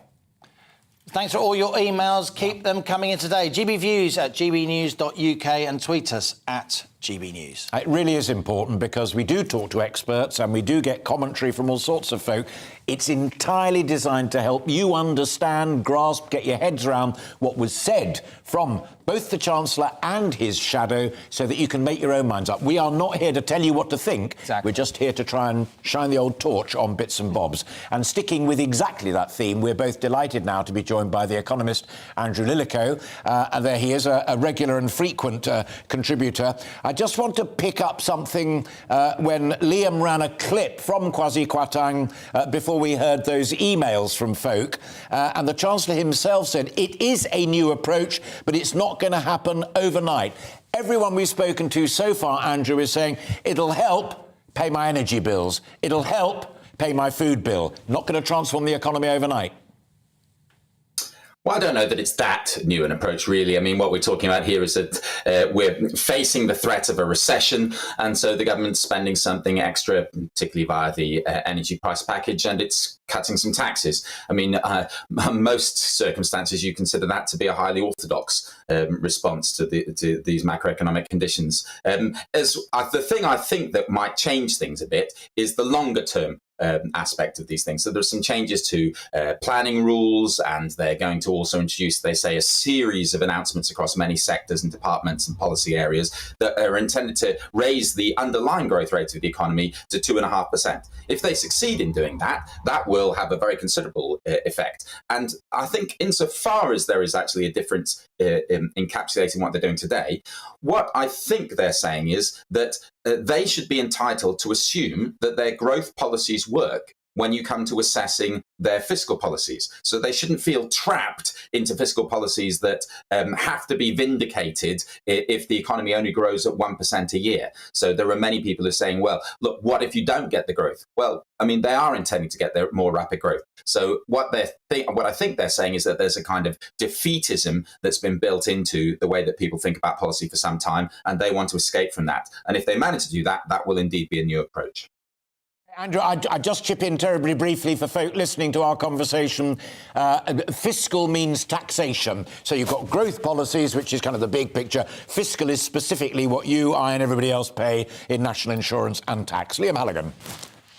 Andrew, I think you're on the money to coin a phrase when it comes to those growth policies. If they can get them through, obviously the tax cuts will get through Parliament. Whether or not they can become self-financing depends on whether the broader economy gets going. And I think that does depend, as you rightly say, on the other supply-side policies, the changing to planning laws, the infrastructure initiatives and so on, those enterprise zones. But all of those changes, those supply-side changes, they're the tough aspects of policy making, aren't they? Planning laws, they're going to annoy a lot of people in Parliament, not least on the Tory backbenches. When you prioritise some infrastructure projects over others, you come up against vested interests. When you create enterprise zones, regions around those enterprise zones will say you're stealing business from them. It's not all straightforward to get these supply-side policies through, is it? No, absolutely. And in planning in particular, there are a few areas of policy where the proof of the pudding is more in the eating than in planning policy. In the documents published today, for example, they said that they were now going to permit onshore wind generation. Well, we'll see whether that actually happens when it comes to getting acceptance by various Tory shire councils and that kind of thing. So I absolutely agree that these things are tough to deliver. I think that they will be seen to be vindicated a little bit for free. So on the political side here, one thing to bear in mind, I think, is the part of the reason why growth has been so slow for so long is that we carried an anchor of debt. Debt being in the wrong parts of the economy, debt held by households and certain kinds of dysfunctional businesses right back from the period of the Great Recession. And the period of inflation that we're going through will erode some of that debt away. It should reduce the burden of that. And that should allow a little bit of faster economic growth just by itself. We'll also get, hopefully, by the time of the next general election, the Russia-Ukraine war will be over and we'll start getting some recovery as energy prices normalise internationally. Even if we don't, we'll probably have had some adjustment through more green energy and that kind of thing by then. And we'll also get further recovery as we have our post-COVID adjustments. Maybe we'll also have some new technologies coming online. So I think we should be reasonably optimistic that growth would accelerate even were it not for the Truss's policies. So she's, I think, kind of picked a good moment to have this as her agenda because she will get a bit for free and she'll be able to claim, I think some of her policies are likely to give her a bit extra as well. But even if they don't give her very much, she'll be seen to be vindicated because I think growth will in fact accelerate. A final thought, Andrew, if I may, picking up on something that you said, and that is your answer to my first question was, yeah, it's not that radical, and given time it should be OK. Are you equally neutral and calm on those levels of not private debt, but government debt? I think it was last month that the interest alone on government debt was the best part of £10 billion, which is money that could be spent on schools or on benefits or aid to industry. I mean, I'm personally, historically, quite concerned about these levels of debt. Well, aggregate debt is tending to come down as a proportion of GDP, partly because of inflation. So the debt levels are actually relatively low by G7 levels and will probably go down a bit further. Depends on the energy price package, really. I mean, the international energy prices are so volatile that it could go one way or another. But they'll probably come down a bit through inflation. What you were seeing with those debt interest figures is, as interest rates are rising, the quantitative easing bonds, which the Bank of England holds, then are losing some value. And the Treasury indemnifies the Bank of England against those losses. So what happens is that there's a kind of technical adjustment whereby, because we had all this quantitative easing money put into the economy, when interest rates go up, the Treasury technically loses some money out of that. Now, it'll only have to pay that back over a number of years, but it gets taken into the account straight away. So that's a lot of the effect there, really. There's also some other adjustments going on from changes to RPI and CPI, which will bore your listeners silly. But the key thing to grasp here is I think that these things are driven by technical adjustments rather than cash flow effects. So I think you shouldn't worry about that too much. I'll try hard not to and listen carefully, as I always do, Andrew, to your analysis. Thank you so much for joining us. You're always welcome here on GB News. Andrew Lilliker there. Economy, yes, but economist, but also a bit of a philosopher too. Economist boring people silly? As if. If you laid all economists end to end, they still wouldn't reach a conclusion. There you go. The Chancellor also announced this morning that the level at which house buyers begin to pay stamp duty, the so-called nil band, doubling from £125,000 to £250,000. And for first-time buyers, it's £425,000, which will be welcome news for some people, although one of our viewers did say in that clip a little earlier, it's a long time before I can think of that sort of level of expenditure. But it will be welcome news for some people who are trying very hard to get onto the housing ladder. So, as promised earlier in this programme, our GB News reporter Ellie Costello is indeed with an estate agent in London. And there she is. Ellie, over to you. Yes, good afternoon to you both, and very welcome news indeed outside Adam Hayes, estate agent in North London here. The phones have been ringing off the hook in there this morning. We've stepped outside to let them crack on with what is a very busy day, because many first-time buyers are realising they could save, I think it is on average, £6,000 on their stamp duty. So it's very busy in that estate agent this morning, and we've been there all morning reacting to that mini budget statement. Didn't turn out to be very mini at all. It was more a large fiscal event, Kwasi Kwarteng outlining those stamp duty cuts.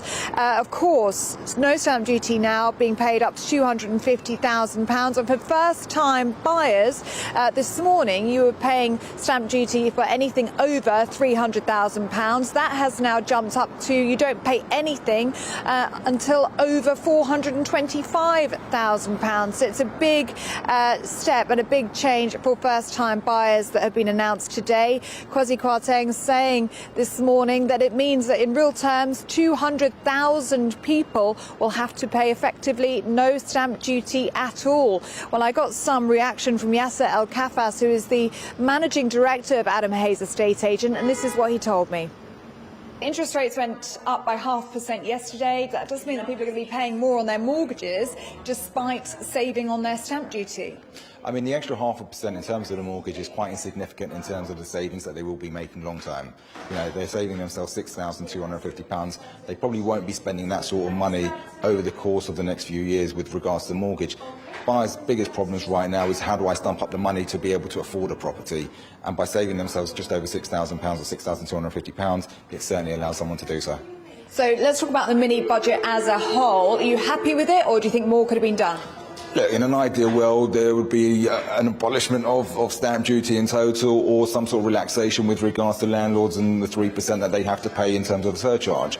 You know, in an ideal world, we would have loved to have seen that been scrapped, because ultimately, people trying to buy those second homes and those investment properties have stopped doing so. It's had a knock-on effect in terms of the market. We're seeing that rental prices are going up massively because there is a shortage of property on the market right now.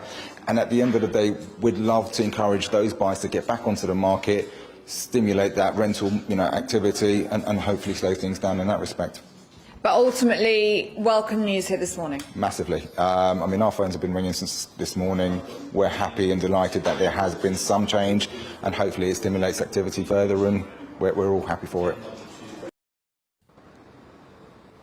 That was the managing director of Adam Hayes Estate Agent, Yasser El Kafas. And we did speak about that £425,000, which is anything above that you're now paying stamp duty on. Anything below, you're not. And I was saying, for somebody on an average income, that's still a huge amount of money. Most people couldn't afford £425,000 for their first home. Yasser made the point that in London, that is the average price of a one-bedroom flat. So perhaps for people in London, this is very welcome news. But there are, of course, still questions about what this means for people on an average earning, what this means for renters. Is there going to be any more support for them? It doesn't make much of a difference to them. And there are, of course, questions about house prices. Will we see them increase now that we're seeing stamp duty cuts? So lots of questions here, but ultimately very welcome news at estate agents and in the property market. They're hoping this will stimulate growth and stimulate investment.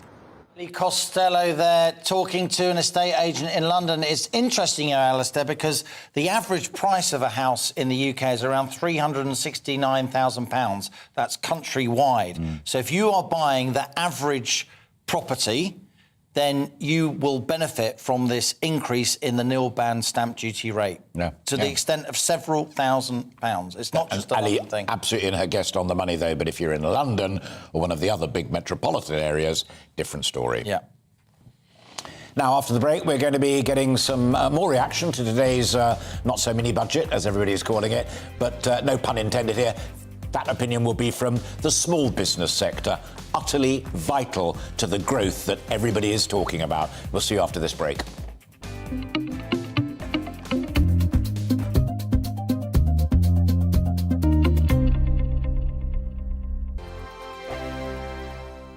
We are GB News. And we'd like to say thank you To each and every one of you. for helping our great nation. Find its voice. We're absolutely everywhere. Across England, Scotland, Wales and Northern Ireland. On TV, on radio, and online. we're proud to be The People's Channel. Britain's news channel.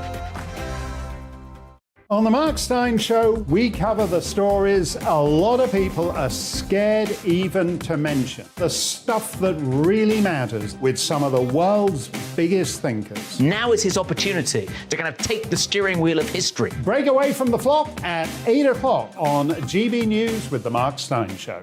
Hello, I'm Esther McVeigh. And I'm Philip Davis. Whether you're watching or listening on TV, online or on radio, we handpick the latest stories, debates and expert opinions for your weekend. So whether that's politics, news or showbiz, we've got it covered. Join us every Saturday morning at 10 o'clock on GB News. Join my show Farage, 7 p.m. till 8 p.m. Monday through Thursday, and there you will get opinion, analysis, debate, and I'll cover stories that nobody else dares to touch.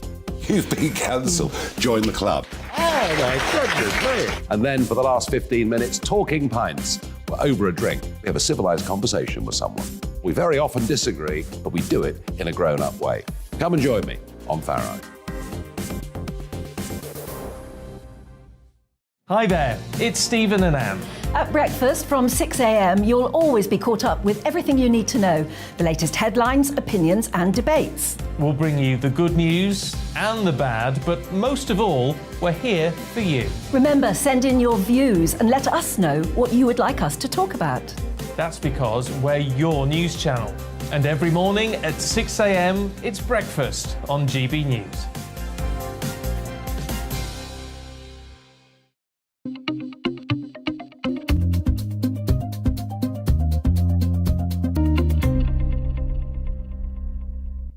Welcome to this special GB News programme on the Chancellor's financial statement this morning. And just before we kick on, Alistair, I wanted to go back to an email that Joan sent us earlier on GB Views at GB News. Joan asked, these stamp duty changes, when do they actually kick in? Now, I haven't seen this reported, but in the break, I was just going through the technical budget documents, and here it is. This measure on stamp duties changing will apply to transactions with effective dates on or after the 23rd of September 2022. So, in other words, it's immediate. And just to be doubly clear, these changes to stamp duty, they apply to England and Northern Ireland only. The measures don't apply in Scotland and Wales. They operate their own land transaction taxes. It'll be very interesting to see if the devolved assemblies, SNP and Labour respectively dominated, do actually kick in with an equivalent measure in Scotland and Wales. Absolutely. Well, the Welsh Mark Drakeford, the First Minister there, making it pretty clear on fracking, which is another important issue we've been discussing today. No. Not in my backyard. Furthermore, no. And so that you know, keeping up with this, because it really does matter, the reversal of the national insurance arrangements will kick in the first week of November, but that 1 penny off the basic rate of income tax is still 12 months away. So all of that will be around. We're putting it up on the website. You'll understand all of it. Now, it's definitely been a big day in Parliament, however you look at it, with the Chancellor, Kwasi Kwarteng, giving all of the details of his announcements, and also Rachel Reeves giving a strong performance for Labour, making it very much about the core choices that exist about how you get prosperity and even wealth creation within the economy. Kwasi Kwarteng went for tax cuts and economic growth, and a senior Labour Treasury spokesman told us earlier on it was about getting Brexit done and it was about helping business. So the political lines, as much as the economic lines, are really well drawn. So let's now get some more political reaction from GB News political correspondent Tom Harwood. There he is in Downing Street, which boasts the PM's office and the Chancellor's. It certainly does, Alistair. Also, I should add, although not particularly relevant to today, number 11 behind me here, number 12 just to the right. That's normally lots of different offices, but recently, as of the new Truss administration, that's where the Whip's office is now, conjoined with number 10 and number 11. So it's all trying to get government working closer together, potentially getting party unity back up and running, something that will be very important to push through the measures in this statement, many of which will require their own pieces of legislation. Party management will become very, very important indeed. But it's interesting looking at the big bang that this budget has been. I say budget, of course the government is saying it's not a budget, it's a mini budget, it's a statement, a fiscal update, it's the growth plan 2022, as the Treasury is calling it. That means, of course, it doesn't need its accompanying OBR document that comes a little bit later this calendar year.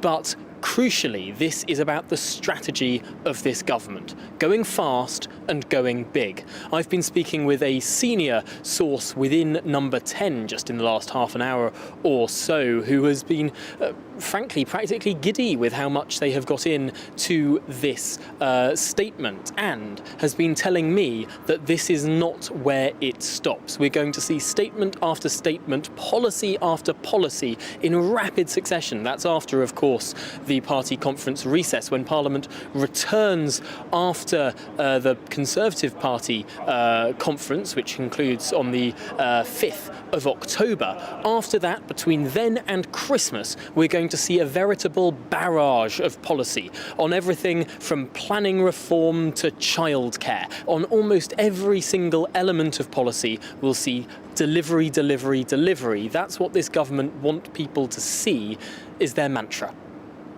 Tom Harwood, outside Downing Street, as ever, for GB News. Thanks for that, Tom. We'll talk to you again soon. Coming up, we'll be heading to North Yorkshire, the heart of England, where a local butcher will be telling us how this financial statement will impact his business. That's after the GB News headlines once more with Rhiannon Jones.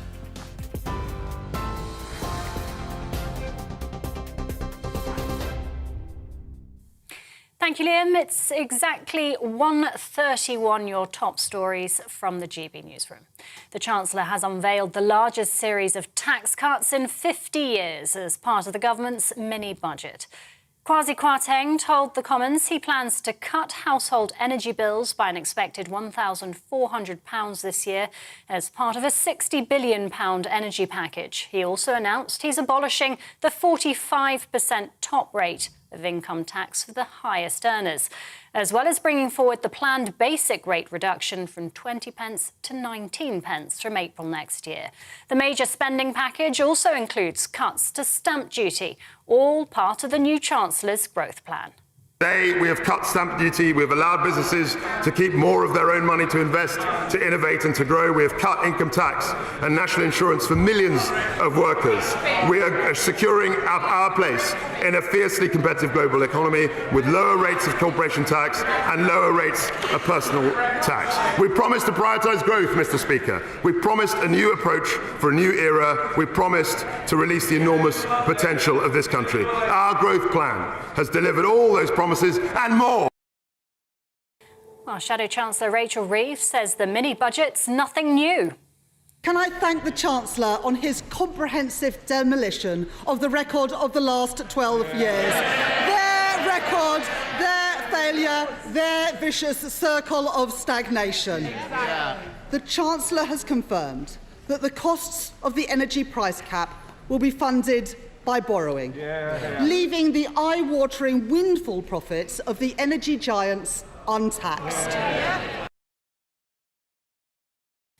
In other news, a second boy has been arrested in connection with the murder of a teenager in West Yorkshire. 15-year-old Heidi McLean was fatally stabbed outside his school in Huddersfield on Wednesday. West Yorkshire police say a 15-year-old boy has been arrested in connection with the death. Yesterday, a 16-year-old boy was arrested on suspicion of murder. Both remain in custody. And two-time Booker Prize winner Dame Hilary Mantel has died aged 70. Her publisher, HarperCollins, says she died suddenly yet peacefully, surrounded by close family and friends. The English author was best known for her Wolf Hall trilogy, adapted into a TV drama. TV online and DAB+ radio, this is GB News.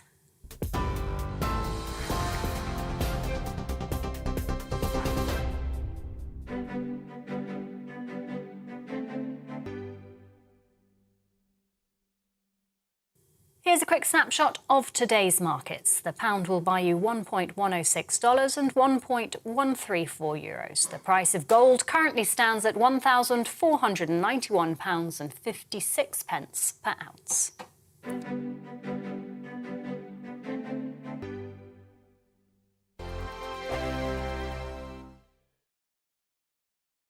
We are GB News. And we'd like to say thank you To each and every one of you. for helping our great nation. Find its voice. We're absolutely everywhere. Across England, Scotland, Wales and Northern Ireland. On TV, on radio, and online. we're proud to be The People's Channel. Britain's news channel. On the Mark Steyn Show, we cover the stories a lot of people are scared even to mention. The stuff that really matters with some of the world's biggest thinkers. Now is his opportunity to kind of take the steering wheel of history. Break away from the flop at 8 o'clock on GB News with the Mark Steyn Show. Hello, I'm Esther McVeigh. And I'm Philip Davis. Whether you're watching or listening on TV, online or on radio, we handpick the latest stories, debates and expert opinions for your weekend. So whether that's politics, news or showbiz, we've got it covered. Join us every Saturday morning at 10 o'clock on GB News. Join my show Farage, 7 p.m. till 8 p.m. Monday through Thursday. And there you will get opinion, analysis, debate, and I'll cover stories that nobody else dares to touch. You've been cancelled. Join the club. Oh my goodness me. And then for the last 15 minutes, talking pints. We're over a drink. We have a civilised conversation with someone. We very often disagree, but we do it in a grown-up way. Come and join me on Farage. Hi there, it's Stephen and Anne. At breakfast from 6 a.m, you'll always be caught up with everything you need to know, the latest headlines, opinions and debates. We'll bring you the good news and the bad, but most of all, we're here for you. Remember, send in your views and let us know what you would like us to talk about. That's because we're your news channel. And every morning at 6 a.m, it's breakfast on GB News.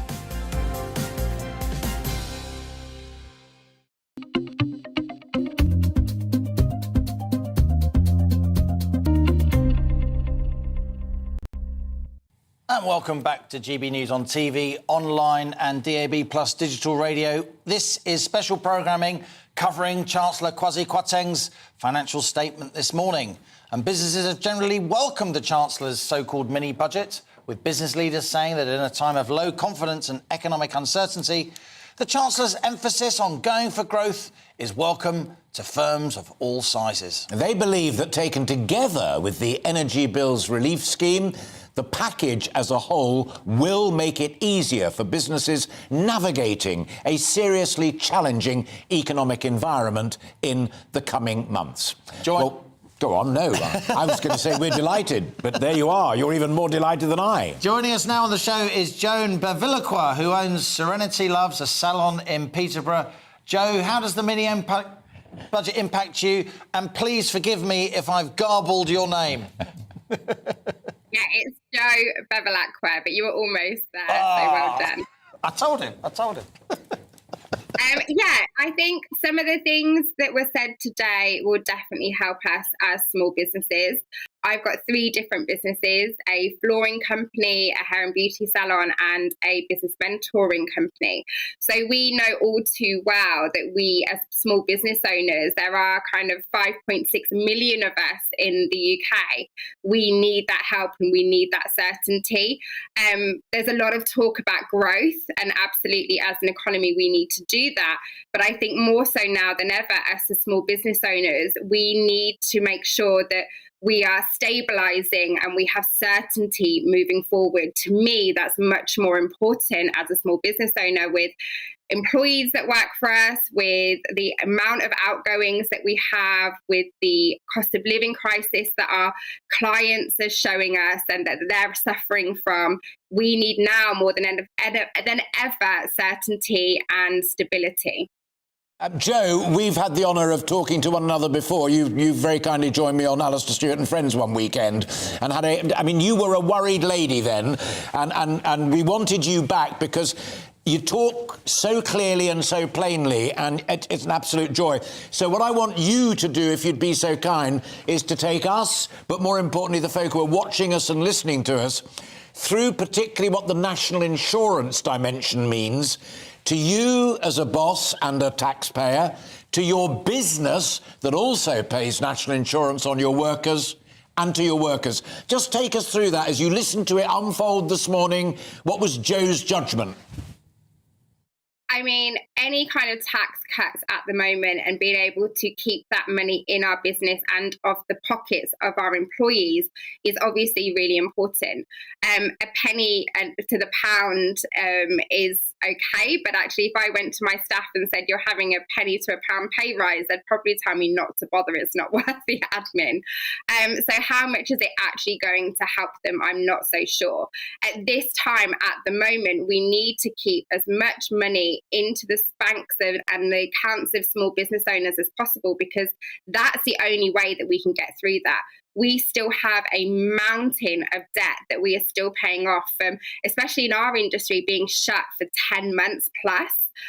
We still are trying to fight our way through this. So the talks of, there was nothing about VAT cuts today, which would have a detriment. It would be fundamental for us to help us keep more of our own cash in our banks. So corporation tax and what they said about that is great, but only if the business is making a profit. There's so many business owners out there at the moment, and small business owners, that are just kind of treading the water. They're not making the profits that's going to have a positive impact on them. They're literally going from week to week, month to month, and payroll is coming round. And as a business owner, we have to pay our employees. We have to make sure that they're well looked after way before we even think about profit, or if our business is making the profit. So for those bigger businesses and the people that have done really well over the last few years, corporation tax and that being obviously reversed is great, but only if you're making a profit. We need to make sure that we're supporting small business owners to make sure that they are keeping as much in their business as possible, to support their staff, to make sure that this cost of living crisis isn't just affecting us as small business owners, but our potential clients. So things have gone quite quiet this week in our salon because people are worried about spending money on themselves and their hair and their beauty treatments, rather than spending that on putting food on the table or paying their electricity bills. Worth saying, Joe, as you reiterated there, that this NIC change, it's a tax cut, but it's only the reversal of an increase that came in April rather than an out-and-out cut in taxation. Talk to me about business rates, because business rates affect you, no doubt. I think you told me you had 4 different premises. Those retail units, you pay business rates on them, whether or not you make profit. Even before you've taken any revenue through the door, you are liable for those business rates. Labour have really stressed business rates. Rachel Reeves has said she wants to cut them, have a thoroughgoing review. The Conservatives haven't done that. Is that an area where, for you, the Labour Party could make electoral gains? Possibly, yeah. I think we definitely have, obviously, premises, bricks and mortar businesses to look after. But again, the business rates, as I believe, are set upon how big your premises are.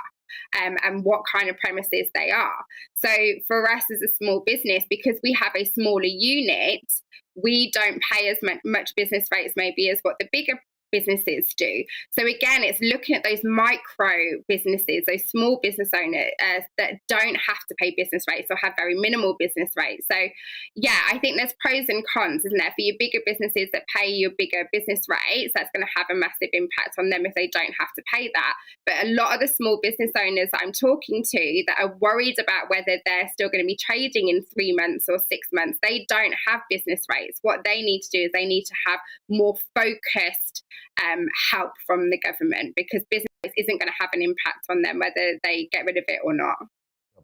Final quick one, and again, we did talk about it last time, so I want to reprise it if I may. You know, whether it's flooring business or whether it's the hairdressing salons, your input costs, I mean, not only like business rates that Liam was asking you about, but, you know, hairspray, shampoo, obviously electricity, but wood and stuff like that. Are you feeling any sense that that inflation is now beginning to come down, or is that still a real problem for you as a woman trying to employ folk and run a business?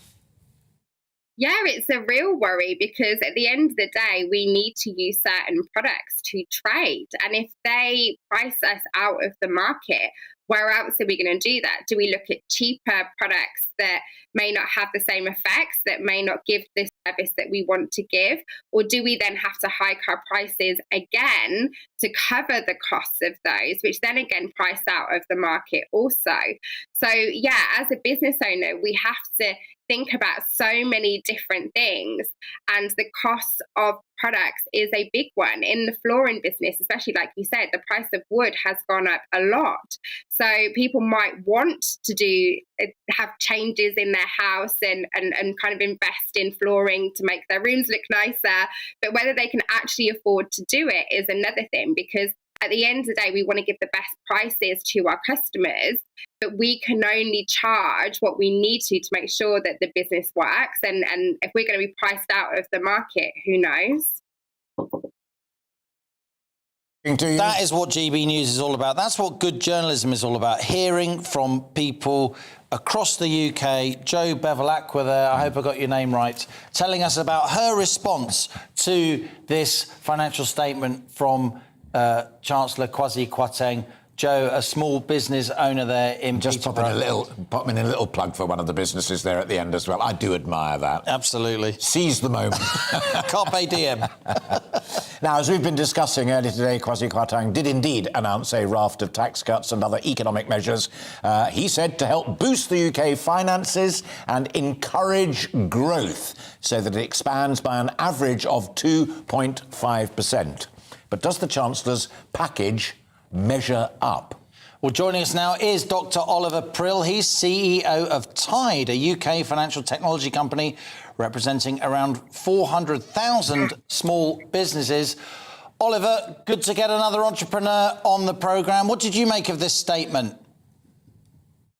Yeah, we actually really welcome that there is action happening, right? So I think this is a government that clearly the country is in crisis, exceptional times. And taking action is great. From our point of view, and we serve 450,000 members, as you say, about 8%. Most of them are micro and small businesses, so a bit like Joe's business earlier. We actually see a lot of what's happening in the real world out there, and it's very tough. So far on the reaction on the mini budget is that it very strongly focused on large business, which is a good start, but 50% of the economy are small businesses, SMEs. And so we see some very good early starts. So one of the, what I always have to realize for small businesses, this is really a cost of doing business crisis. And so the energy price intervention was a really big one. There are a few other measures that were announced that will help small businesses. But as Joe was saying earlier, we haven't seen, the follow through on even more aggressive actions. And we have in the past called on some temporary VAT relief for small businesses to help them through this particular crisis. The VAT issue is the ghost at the feast that so many people have mentioned. But I want to stick with the general theme of tax, if I may, and take you back to that very crisp and very helpful analysis. by taking away one rate of income tax and by simplifying the national insurance contributions structure. One of the big input costs for anyone trying to run a small business is tax and accountancy and doing what the government insists that you do. Could he have done more, or did he do enough to make it that little bit easier for people like Joe just trying to make ends meet and run a business? Yeah, so from a small business or any business point of view, there's always, the cost of doing business, right? And then there's the revenue side. So the cost of doing business, actually doing the tax and the accounting, isn't that big, right? And as Joe was saying, 1% tax effective tax cut, right, on national insurance, that is actually a reversal of what a previous increase, doesn't make a huge difference. The big thing on the cost of doing business has been the energy price intervention. And however, there is much more pressure happening on the cost of doing business, which is why the VAT cut is so essential from our point of view. Can I just one final follow-up to that, because you took it exactly down the road I was hoping to, and then after me it'll be Liam. You know Jacob Rees-Mogg, and you know that his teeth are shining and sharp on exactly that agenda. Has he made a good start? Well, look, for us, it's not about judging individual ministers, right, or secretaries. What we really value about this government is that it's really starting to tackle the crisis. We also know the government has only been in power for effectively a few days, right, if you take the period of mourning out of it. And so there's an enormous momentum happening about, sorting out the big problems that we're all facing. So there's more to come. We hope to hear more on the small business agenda in due course. Oliver, you proudly hail from Germany, of course, another very sophisticated, high performance in general European economy. This is a very big set of policy statements from Kwasi Kwarteng and Liz Truss. What do you think the rest of Europe and the rest of the world will make of what the Brits are doing? This big policy experiment that we're doing here. There are risks. The pound's been bouncing up and down like a yo-yo this morning. It's lost quite a lot of ground. Do you think the rest of the world will be watching? Do you think other countries could follow this growth experiment? So, I probably wouldn't out myself as the traditional German, right, and not being able to assess the UK. I've lived in this country for a very long time and I have huge admiration. I'm also a trained economist, and what I love about this government is actually that there is very strong intervention by creating the right incentives. And if we look back to previous crises the country had, before Thatcher came to power and so on, it sometimes takes radical action, and I think that's what we're seeing now. Will all of that work out? The jury will be out. Not everything will be a success. But in general, in my view, taking action is better than taking no action. And in the past, many countries have learned from what the UK has done. And I think people will watch very, very carefully around it. I think the analysis of this is just a bit of Brexit is actually quite irrelevant. This is really about a new government taking strong leadership about sorting out the country, the issues the country is facing. Oliver Prill, CEO of Tide, with some very, very interesting perspectives. Thanks so much for appearing here on GB News. Thanks, Oliver.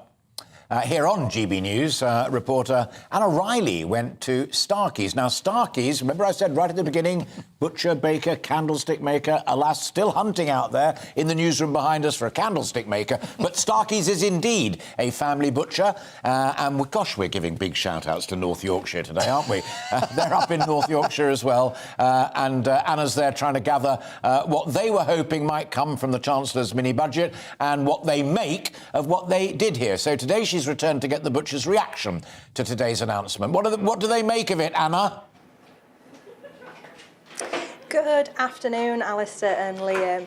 Yes, the all big mini budget announcement today, and my guest Graham Starkey, he's the butcher here. He's been running this family business for the last 42 years, and it was energy that you were really concerned about, wasn't it? Your bills, £44,000 a year, electricity's gone up by. Increased £44,000 a year. Initially, we were around about the £20,000 mark, and we managed to fix it for 6 months with British Gas at around about £64,000 a year, which is difficult to find. You can't find it at all. It's very, very difficult.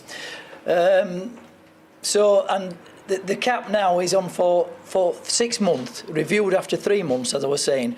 So basically, they've given us no future in that at all, because what's going to happen after the 6 months? What's going to happen after 3 months? Are they going to say that I'm no longer entitled to the cheaper rate? We'll be locking the doors, and then I won't be paying them any tax. My staff will be having to claim the dole.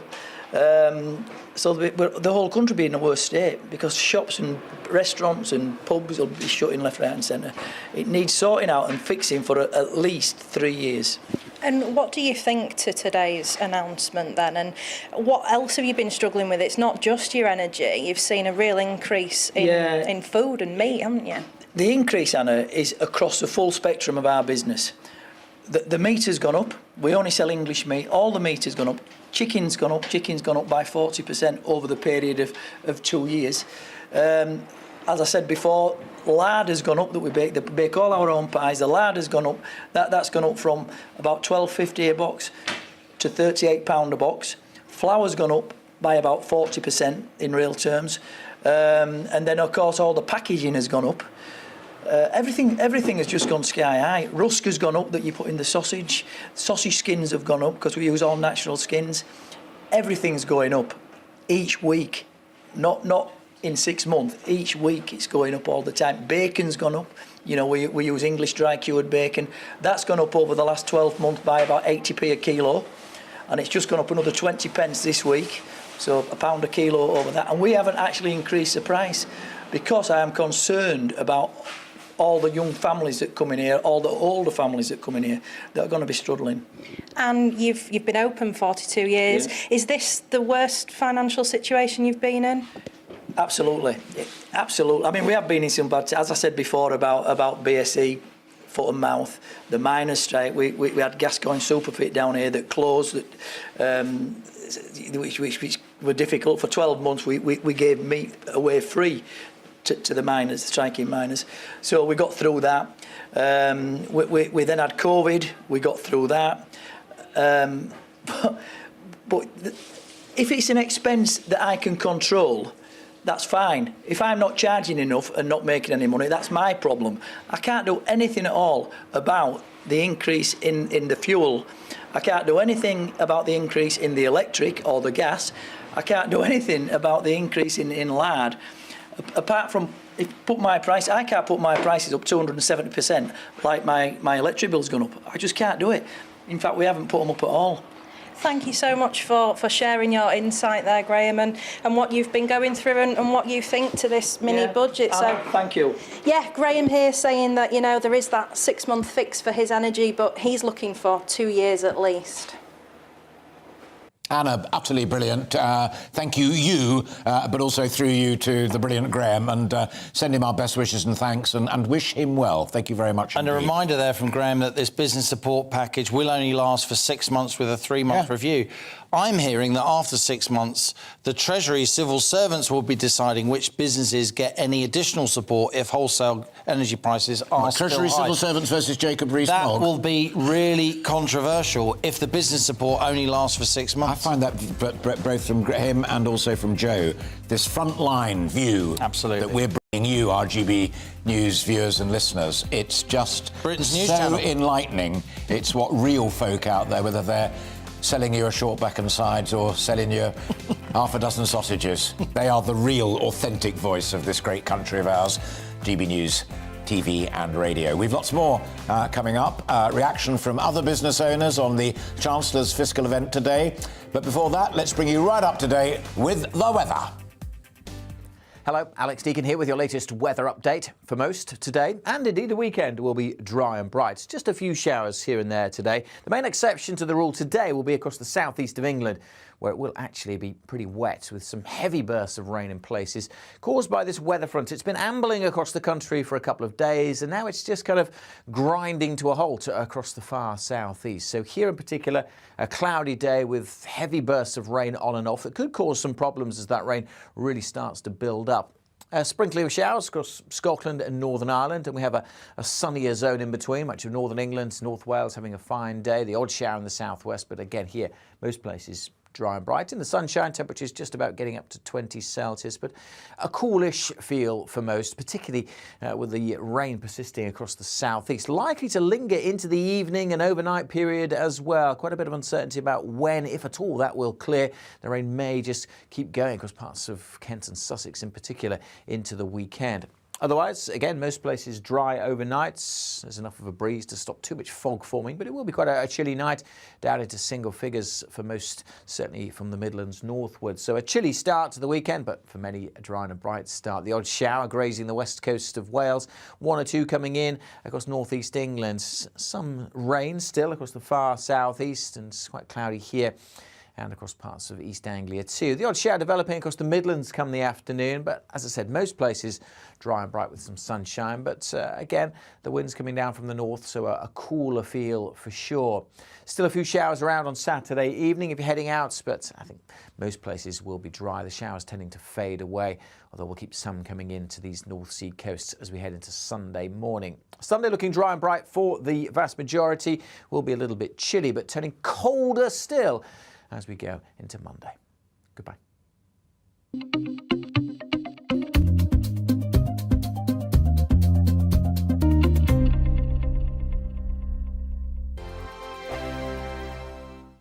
We are GB News. And we'd like to say thank you To each and every one of you. for helping our great nation. Find its voice. We're absolutely everywhere. Across England, Scotland, Wales and Northern Ireland. On TV, on radio, and online. we're proud to be The People's Channel. Britain's news channel. On the Mark Steyn Show, we cover the stories a lot of people are scared even to mention. The stuff that really matters with some of the world's biggest thinkers. Now is his opportunity to kind of take the steering wheel of history. Break away from the flock at 8 o'clock on GB News with the Mark Steyn Show. Hello, I'm Esther McVeigh. And I'm Philip Davis. Whether you're watching or listening on TV, online or on radio, we handpick the latest stories, debates and expert opinions for your weekend. So whether that's politics, news or showbiz, we've got it covered. Join us every Saturday morning at 10 o'clock on GB News.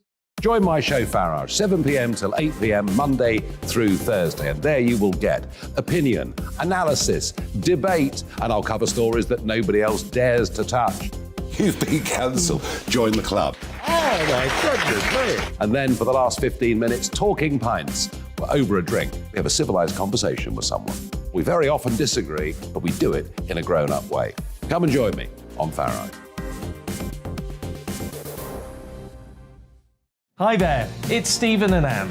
At breakfast from 6 a.m, you'll always be caught up with everything you need to know, the latest headlines, opinions and debates. We'll bring you the good news and the bad, but most of all, we're here for you. Remember, send in your views and let us know what you would like us to talk about. That's because we're your news channel. And every morning at 6 a.m, it's breakfast on GB News.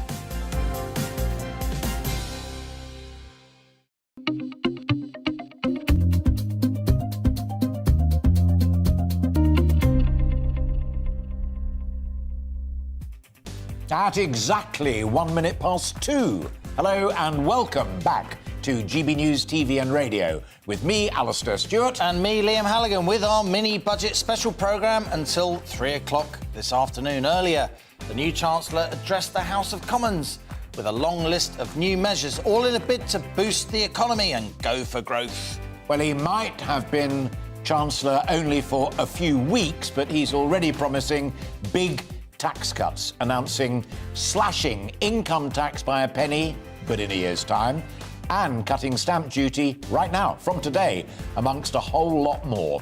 We'll be bringing you analysis on that financial statement we heard earlier this morning, plus getting reaction from MPs, top economists, business owners and households, not least GB News viewers and listeners, that's you, across the UK.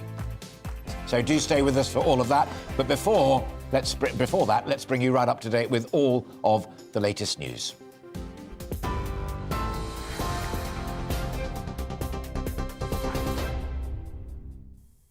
Good Good afternoon, it's 2:02. I'm Rhiannon Jones in the GB newsroom. The Chancellor has unveiled the largest series of tax cuts in 50 years as part of the government's mini-budget. Kwasi Kwarteng told the Commons he plans to cut household energy bills by an expected £1,400 this year as part of a £60 billion energy package. He also announced he's abolishing the 45% top rate of income tax for the highest earners, as well as bringing forward the planned basic rate reduction from 20 pence to 19 pence from April next year. The major spending package also includes cuts to stamp duty and plenty more, all part of the new Chancellor's growth plan. Today, we have cut stamp duty, we have allowed businesses to keep more of their own money to invest, to innovate and to grow. We have cut income tax and national insurance for millions of workers. We are securing our place in a fiercely competitive global economy with lower rates of corporation tax and lower rates of personal tax. We promised to prioritise growth, Mr. Speaker. We promised a new approach for a new era. We promised to release the enormous potential of this country. Our growth plan has delivered all those promises and more. Kwasi Kwarteng speaking in the Commons earlier. Well, Shadow Chancellor Rachel Reeves says the mini-budget amounts to an admission of 12 years of economic failure. The argument peddled by the Chancellor today isn't a great new idea or a game changer, as the Minister said, as much as he'd like us to think so. What this plan adds up to is to keep corporation tax where it is today and take national insurance contributions back to where they were in March. It's all based on an outdated ideology that says if we simply reward those who are already wealthy, the whole of society will benefit. Well, the Chancellor also confirmed plans to axe the cap on bankers' bonuses. But Luke Hildyard, director of the High Pay Centre think tank, told GB News he disagrees with the move.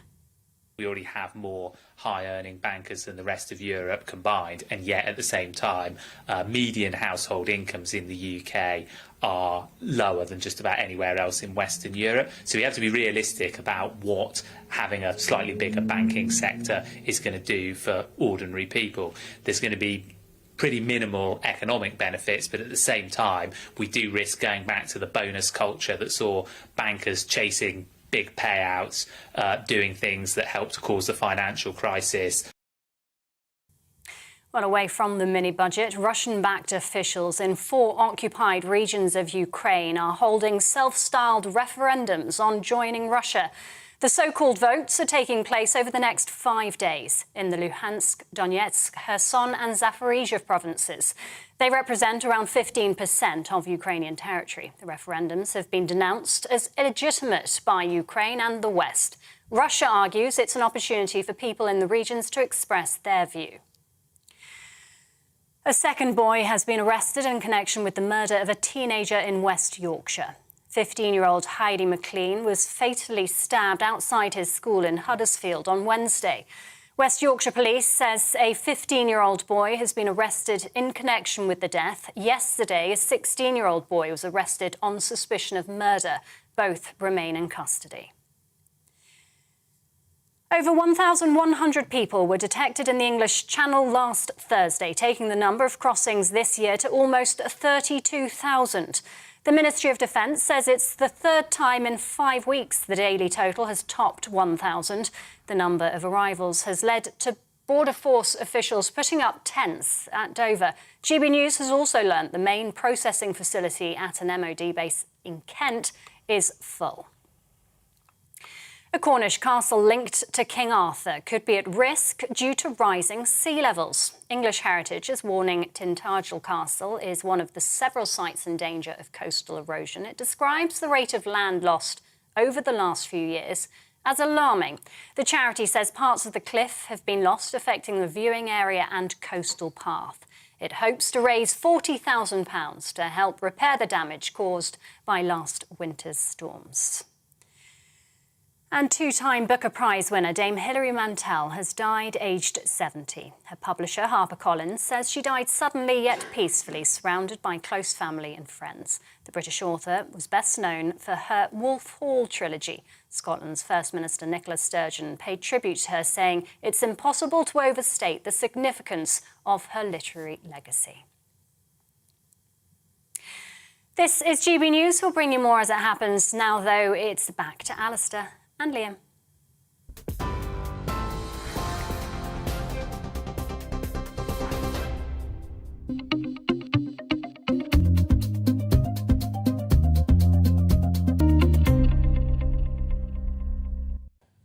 Now, earlier today, the Chancellor of the Exchequer, Kwasi Kwarteng, outlined a series of measures the government believes will boost growth during his not-so-mini budget. The government argues the policies announced today will help to increase growth to an average of 2.5% over the coming years. However, critics, and there are some, many you might suggest, argue that the measures are costly at a time when public debt is already high, with Labour accusing the government of piling the crushing weight of costs on taxpayers.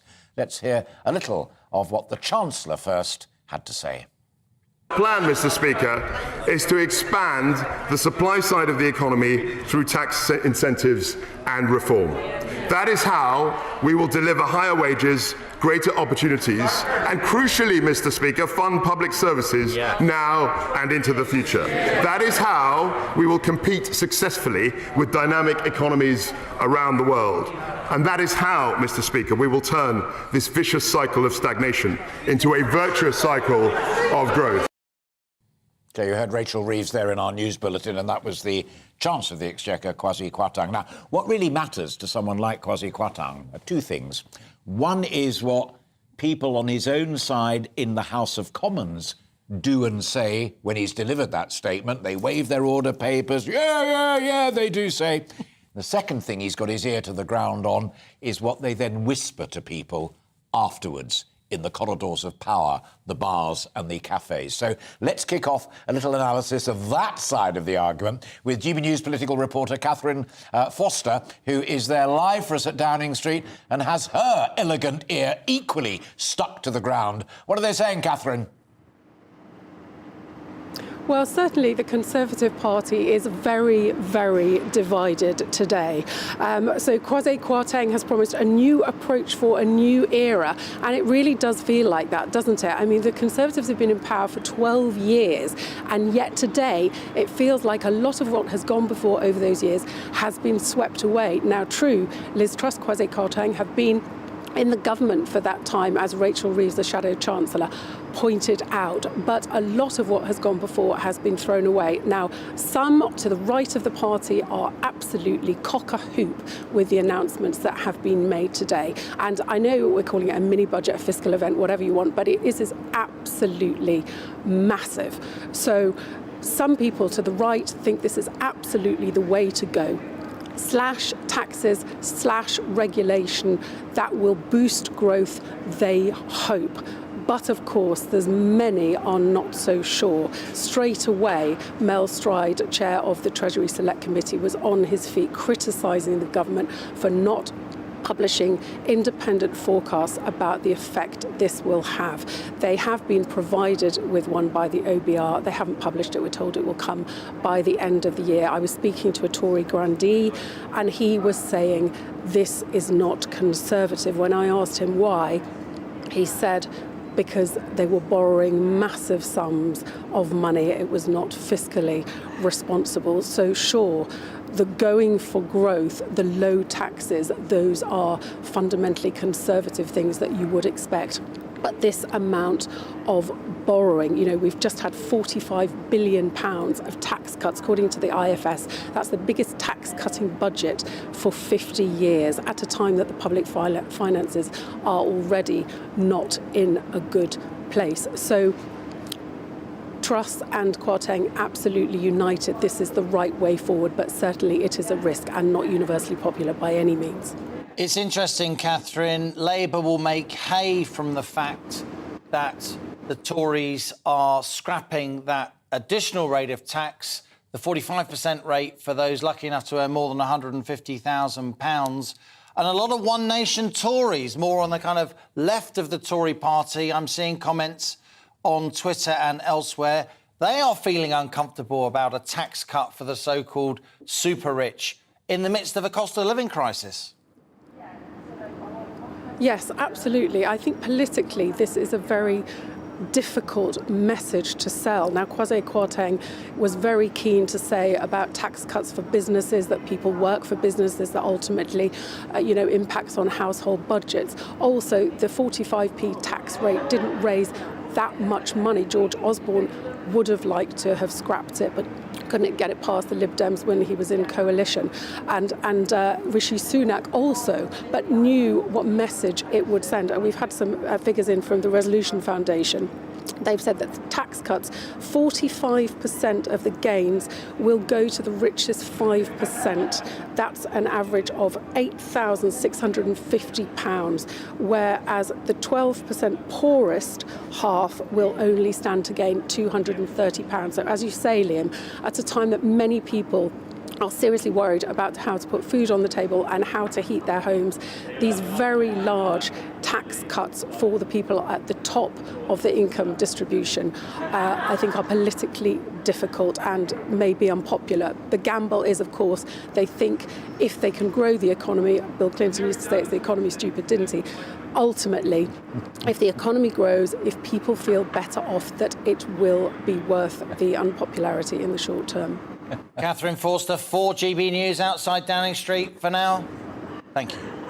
It's intriguing. It wasn't actually Bill Clinton who said it. It was James Carville, his brilliant political strategist. The economy's stupid. Who said it? He also said he wants to come back reincarnated as the bond market so he can intimidate everybody.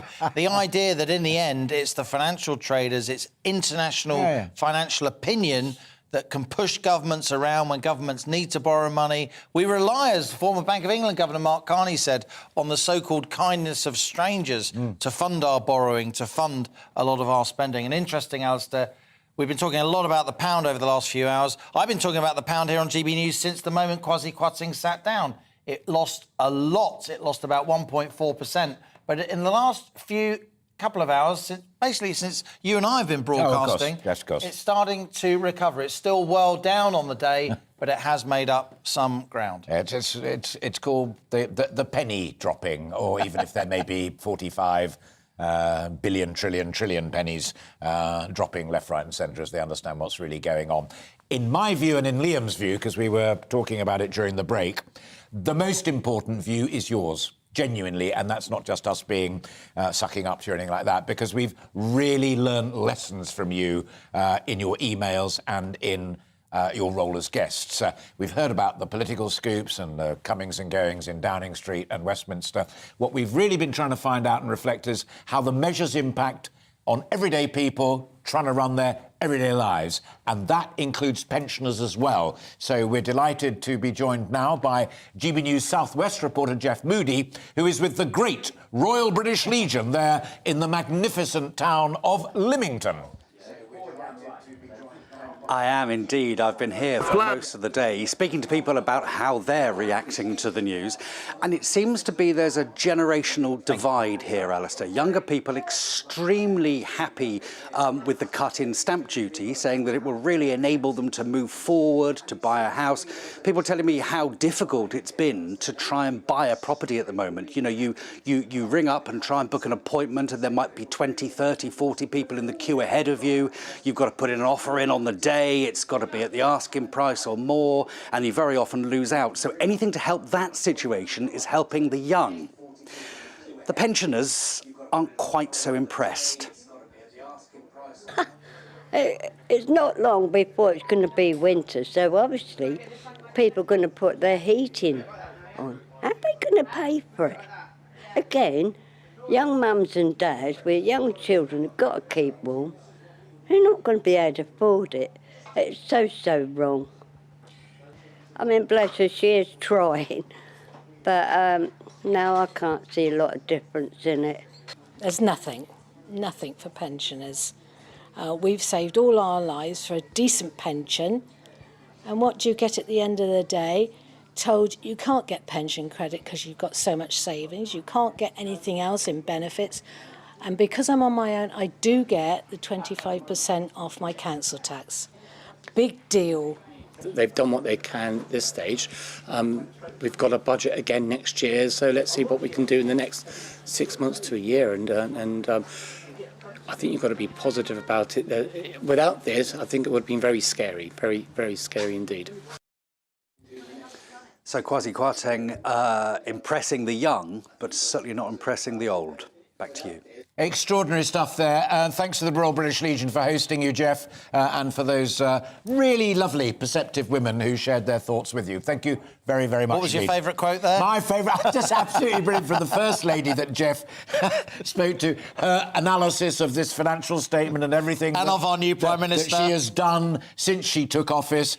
Liz Truss quotes, "Bless her, she is trying." It reminds me of Brenda from Bristol when she heard there was going to be another general election. What? Oh, another one?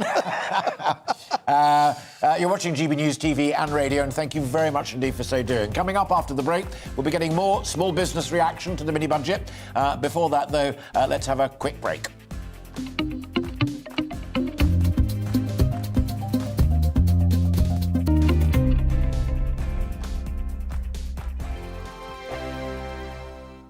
We are GB News. And we'd like to say thank you To each and every one of you. for helping our great nation. Find its voice. We're absolutely everywhere. Across England, Scotland, Wales and Northern Ireland. On TV. on radio and online. We're proud to be The People's Channel. Britain's news channel. On the Mark Steyn Show, we cover the stories a lot of people are scared even to mention. The stuff that really matters with some of the world's biggest thinkers. Now is his opportunity to kind of take the steering wheel of history. Break away from the flop at 8 o'clock on GB News with the Mark Steyn Show. Hello, I'm Esther McVeigh. And I'm Philip Davis. Whether you're watching or listening on TV, online or on radio, we handpick the latest stories, debates and expert opinions for your weekend. So whether that's politics, news or showbiz, we've got it covered. Join us every Saturday morning at 10 o'clock on GB News.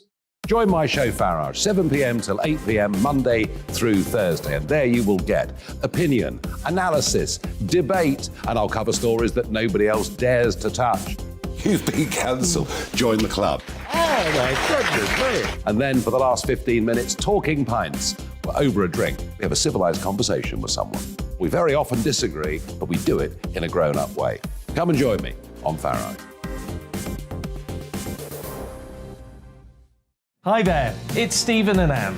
At breakfast from 6 a.m, you'll always be caught up with everything you need to know, the latest headlines, opinions and debates. We'll bring you the good news and the bad, but most of all, we're here for you. Remember, send in your views and let us know what you would like us to talk about. That's because we're your news channel. And every morning at 6 a.m, it's breakfast on GB News.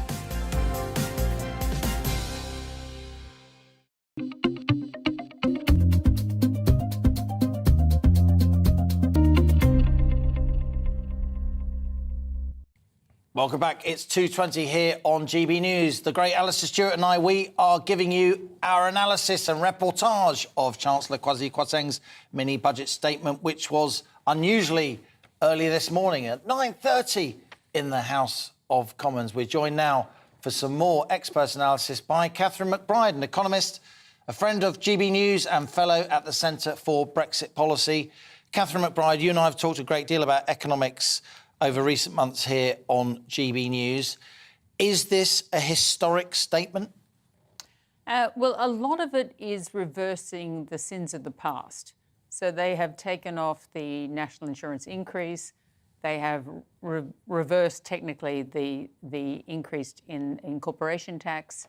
And they've also reversed something that goes back to George Osborne of putting up the highest rate of income tax to 45%.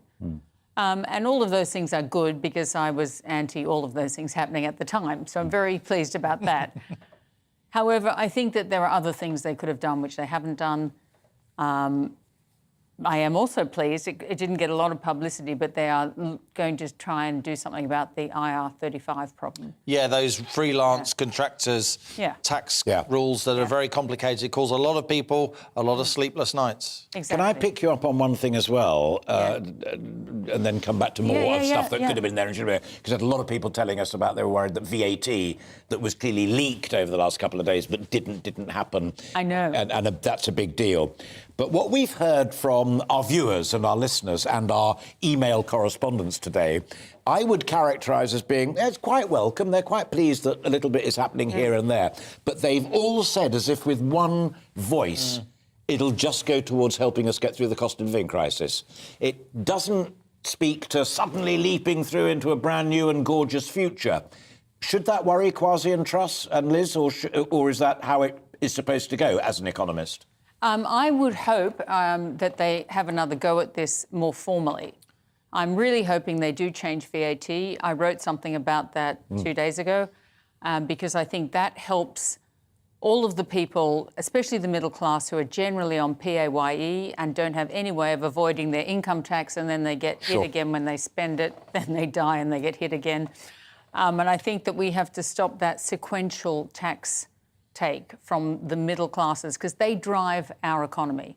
It's great to give the very wealthy people a bit more money, but in the long run, we need the bulk of the population to be getting more money. And VAT is the easiest way to do that.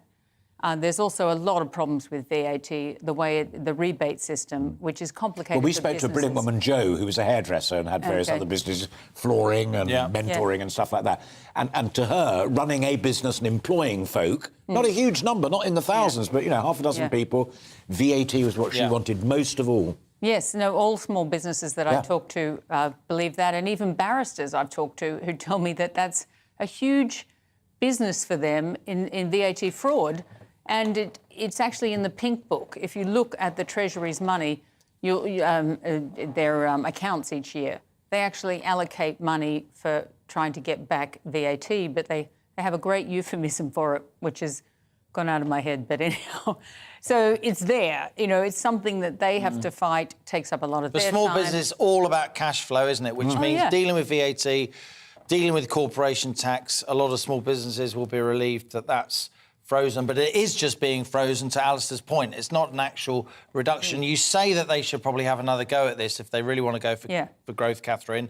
It was confirmed today. It hadn't been confirmed, but it was confirmed today. There will be another budget statement towards the end of the year. We will then get the full gamut of the Office for Budget Responsibility forecasts of growth and therefore revenue and spending and so on. But I wanted to ask you, before that official slew of data and growth forecasts, how worried are you about the pound? When Kwasi Kwarteng stood up in the Commons, the pound was almost $1.12. When I last looked, it was near $1.10. That's a very, very big percentage fall in a day. It is actually recovering in the last hour and a half or so. It's going back up towards $1.11. But if they can't keep hold of the currency, the government's got a problem, right? Not so much, actually. I've also written about that recently. I believe that would help us. We've got to get our economy going. We've got to increase our exports. For a long time, we've still believed that we are the rulers of the universe, and we stopped doing that at least 100 years ago. I'm not sure that we can still justify the pound being worth more than the dollar if you compare the two economies. A currency slide, though, that imports inflation, doesn't it? You then may have to increase interest rates, which is painful. I have been doing a lot of looking into that. I mean, the reason our currency is sliding is because we haven't been increasing interest rates as much as the US. And it's only really sliding against the US. If you look at pretty much all other currencies, they're about the same as where they were with us, because it's the US that is galloping up to fight their inflation. Big interest rate rises. They can do that and also print all of this money that they're doing in the Inflation Reduction Act and also in paying students' loans. That's putting a huge amount of money into their economy at the same time as they're raising interest rates. So that they can get away with that, but we can't. I think it actually benefits us to let them become a bit more relatively expensive to us. The one area where it really hits us, there are about 3 commodities that we import from them that can supply ourselves but don't. The obvious one is gas. You know, we have chosen to put that on ourselves, so that's really hard to fight. And we also, one of the big things we import from the US is wood pellets, which we burn in biomass. And that's also, I mean, Scotland could have the same kind of forestry industry that Norway, Sweden and Finland have, except we don't do that either. Well, So, then perhaps let's hope there is another major fiscal event later this year, but also one that addresses the burning issue. And a tree planting drive. Entirely intended on tree pellets. Because so many people have planted trees all over Scotland to get tax relief from about 20 years ago. Maybe yes, we should... but now we've got to get them to cut them down. The wrong trees and- anyway, because they're all spruces. They should be lovely deciduous possibly. trees. Catherine, lovely to see you. OK, well, I was going to say, if I've got another second... You've got 10 seconds, no more. Just about interest rates, because you were one... You started me on this pursuit, and I've looked into it, and 94% of all new mortgages have fixed interest rates. So the idea that raising our interest rates is going to stop consumer spending... I'm so glad. I tweeted that last night and was told off by somebody saying, but in 2 years' time when my deal runs out, I said, that's the whole point. That's in 2 years' time. It ain't tomorrow. Exactly. Catherine, thank you very much indeed. That's why we were right not to raise our interest rates as much as the US. There we are. Sorry. Catherine McBride there of the Centre for Brexit Policy. Always great to hear from you here on GB News. Now, Chancellor Kwasi Kwarteng's also announced a raft of other measures to boost business growth, including scrapping the planned corporation tax rises that was Rishi Sunak's thing. Remember Rishi Sunak? Oh, yes, we all remember Rishi Sunak. But what does it mean for small businesses right now? Let's talk to Gareth Smith. He is co-owner of a local bakery in Edenbridge called Eden Bakes. Fabulous name. He's been hoping the mini-budget would provide help with the cost of food in particular, as those food prices keep on increasing. Gareth, I'm sure a business like yours has been put through the ringer. You had lockdown, you've had rising flour prices, rising costs for all your inputs. How do you feel about this financial statement from Kwasi Kwarteng? Will it help your business? Will it make you sleep better at night? No. Honestly, I thought there might be some VAT cuts, like just a tiny glimmer of hope, you know? But obviously not. Food prices, fuel, everything, energy, it's just up there. It's, like it's hard for any hospitality. Sorry, I thought you'd finished. I do beg your pardon. What about the reversal of the increase in national insurance? Because we've talked to a number of people who run their own business, and it's important for other folk out there who don't run a business to realise that you and your workers get that reduction kicking in, but also so does your business. Cash flow matters. Money coming through, money retention matters. It does a little bit, but it's nothing. What is it, 1 point something percent? Yeah, 1.25. Yeah, I mean, it doesn't really affect us that much. I mean, VAT, there's no reason why it should still be so high, you know? There's just Gareth, are you still concerned about the future of your business? It's been such a difficult time for small businesses over the last 2 or 3 years at least. You're obviously an entrepreneur. Businesses like yours are the backbone of Britain. You employ over half the people. You account for 2/3 of our economy, our fabulous small and medium-sized enterprises. Are you telling us that you still don't feel that this Conservative government, even amidst all these tax cuts, is giving you a proper, fair crack of the whip? Not really. Not really. Again, I said there's no reason for VAT to be so high. I mean, after Brexit, we're supposed to control our own VAT. You know, there's no reason why it can't come down and trickle, you know?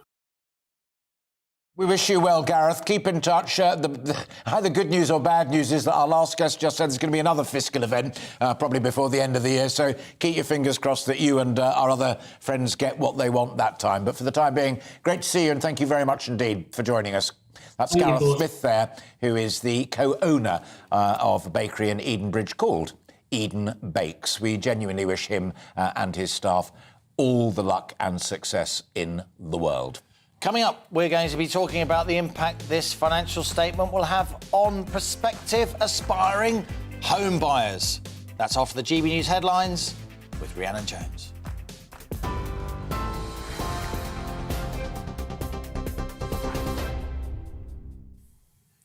Thank you, Liam. It's 2:31, your top stories from the GB newsroom.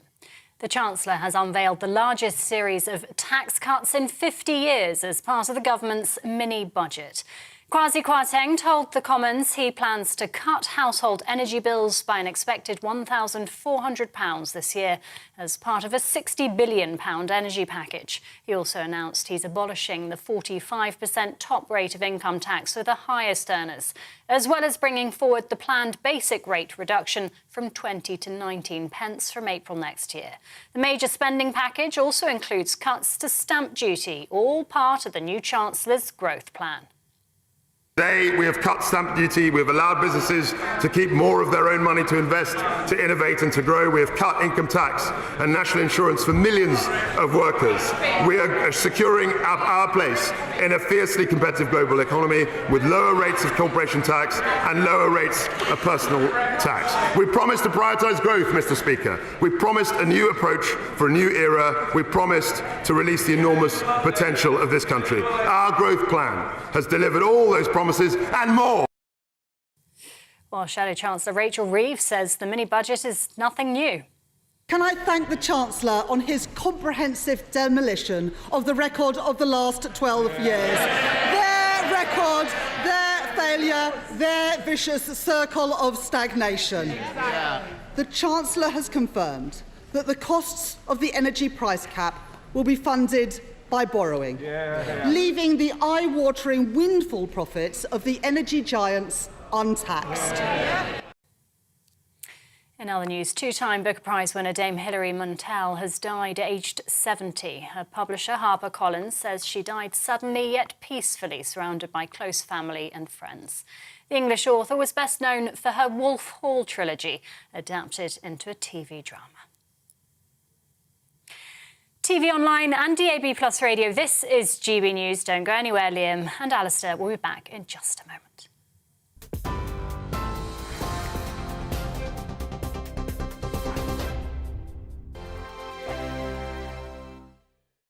We are GB News. And we'd like to say thank you. To each and every one of you. For helping our great nation Find its voice. We're absolutely everywhere. across England, Scotland, Wales and Northern Ireland. On TV. On radio. and online. We're proud to be The People's Channel. Britain's news channel. On the Mark Steyn Show, we cover the stories a lot of people are scared even to mention. The stuff that really matters with some of the world's biggest thinkers. Now is his opportunity to kind of take the steering wheel of history. Break away from the flock at 8 o'clock on GB News with the Mark Steyn Show. Hello, I'm Esther McVeigh. And I'm Philip Davis. Whether you're watching or listening on TV, online or on radio, we handpick the latest stories, debates and expert opinions for your weekend. So whether that's politics, news or showbiz, we've got it covered. Join us every Saturday morning at 10 o'clock on GB News. Join my show Farage, 7 p.m. till 8 p.m. Monday through Thursday, and there you will get opinion, analysis, debate, and I'll cover stories that nobody else dares to touch. You've been cancelled. Join the club. Oh my goodness me! And then for the last 15 minutes, talking pints. Over a drink, we have a civilised conversation with someone. We very often disagree, but we do it in a grown-up way. Come and join me on Farage. Hi there, it's Stephen and Anne. At breakfast from 6 a.m, you'll always be caught up with everything you need to know, the latest headlines, opinions and debates. We'll bring you the good news and the bad, but most of all, we're here for you. Remember, send in your views and let us know what you would like us to talk about. That's because we're your news channel. And every morning at 6 a.m, it's breakfast on GB News.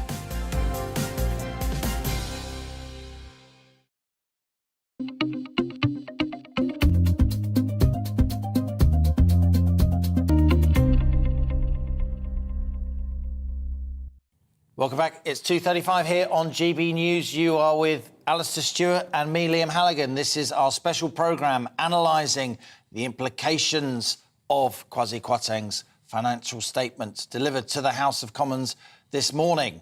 Now, small businesses are the backbone of the UK economy, and we've been speaking in depth today about how these new government measures and this new energy price cap will impact them. Well, therefore, we are utterly delighted to be joined now by Tina McKenzie, who's the policy chair at the Federation of Small Businesses. Always a pleasure to see you, genuinely. We've both talked to so many of your members over recent times, wrestling with the cost of living crisis, wrestling with keeping a small business going. What's your initial reaction to what the Chancellor of the Exchequer had to say? Finally, someone is doing something. You know, we've had months of inaction. They've stood up there. They've been in place for a couple of weeks, and we're starting to see some measures moving. We've been talking a long time about this national insurance jobs tax, and they've reversed that, and that's great news. And the fact that they're bringing it in from November, that's also good news. So that's an immediate saving for small businesses. And the self-employed, we're really pleased about that. In terms of corporation tax, it's scrapping the idea they were going to increase it and protecting small businesses that have a profit of under 50,000. That's good as well. That keeps doors open. That means they can pay some more of their bills and keep people employed. You know, there are other things in there, like, for example, the IR35. That type of legislation for self-employed people was a disaster, and they're reversing that as well. So on the whole, some of the announcements, you know, things like, for example, scrapping the VAT on international shoppers, that's good for retail and should increase sales and make Britain more of a shopping destination. So things making us just as competitive as other places, because we had a really tough tax environment, the highest in decades since Clement Attlee, I think, and more than some of the socialist countries around the world. So it's good news that they're starting to realise that that's the case, and they've reversed some of these measures that were supposedly being brought in, and also introducing some new ones. Across the UK, Tina, not least Northern Ireland, you're joining us from Belfast. Many small businesses, and not just the energy-intensive ones like manufacturers, but also pubs, clubs, restaurants. They have been grappling with their energy bills. Now, since you and I spoke last, there has been an announcement that this energy price cap will extend to businesses. For a long time, we weren't even clear about that, were we? But the cover for businesses, while it's 2 years for households, it's only 6 months for your members. How much does that concern you? Well, that does concern me. First of all, good news it's been brought in. It was absolutely needed. It's, you know, I could moan about what didn't happen, the fact that it wasn't backdated to last April, the fact that people have signed into contracts, we want them to have flexibility. But at the end of the day, they've listened. They're only in post, as I say, 2 weeks. So they've brought in this help, and that's good news for business. What we need is predictability, stability, know what our bills are going to do. Now, what we're going to do with this government is work hand in glove with them on what's actually going on November, December, so we don't get a cliff edge come March. Because a lot of businesses in the summer use more energy. It's not like households where you can, you know, turn off your oil or turn your gas off over the summer period. Businesses, in some cases, a lot of them right across the sectors, use more energy in the summer. So we're going to work with them on ensuring that there isn't a cliff edge for businesses. And remember, we're trying to protect the most vulnerable businesses, the smallest businesses, your neighbours, those people that employ 63% of the UK's population. I heard you saying it earlier. Those people that give more than 50% of the GDP, we've got to protect them. By protecting them, we protect the taxes, and therefore we've money to help our vulnerable people in society and the NHS and the education system. Quick final point on the politics of it, Tina. You were strong in your praise of what the Chancellor had done. Rachel Reeves also said Labour believes in wealth creation, and one of their Treasury spokesmen was on the programme. James gave a very eloquent presentation of the Labour case. He said, get Brexit done, not least in Northern Ireland and the protocol, and help on small businesses. Are Labour now a little more on side as far as wealth creation and small businesses are concerned? You know, I was really pleased to hear Rachel Reeves last year at her conference, and I'm going to, on a panel debate with her next week at her conference again. You know, they are talking more, I have to say, to business, listening more, and that is really, really good. And I think that Rachel Reeves in particular has identified that business rates are a problem for small businesses up and down the country. She said that if they were in power, they would up the threshold to 25,000, which would take 200,000 of the smallest businesses in the UK away out of rates altogether. I really like that. And it's something we've been talking to Liz Truss's government about. And I'm hoping we can continue talking to them about it. It is a good idea from Labour. We support it, and we'd like the Conservatives to bring it in. Good. The name I couldn't remember is James Murray, who I think was Financial Secretary. He's Shadow Financial Secretary to the Treasury. I'm totally impartial. I've been doing it for years and years. An impressive young man, well worth you guys talking to as well. The Labour Shadow Finance team, I think, are getting it together. Pat McFadden's Tina McKenzie's absolutely right. At the Labour conference last year, Rachel Reeves gave a very strong speech on business rates, which indeed I bigged up when I was presenting from there, and one of your colleagues from the Federation of Small Businesses immediately praised. Tina McKenzie, great to have you here joining us from Belfast. Thanks for your time today. Tina, thank you very much indeed. Now, the Chancellor announced that the new growth plan will include investment zones. The aim is that these areas will benefit from growth through lower taxation and releasing more land for housing and commercial development. Well, joining us now, I'm delighted to say, is a very dear old friend of ours, full stop, paragraph, draw a line, now the new Levelling Up Minister, Deanna Davison. First of all, Minister, congratulations on your appointment. How vital... Thank you very much. Serious question. How vital is that element of the package about investment zones, lower taxation, to your brief and your colleagues within the department of levelling up? Well, incredibly vital, Alistair, because realistically what we're trying to do here is spread investment right across the UK. You know, we know realistically at the moment that some areas are much more attractive than others to invest in. It's why we see massive investment in the southeast of England, not so much necessarily in the northeast, where I'm very proud to represent. And we really want to rectify that by putting these investment zones all over the country, but particularly in the areas that really need that investment. So through a really strong package of tax incentives, through speeding up planning permissions, we're hoping to attract tons of business investment to these areas, bringing with it jobs and house building and a whole raft of things that are really going to benefit some of these local communities and really aid with levelling up. Deanna Davison, you do proudly represent Bishop's Auckland up there in the northeast. I should declare an interest. I've written in praise, promoting the idea of investment zones in the past, and because I've written about them, I know some of the potential pitfalls. Let me put one to you. If you draw a ring around an enterprise zone, an investment zone, and you say in that zone, as Kwasi Kwarteng outlined today, if you employ somebody, a new employee, the first 50 grand, you won't pay national insurance. You won't pay business rates for a while. You'll get all kinds of other tax incentives. You'll get businesses and regions just outside those enterprise zones who will complain and be concerned that the enterprise zone is sucking in a share of investment that is beyond their fair share. Is that not at least a danger, that you're just drawing activity from other parts of the country? Well, it is something certainly that we've kind of taken on board, Liam. You'll appreciate we're drawing up this policy at pace, really based on the fact that we do need to grow the economy. So encouraging business investment into areas that really need it is absolutely crucial. But the point is, we want to grow the economy overall. We want to be attracting overseas business investment too. And that's why making the UK a really quality place to invest is so crucial. Part of that package is around investment zones, but part of it is around the overall tax package that the Chancellor outlined today, which I think you probably agree, Liam, is a really extensive, wide-ranging package of measures that really will help the UK to be much, much more competitive at attracting foreign investment, attracting foreign workers. Deanna, let me come in on that, if I may, because so was the Northern Powerhouse with a set of options there. So with the free ports. We've heard an awful lot of ideas going back to Rishi and before Rishi, and now we've heard them from Kwasi today. Who's doing the chasing to make sure this actually happens? You, the department, the Prime Minister, the Chancellor of the Exchequer? You know, talk the talk by all means, but we need delivery now.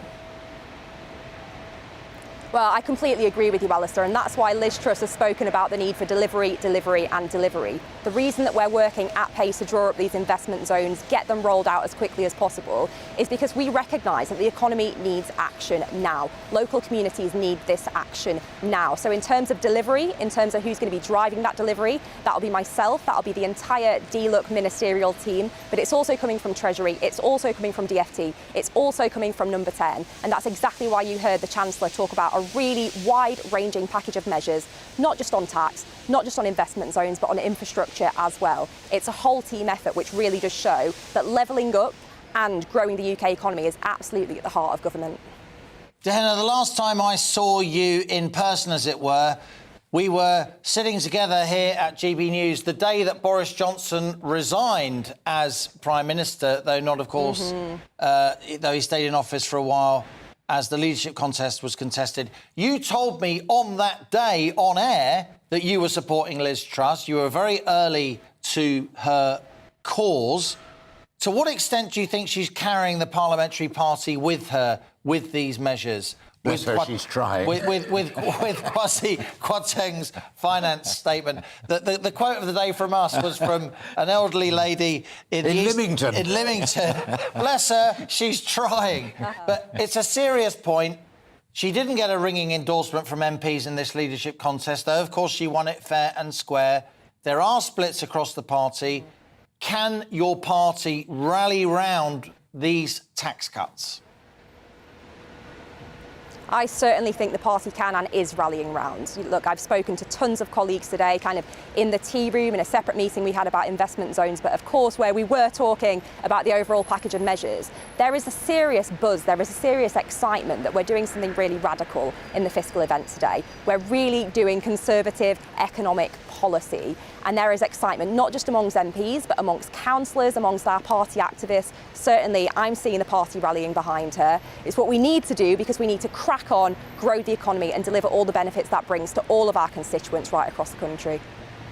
Dehenna Davison, MP for Bishop Auckland, newly minted Minister for Levelling Up. Good to speak to you, as ever. Thanks for your time. See you soon. Thank you very much indeed. Thanks, Liam. Two very quick thoughts from our correspondents. Matthew says, I think the stamp duty cut will only benefit those on middle incomes. We need to be reducing house prices and building more. Removing the stamp duty is only going to push prices up, and that proves our government is out of touch. And Keith says, in the budget statement, there was not a single mention of pensioners. Where is the help for us? I'm 80. My total pre-tax income's 14,500 quid. All pensioners, my running costs are increasing exponentially. We seem not to matter. Thank you for those two thoughts and for all of the other thoughts that we've received from you. It really makes it such a pleasure. And it totally informs our questioning, doesn't it? What we ask Prime Minister, we do that. What we ask politicians, what we ask economists and all the rest of it, it comes directly from, even if we don't read out all of your emails, we're reading them in the breaks. We're getting your sense of where this debate is. Just coming up to 10 to 3. We are nearly done. We're finishing at 3, but we are both absolutely delighted to end on some expert analysis. And we will be hearing from the independent economist, Julian Jessup. Yes, he is there. I'm delighted. Great to see you always. And we're going to do, if we may, predominantly what Liam just said.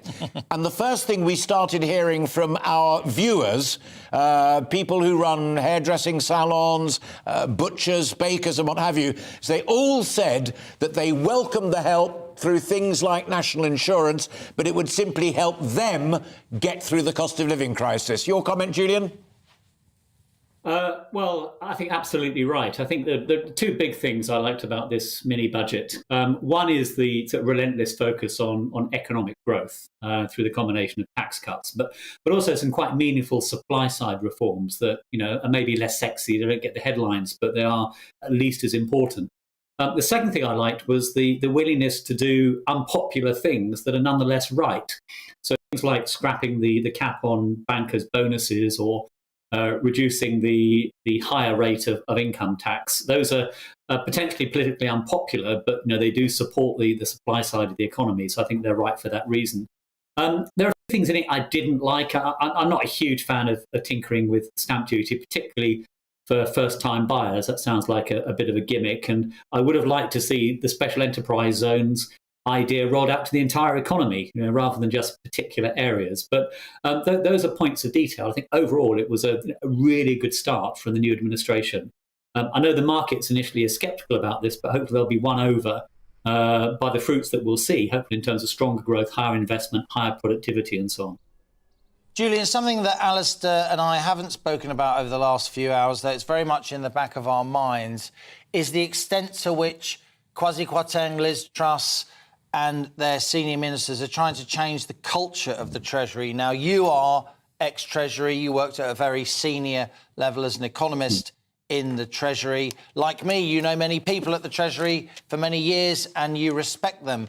But was there a need to usher in, to force in a pro-growth, pro-enterprise culture at the Treasury? Well, I think there was. By the way, it's not just a question of changing the culture at the Treasury. I think there's almost the entire economics establishment, with a few honourable exceptions, are against what Liz Truss is doing. So, most of the mainstream economic think tanks, the leading financial papers like the Financial Times, they're all very sceptical about what she is doing. But the whole point is to sort of change the orthodoxy of the last 10, 20 years, to prioritise growth and to prioritise supply-side reform, rather than the traditional Treasury way of thinking about things, which is mainly to focus on sort of short-term borrowing and sometimes to reject investment projects that are perfectly sensible for the long-term benefit of the economy, but might cost a little bit of money in the short term. So the fact that she is actually willing to borrow a lot more money in the short term, I don't think that's necessarily a problem with this budget. I think it's actually a design feature, is to recognise that sometimes you need to borrow to invest. The result will be hopefully stronger economic growth and therefore better public finances in the longer term. Let me cut in only because the clock is slightly against us, but I want to vitally pick up on what Liam just said there. Standout point for me was not a particular measure. It was when Rachel Reeves says we're looking at two different visions about how you make this country prosper, and Kwasi Kwarteng said Labour believes in more control and in higher taxation, and Rachel said no, Labour now believes in wealth creation too. It's that fundamental 2 years out from a general election, isn't it? Well, as you say, it's only 2 years now to the election. I think this is a sort of clearly an economic gamble, also a political gamble. I think that if it doesn't produce quick benefits, then people will go back to the old attack lines that the Tories are looking after their friends in the city and high earners in other forms of business. So it is a big gamble, but to borrow from both parties, I think you do need to do both. You need to grow the cake, which is something that this budget is about, but also you need to make sure that it's fairly redistributed. But if you don't have the cake in the first place, you can't redistribute it. So you do need a relentless focus on growing the economy, on increasing wealth, and then you can redistribute it to those people that need it the most. Absolutely, 100% agree with that. I think both you and I, Julian, we would be identified as economists who are willing to entertain the ideas that Kwasi Kwarteng and Liz Truss are putting forward, although, of course, in my role here at GB News, I remain as even-handed as I possibly can. But let me put this to you as somebody who falls under that heading. The pound was well above $1.11, almost $1.12 when Kwasi Kwarteng began his statement. It's touched $1.10. It's recovering slightly, but it's still well down on the day. Now, we all know a lower currency means our imports are more expensive. You import inflation, even though it makes your exports more competitive. Are you worried that the pound is losing ground? Would you be worried if we started to approach parity? It will be seen, for better or worse, as a political virility symbol of whether or not this bet by the government, and it is paying off. Well, I'm not overly concerned about the fall in the pound. I mean, first of all, it's still primarily a strong dollar story because the US central bank is raising rates more aggressively than other countries. And also the US economy is less exposed to the energy crisis in Europe. So if you look at the pound against, for example, the euro and the yen, it is holding up rather better. But there's undoubtedly nervousness in the financial markets, not just in the currency markets, but actually particularly in the bond markets. So the cost of borrowing for the government has shot up recently. again, that's partly a global move, but there's also an extra bit in there for uncertainty about what the impact of all this additional spending and tax cuts is going to be. So I am nervously watching the markets, but I wouldn't panic. I mean, markets panic. They hate uncertainty. They hate change. They're all over the place. They don't necessarily tell us very much about where the economy is going. And I think as long as the economy benefits from this package, eventually the markets will catch up again. Julian, to end with someone of your eminence quoting from Dad's Army thrills me with more joy than you can possibly imagine. Erudite, bright, and don't panic, Mr. Mannering. Thank you very much indeed for joining us, as always, Julian Jessup there. That's all that we have time for today. Really hope that you've enjoyed and, much more importantly, understood what we've tried to cast light upon and what you yourselves have commented upon within this extraordinary financial event. It has been our mini-budget special. I'm Alex Deakin with your latest weather updates. It's going to turn a bit colder, especially as we go into next week. Some heavy rain around at the moment across the southeast of England. That should be clearing away. And it's going to be a dry and a bright weekend for most, thanks to this large area of high pressure. But it's toppling in and it's not quite pushed away this weather front. Still around across the southeast of England.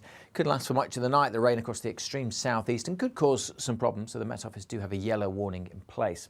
Away from the southeast, though, a few scattered showers over North Wales, southeast Scotland, but generally it's going to be a dry night with clear spells and turning pretty chilly, actually. Temperatures well down into single figures, even in towns and cities. Pockets across sheltered Scotland may drop down to 2 or 3 Celsius. So a chilly start here, but generally a sunny start. A sprinkling of showers maybe for Northern Ireland and West Wales in the morning too. And we'll see a few showers developing over eastern England. The rain in the southeast could still be around in the morning across parts of Kent and Sussex, but should be disappearing by the afternoon, by which time a few showers may just pop up across the Midlands. But for most, it's dry and it's bright with temperatures around or a touch below average, but feeling pleasant enough in the sunshine. During Saturday evening, temperatures will drop sharply under those clear skies, so if you're heading out, just bear that in mind. Still the odd shower coming into parts of eastern England, but for most it's fine, if fairly chilly start to Sunday. Again, plenty of sunshine around. It will cloud over across the northwest. A bit of patchy rain, followed by a band of heavier rain and strengthening winds coming into the far north by the end of the day. For most, though, again, Sunday looking dry and bright with some increasingly hazy sunshine and temperatures 15 to 18 Celsius after that chilly old start. That wet weather in the north, though, is this fairly lively cold front that will swing rain southwards and introduce a northerly wind, which will bring a significant chill for all of us on Monday.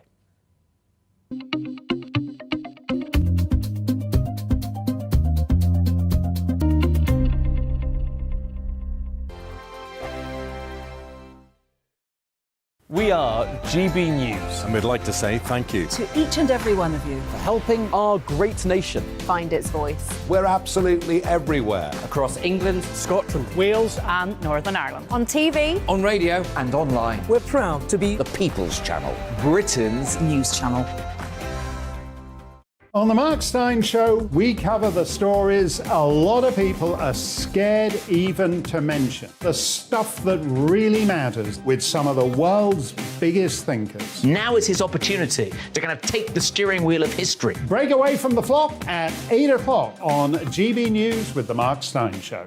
Hello, I'm Esther McVeigh. And I'm Philip Davis. Whether you're watching or listening on TV, online or on radio, we handpick the latest stories, debates and expert opinions for your weekend. So whether that's politics, news or showbiz, we've got it covered. Join us every Saturday morning at 10 o'clock on GB News.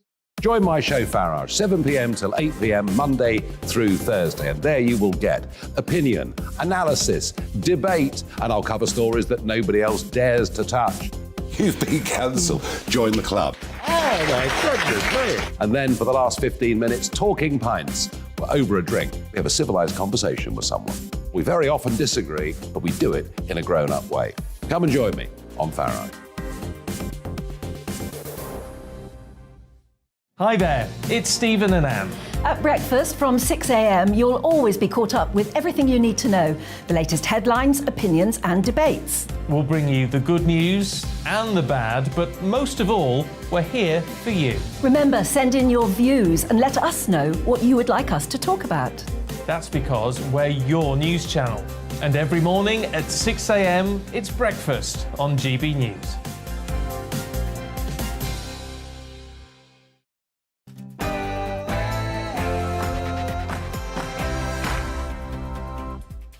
Hello and welcome to The Briefing. I'm Arlene Foster and here's what's coming up over the next hour. Well, Chancellor Kwasi Kwarteng has outlined a series of tax cuts and economic measures in a massive shake-up of the UK's finances. The basic rate of income tax has been cut to 19p, the cap on bankers' bonuses has been lifted and a planned rise in corporation tax has been scrapped. This week, Prime Minister Liz Truss has said that a new trade deal with the United States is unlikely in the short to medium term. A trade deal with the US was touted as one of the major potential benefits of leaving the European Union and the single market by Brexiteers. So we'll look at what happens next. And Russian President Vladimir Putin has ordered a partial mobilisation to reinforce his troops in Ukraine after setbacks on the battlefield this month. The announcement applies to 300,000 military reservists. They will include reserve officers, including some over 60 pulled in from retirement. What impact will this have on the outcome of the war?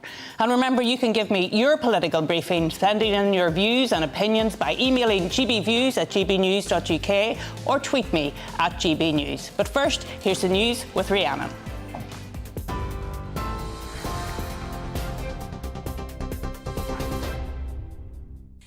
Arlene, thank you. Good afternoon. It's 3:02. Your top stories from the GB newsroom. The Chancellor has unveiled the largest series of tax cuts in 50 years as part of the government's mini-budget. Kwasi Kwarteng told the Commons he plans to cut household energy bills by an expected £1,400 this year as part of a £60 billion energy package. He also announced he's abolishing the 45% top rate of income tax for the highest earners, as well as bringing forward the planned basic rate reduction from 20 to 19 pence from April next year. The major spending package also includes cuts to stamp duty, all part of the new Chancellor's growth plan. We have cut stamp duty, we have allowed businesses to keep more of their own money to invest, to innovate and to grow. We have cut income tax and national insurance for millions of workers. We are securing our place in a fiercely competitive global economy with lower rates of corporation tax and lower rates of personal tax. We promised to prioritise growth, Mr. Speaker. We promised a new approach for a new era. We promised to release the enormous potential of this country. Our growth plan has delivered all those promises and more. Well, Shadow Chancellor Rachel Reeves says the mini-budget amounts to an admission of 12 years of economic failure. The argument peddled by the Chancellor today isn't a great new idea or a game changer, as the Minister said, as much as he'd like us to think so. What this plan adds up to is to keep corporation tax where it is today and take national insurance contributions back to where they were in March. It's all based on an outdated ideology that says if we simply reward those who are already wealthy, the whole of society will benefit. Well, the Chancellor also confirmed plans to axe the cap on bankers' bonuses, but Luke Hildyard, director of the High Pay Centre think tank, told GB News he disagrees with the move.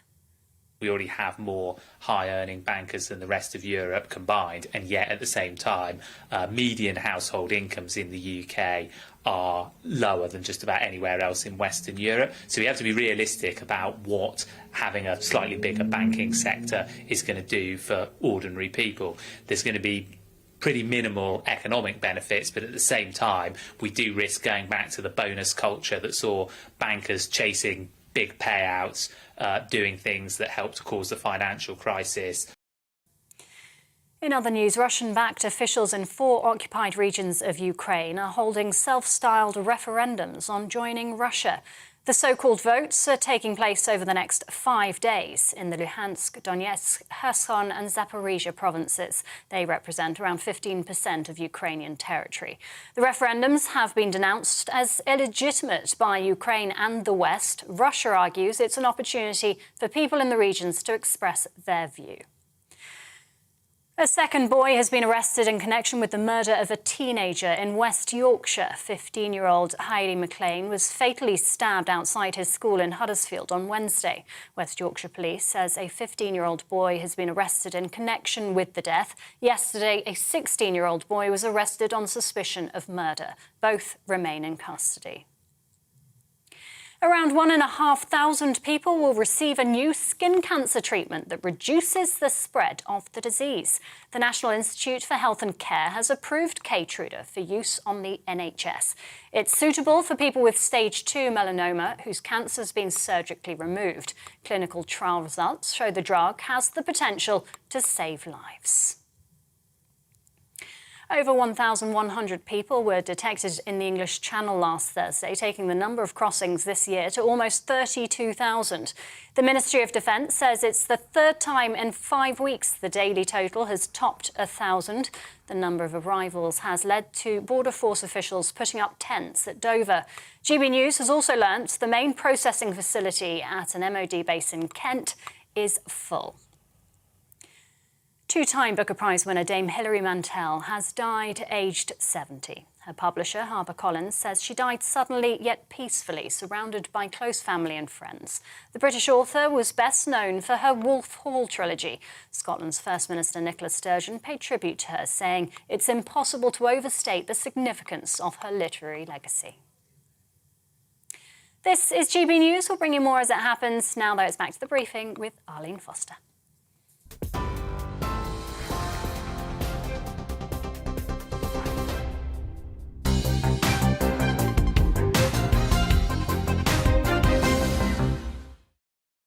Well, there's only one place to start, and that's the not-so-many budget, also known as the Growth Plan. The Chancellor has unveiled a wave of tax cuts as part of the government's mini-budget today, saying they're central to solving the riddle of growth. Kwasi Kwarteng told the Commons people need to know help is coming with soaring living costs. He announced a cut to household energy bills by an expected £1,400 this year, and it's part of an energy package that will cost £60 billion. Well, to kick off, let's hear from GB News economic and business editor Liam Halligan. He's outlining the main announcements from the Chancellor's mini-budget this morning.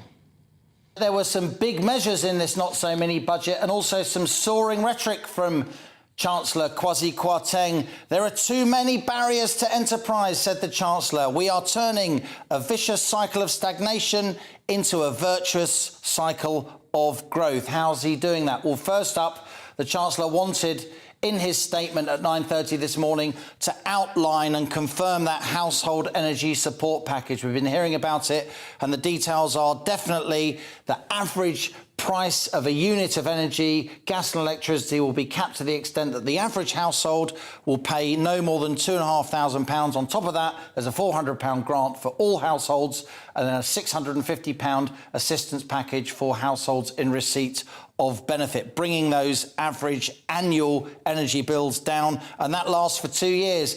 Also confirming that energy support for business, which Business Secretary Jacob Rees-Mogg outlined earlier in the year. Businesses will get equivalent help, plus charities and the public sector, so that's NHS, hospitals and state schools, but that only lasts 6 months, controversially, and then it will be reviewed. On top of that, the Chancellor reversed former Chancellor Rishi Sunak's increase in national insurance contributions, NICs. So April's 1.25 percentage point NIC rise has been reversed from the 6th of November. That'll be worth about £330 to the average household.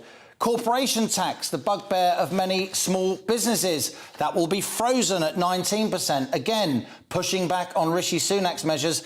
He had legislated to increase corporation tax to 25% from April next year. That will no longer happen. It stays at 19% for all business, whatever their profit levels. Then some help for those trying to get onto the housing ladder. Stamp duty, the nil band, the house price at which you don't pay stamp duty, all the way up to £125,000. That's gone to £250,000. So the first £250,000 of any residential property that's bought from now will be free of stamp duty. That's the first increase in that threshold since March 2006, during which, of course, house prices have gone up a lot. So there's a correction there. And then for first-time buyers, often young families trying to get on the housing ladder, they will pay no stamp duty, not up to £300,000, their current threshold, but now £425,000. And the valuation limit, that's risen from £500,000 to £625,000. So a first-time buyer can buy a house or an apartment up to £625,000, and they will pay no stamp duty on the first £425,000. And then the rabbit out of the hat, and it's a thumper of a rabbit, reminiscent of Nigel Lawson's 1988 budget when he scrapped the top rate of tax, the top additional rate of tax paid by people earning more than £150,000 a year, or 45%, abolished completely. There will now be a single higher rate of tax of 40%, as there was, incidentally, through most of the new Labour years. And then another popular move, I'd suggest, a cut in the basic rate of income tax from 20 to 19% in April 2003. This really is a historic package of measures. In addition, there are new enterprise zones. There are reforms to those IR35 tax laws for freelance contractors. In the end, it comes down to whether the financial markets will wear it. Will the pound hold up? Will the government still be able to borrow relatively cheaply going forward? When all is said and done, that is the key to whether or not this gamble on growth, and it is a gamble, ultimately comes off.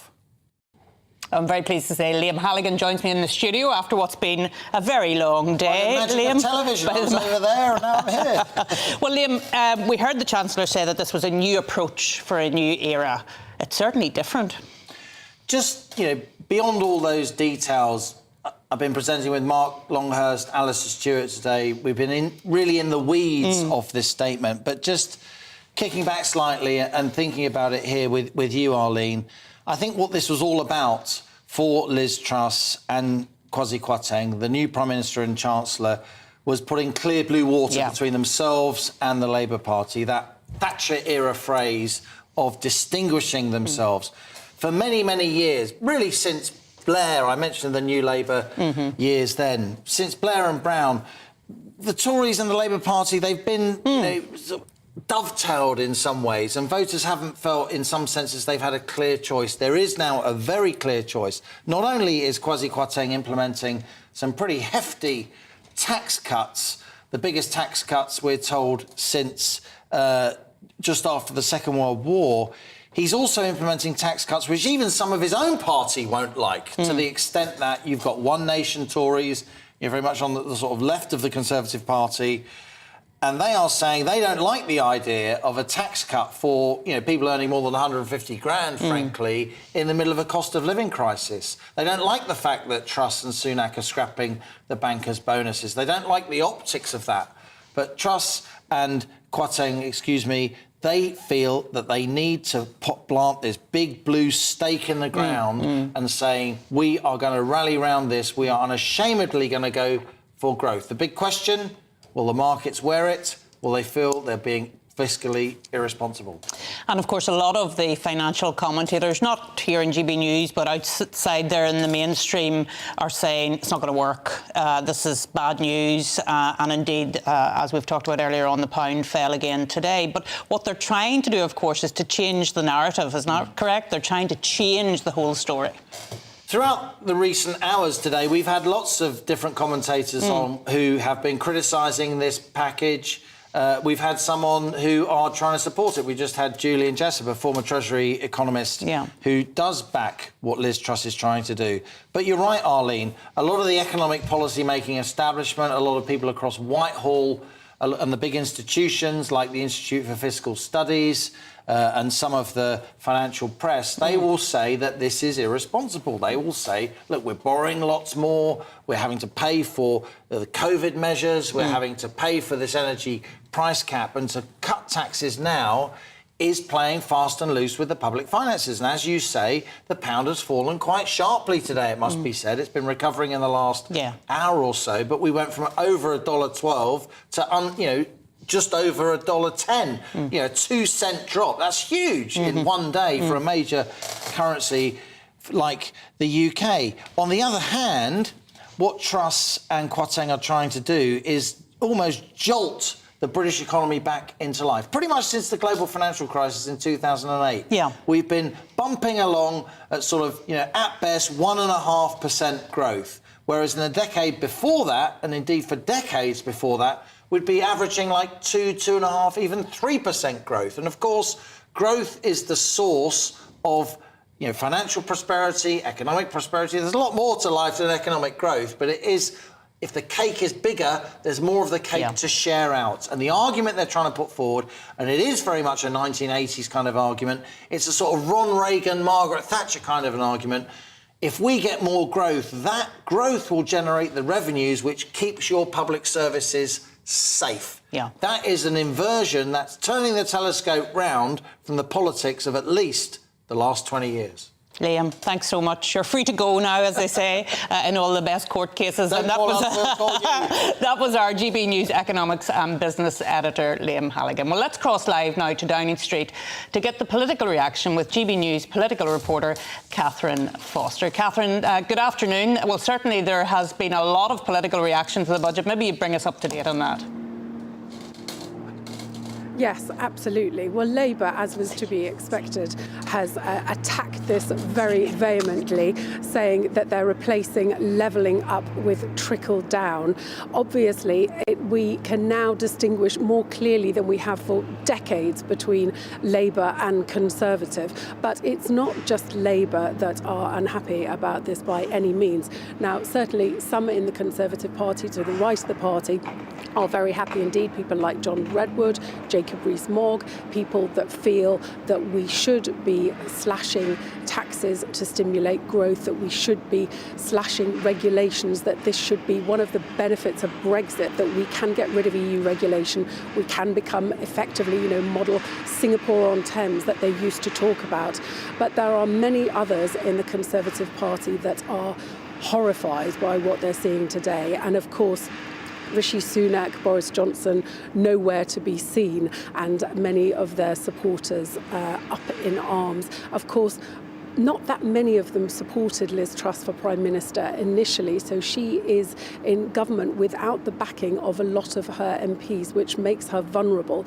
But certainly those that came in on talk of levelling up, Boris Johnson sweeping to that 80-seat majority, not even three years ago, it feels a very different world now, a very different government focusing, as they say, on growth. Quite rightly, they believe this is the way forward, but at what cost? And politically, it's going to be a tough sell. So lots of unhappy people and lots of very happy ones, but who knows what the right way forward actually is.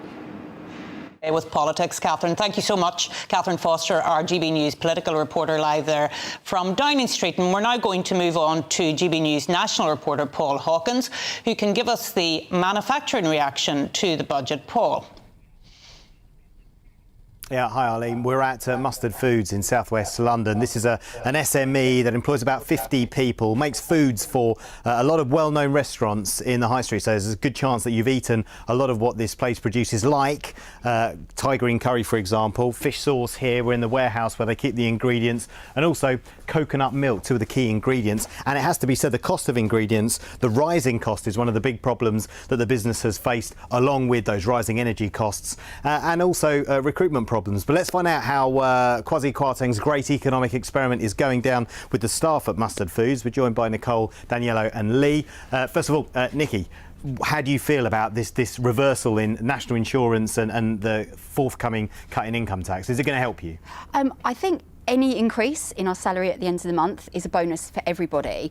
Having said that, I think it does benefit the high earners rather than the middle and low income people. And that's the majority of people who work at our company are middle and low earners. If you try and offset the increase that we're getting with the increase in energy costs, food increases and prices of that, I'm not sure that the benefits we're getting with the changes today are going to help to pay for all of the increases that we're finding in other areas of our world. So although it's good, I think they could have done a bit more. Yeah, Danielle, you're a homeowner, yes, sir. right? So how do you feel about, and you're looking at selling, yeah, so this cut in stamp duty will make your property more attractive to, there'll be more buyers in the market, right, for you? Yeah, there will be, but I think there will be also, the market will be flushed with middle-class people. They put their homes on the market, so we can't probably sell our house. Right. That's going to be a very big problem. And just out of interest, why do you want to sell up and move back to the Netherlands? Because, for me it is better in the Netherlands. We pay more tax in the Netherlands, but life is better. Yeah. So do you think taxes should go up here then? Yes, sir. Because today Definitely. It's all about, if you're in the government anyway, and a lot of supporters of the government say cutting taxes is the way to grow the economy. No, that's not. That's not how I see it. You're saying Kwasi Kwarteng's wrong? Yeah, definitely. Right. Definitely wrong. Okay, what should he be doing?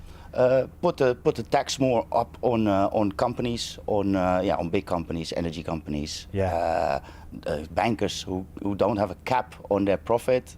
Yeah. That is, I think, is ridiculous. Right. Okay. Lee, are you feeling richer today? I don't know about richer. Anything that puts more money in your pocket, I feel, is a good thing. But I always feel the rich seem to get a better deal whenever these sort of things come around.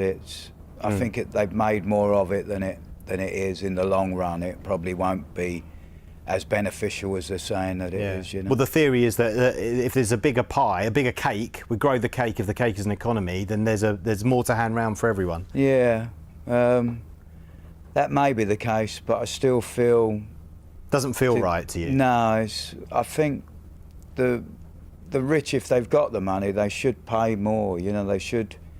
But I know they do pay more taxes, but they perhaps should pay that bit more than they already are, you know what I mean? Yeah, yeah. Just to balance things a little bit. I mean, I'm working class, so it's always going to be, I feel, a bit of a struggle if you're from that neck of the woods. Yeah, you know? good though that the government's helping out with household energy bills, freezing them. Yeah, definitely. I think we're all agreed on that. Oh, absolutely, Yeah, absolutely. Yeah. But I guess the problem is that someone's got to pay for it because it's all borrowed. Yeah. Yeah? Yeah, and I guess we're still sort of recovering from COVID, the money that was spent over that. Yeah, which did have a big did have a big impact on this firm, didn't it? Yeah, oh, absolutely, yeah. Yeah, because you guys shrunk, didn't you? Yeah. Absolutely, massively. COVID, yeah, so you're looking to grow now, and and we have to say that that's one of the things that obviously Kwasi Kwarteng and Liz Truss want. They want businesses like this to grow back to where they were and beyond if the economy is going to grow as well with this big economic experiment that's now underway. Paul, thank you so much for your time and the view from the shop floor there. Next on the briefing, we'll be looking at the future of a UK-US trade deal. This week, the Prime Minister, Liz Truss, said there aren't currently any negotiations taking place with America and they won't start in the short term. But before that, let's take a look at the weather. I'm Alex Deakin with your latest weather updates. It's going to turn a bit colder, especially as we go into next week.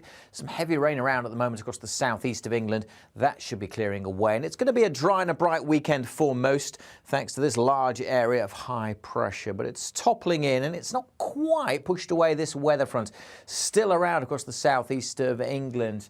Could last for much of the night, the rain across the extreme southeast, and could cause some problems. So the Met Office do have a yellow warning in place. Away from the southeast, though, a few scattered showers over North Wales, southeast Scotland, but generally it's going to be a dry night with clear spells and turning pretty chilly, actually. Temperatures well down into single figures, even in towns and cities. Pockets across sheltered Scotland may drop down to 2 or 3 Celsius. So a chilly start here, but generally a sunny start. A sprinkling of showers maybe for Northern Ireland and West Wales in the morning too. And we'll see a few showers developing over eastern England. The rain in the southeast could still be around in the morning across parts of Kent and Sussex, but should be disappearing by the afternoon, by which time a few showers may just pop up across the Midlands. But for most it's dry and it's bright with temperatures around or a touch below average, but feeling pleasant enough in the sunshine.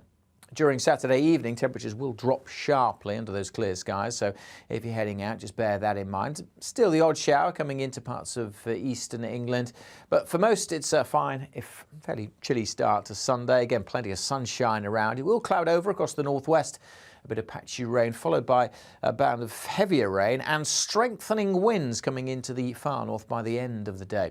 For most, though, again, Sunday looking dry and bright with some increasingly hazy sunshine and temperatures 15 to 18 Celsius after that chilly old start.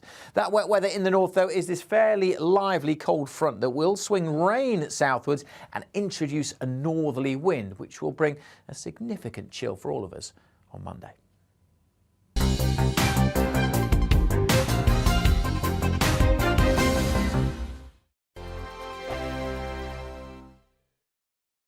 We are GB News. And we'd like to say thank you To each and every one of you. For helping our great nation find its voice. We're absolutely everywhere. across England, Scotland, Wales and Northern Ireland. On TV, on radio, And online. we're proud to be the People's Channel, Britain's news channel.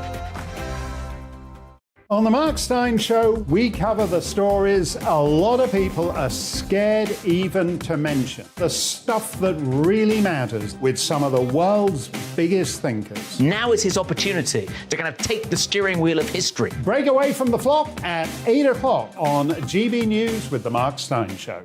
Hello, I'm Esther McVeigh. And I'm Philip Davis. Whether you're watching or listening on TV, online or on radio, we handpick the latest stories, debates and expert opinions for your weekend. So whether that's politics, news or showbiz, we've got it covered. Join us every Saturday morning at 10 o'clock on GB News.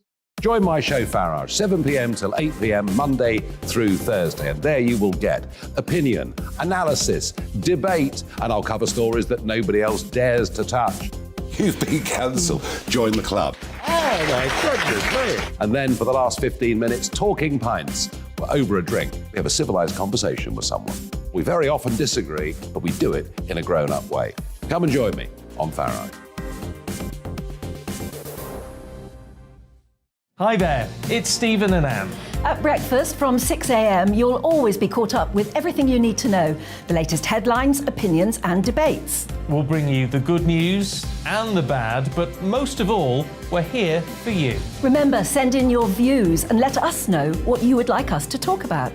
That's because we're your news channel. And every morning at 6 a.m, it's breakfast on GB News. I'm Dan Wootton. Join me Monday to Thursday from 9 to 11 for the feistiest and most fun news debate on TV, where free speech reigns. I'll bring you a sharp take on the day's biggest stories, bombshell newsmaker interviews, and A-list guests. And I guarantee you, no spin, no bias, no censorship, and no reason to go to bed. That's Dan Wootton tonight, Monday to Thursdays from 9 on GB News.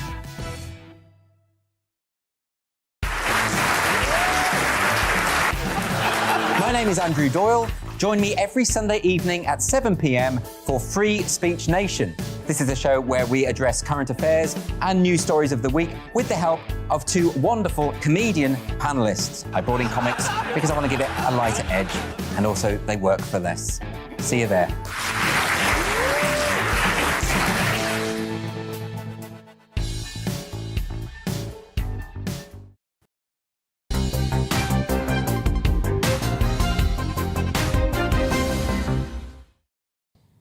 Welcome back to the briefing. So before Liz Truss's first meeting with President Joe Biden earlier this week in New York, the Prime Minister said there aren't currently any negotiations taking place with the United States, and I don't have an expectation that they're going to start in the short to medium term. So does this mean the chances of a post-Brexit trade deal with the United States are looking distant at present? Well, joining me now to discuss the Prime Minister's comments and the likelihood of a trade deal with the United States is the CEO of Competere, a world-leading trade expert, Shankar Singham. Shankar, really good to see you. And of course, I want to go to those comments that Liz Truss made before she arrived in the United States. Were you surprised that that's what she had to say? Well, I think Liz Truss, the Prime Minister, was stating a fact, which is that the Biden administration, when they came into office in January 2021, were not interested in negotiating trade deals with anyone, let alone the UK. I mean, they essentially said that there were three trade agreements they were negotiating previously in the Trump administration, which was the UK, Kenya and Brazil, and they put all of those on hold. And then really nothing happened on the trade side in the US until quite recently, when what they've announced is an Indo-Pacific economic framework, which isn't really a trade deal per se, because it doesn't have any market access in it. So they're essentially going around those countries and saying, we want you to sign up to these commitments in labor and environment, for example, but we're not going to give you any market access into the US. So it's not really a liberalizing trade deal. And this is the position that the Biden administration has taken, and it takes two to tango. Much as the UK might have wanted to conclude a trade deal, if the US administration doesn't want to do it, there will be no negotiation. Having said that, there's quite a lot we are doing with the US. So we have an initiative to sign memorandum of understanding with a number of states. There are a significant number of states that we're doing deals with. And you might say, well, you can't do trade deals with states. Well, that's true. But there's a lot that you can do. Government procurement is done mostly at the state and municipal level in the US. A lot of regulation is at the state level. You can do mutual recognition of professional qualifications, so things like lawyers and accountants and so forth.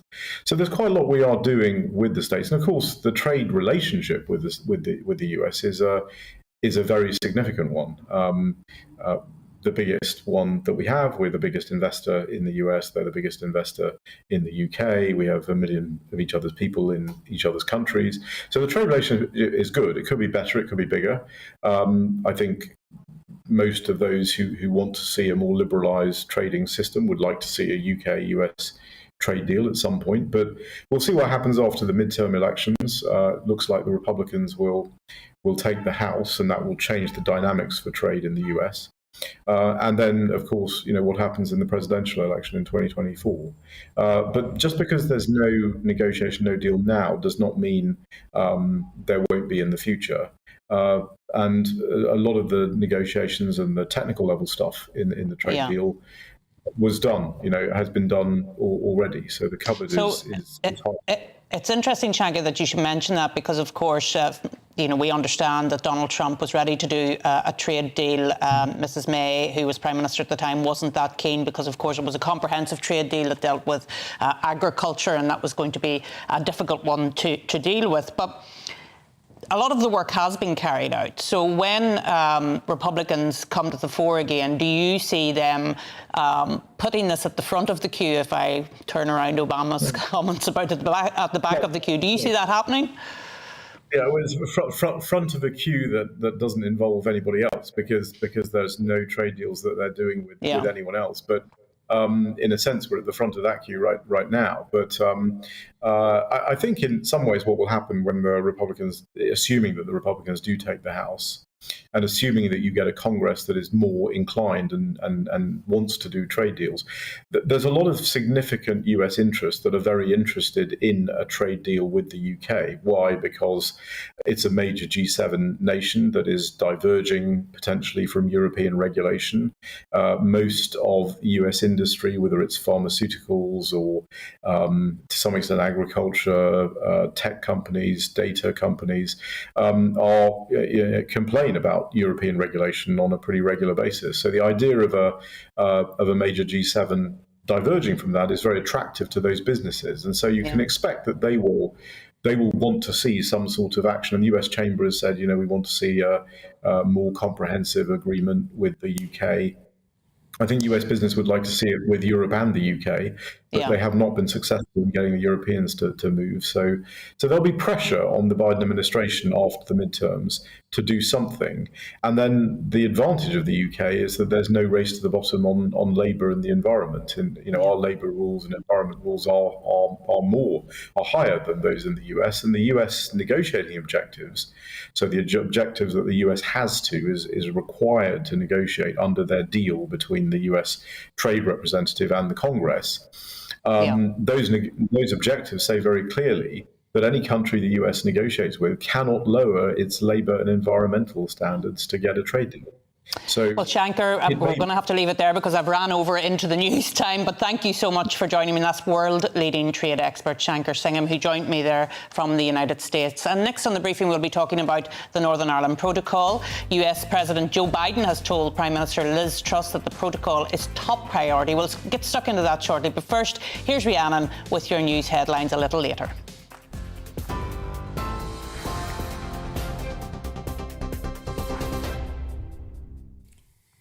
It's 3:35, your top stories from the GB newsroom. The Chancellor has unveiled the largest series of tax cuts in 50 years as part of the government's mini-budget.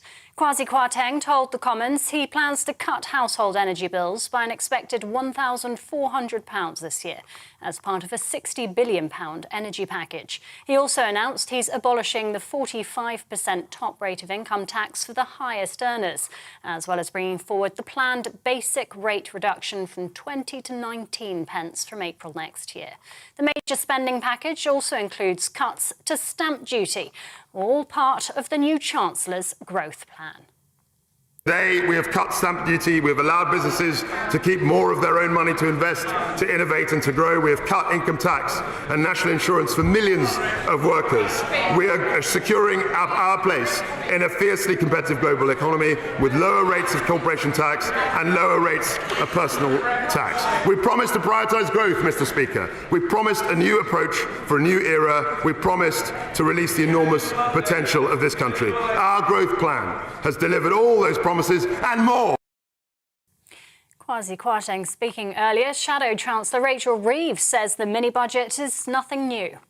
Can I thank the Chancellor on his comprehensive demolition of the record of the last 12 years. Their record, their failure, their vicious circle of stagnation. The Chancellor has confirmed that the costs of the energy price cap will be funded by borrowing, leaving the eye-watering windfall profits of the energy giants untaxed. In other news, two-time Booker Prize winner Dame Hilary Mantel has died aged 70. Her publisher, HarperCollins, says she died suddenly yet peacefully, surrounded by close family and friends. The English author was best known for her Wolf Hall trilogy, adapted into a TV drama. And some news just in. Manchester United forward Cristiano Ronaldo has been charged by the Football Association over footage which appears to show him knocking a phone out of a fan's hand. The video was shared on social media as he left the pitch after a 1-0 loss at Everton in April. The Portuguese star had been cautioned by police over the incident. The 37-year-old later apologised on social media. The FA has charged Ronaldo with improper and/or violent conduct. TV online and DAB+ radio, this is GB News.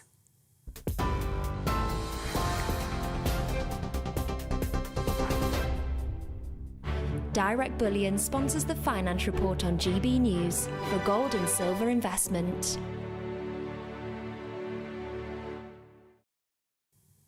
Here's a quick snapshot of today's markets. The pound will buy you $1.10 and 1.130 euros. The price of gold currently stands at £1,494.93 per ounce.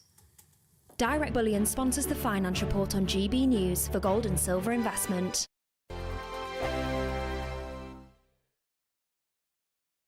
We are GB News. And we'd like to say thank you to each and every one of you for helping our great nation find its voice. We're absolutely everywhere. Across England, Scotland, Wales and Northern Ireland. On TV, on radio and online. We're proud to be the People's Channel, Britain's news channel.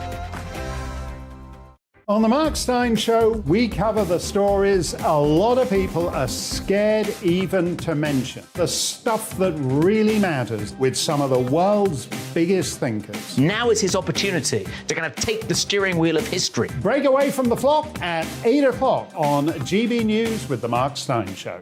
Hello, I'm Esther McVeigh. And I'm Philip Davis. Whether you're watching or listening on TV, online or on radio, we handpick the latest stories, debates and expert opinions for your weekend. So whether that's politics, news or showbiz, we've got it covered. Join us every Saturday morning at 10 o'clock on GB News. Join my show Farage, 7 p.m. till 8 p.m. Monday through Thursday, and there you will get opinion, analysis, debate, and I'll cover stories that nobody else dares to touch. You've been cancelled. Join the club. Oh my goodness me. And then for the last 15 minutes, talking pints. Over a drink, we have a civilised conversation with someone. We very often disagree, but we do it in a grown-up way. Come and join me on Farage. Hi there, it's Stephen and Anne.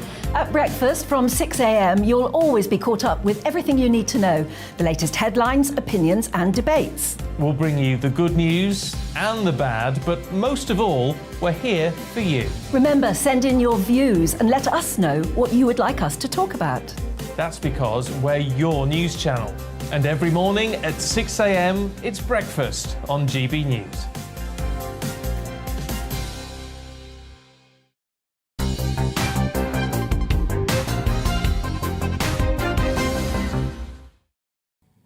Welcome back to the briefing. It's just 20 to 4 in the afternoon. So Liz Truss's comments on the likelihood of a trade deal with the US were not the only words to grab the headlines this week. The Prime Minister's visit to New York also saw the Northern Ireland Protocol discussed with the United States President during their first one-to-one meeting at the UN summit in New York.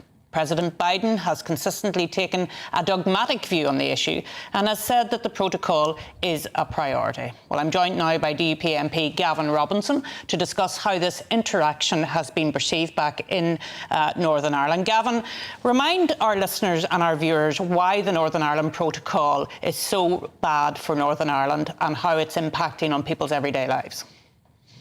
When people voted for Brexit, they voted to leave the European Union. That included the entirety of the United Kingdom, yet the Northern Ireland Protocol leaves Northern Ireland aligned to single market rules.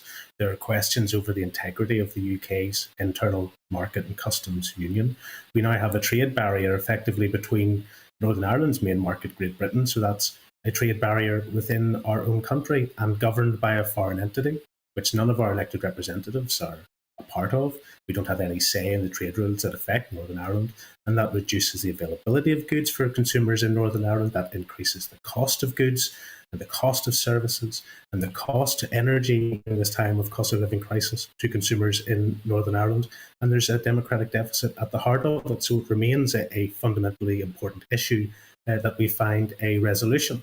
And whilst President Biden has always championed the cause of the Belfast Agreement, he fails to recognise that the Northern Ireland Protocol has put a stake through the heart of political stability in Northern Ireland and has segregated Northern Ireland from within our own country, something he would never countenance, for example, giving Canada the power to control trade with one part of the United States, with Alaska, another part.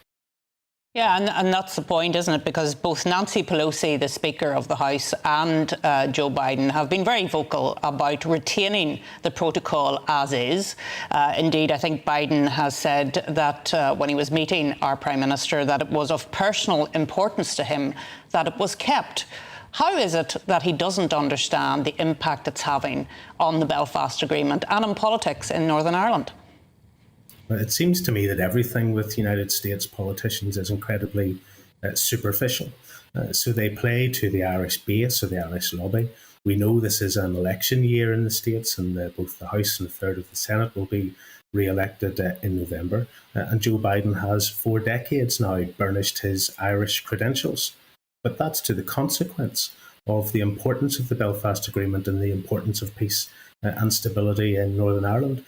Many political actors of the past have got it wrong, but they at least recognise that we have a balanced and a shared society where you need to take account of the aspirations and views of all communities in Northern Ireland. Nancy Pelosi has in the past threatened the prospect of a trade deal between the US and the United States, primarily on the basis of the protocol. So I was really pleased to see Liz Truss take that threat or that cudgel off the table before she landed in the United States. But this issue is going to have to be resolved to the satisfaction of everyone in Northern Ireland. We were promised the best of both worlds. As it stands, it is the unionist community that see segregation within their own country. And that affects everybody within the United Kingdom. Even this week, despite all the platitudes about trying to resolve issues, we had it confirmed that if the grace periods that we are living under at the moment end, 51% of all veterinary medicine, as just one example, will not be available in Northern Ireland. And that can be replicated across veterinary medicine, human medicine, food products, plant products, a whole raft of areas that are affecting the economy and affecting the livelihoods of people throughout Northern Ireland. And that's before you touch on the constitutional issues. Yeah. So if the US wanted to have a pragmatic and a positive role in this, they could at least start understanding the issues that unionists are identifying and have identified with the protocol and its implementation. And Gavin, just finally, obviously the Prime Minister made a number of promises before she was elected as Prime Minister to deal with the protocol in a proactive way. What do you understand the current stance of the Prime Minister is at the moment in relation to dealing with the protocol? Well, you know, she brought forward a protocol bill, Northern Ireland Protocol Bill, as Foreign Secretary when she was responsible for the negotiations. It passed through the House of Commons in July. It is to proceed to the House of Lords, but it was very encouraging that not only during the leadership campaign within the Conservative Party that she indicated that the contents of the protocol bill would have to be the foundation of any negotiated agreement, but she has reiterated that stance as Prime Minister, and she did so in the dispatch box just 2 weeks ago. So her position remains firm. She understands not only the short-term consequences for markets and economy and consumers and product costs and so on, but the long-term constitutional impact of the Northern Ireland Protocol. There were many within our UK Parliament who voted for it on the basis that they didn't believe it was permanent. We never bought that. At the time, we didn't support it because we recognised the permanency, but I'm glad that across the political spectrum, people recognise this is causing political instability in Northern Ireland. We don't have a functioning executive as a consequence of the Northern Ireland Protocol, and it's about time we see a delivery of a solution which does deliver the best of both worlds for people in this province. Gavin, thank you so much for joining me. That's Gavin Robinson, the UP MP for East Belfast there, and he was joining me about the Northern Ireland Protocol. Well, now we're going to go international, and the conflict in Ukraine has entered a new phase this week, with Vladimir Putin calling for the partial mobilisation of the Russian population. The announcement also sparked protests in major cities, and we're now seeing scenes of Russian men fleeing to the border to avoid being drafted into the conflict. The mobilisation will be spread over months, and Mr Putin has said previously that Russia is prepared for a long fight. Well, joining me now to discuss the latest developments is Keir Giles, a senior fellow of Chatham House. Keir, thank you so much for joining me. And after the counter-offensive in Ukraine, which happened during the period of national mourning here, and now this mobilisation by Putin, what does that tell us about what's happening in Ukraine, Keir?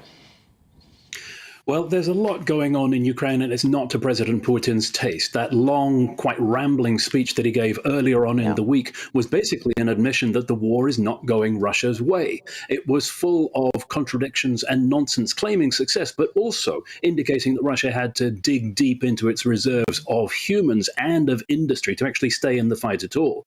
And if you look closely at what Putin says, a lot of it makes no sense. Apparently, the Russian army has only suffered less than 6,000 fatalities, but now they need 300,000 young men to actually replace them. And that has caused panic among young Russian men, because they've suddenly realized that they can't cheer on this war from the sidelines. They actually might be involved, and nobody trusts the official statements on how many people are to be called up, who's going to be called up, who might be exempt. That's the reason why Russians now suddenly realize this means them, and they're running for the exits. Yeah, and I thought it was really sad to watch some of the footage of young men leaving villages and their daughters crying and their wives crying when they saw that they were going, because they know the consequences of being called up into this war. I also noticed that Germany is saying that they are prepared to take Russians who want to escape from having to fight in the Ukraine. Do you think that's significant, Keir? Well, Germany's always been an outlier. In fact, this war would have been over a long time ago if Germany were just on our side. Most of the other countries of Eastern Europe are saying, no, it is too late for a sudden change of heart on the part of young Russian men, who've been perfectly content to sit in Russia and wait for the war to come to them up until now. In fact, we've seen complaints now on Russian social media, people trying to leave the country. Their change of mind has been so abrupt that they're being refused entry to, for example, Georgia, because the cars they're driving are festooned with pro-war insignia and flags. So it's really just the fact that it's come home to individual Russians now that is causing these sudden demonstrations. People who were content not to demonstrate against the war until it concerned them. Yeah, and we're just looking at some footage, actually, of the protests that are happening. They're quite unprecedented in Russia, would you say, Keir? That's absolutely right. Now, Russians have realized for some time now that it's dangerous to go out and protest. It's an unhealthy life choice to actually stand up against the policies of the state. And that message has been rammed home over recent months by increasingly repressive measures by Russia.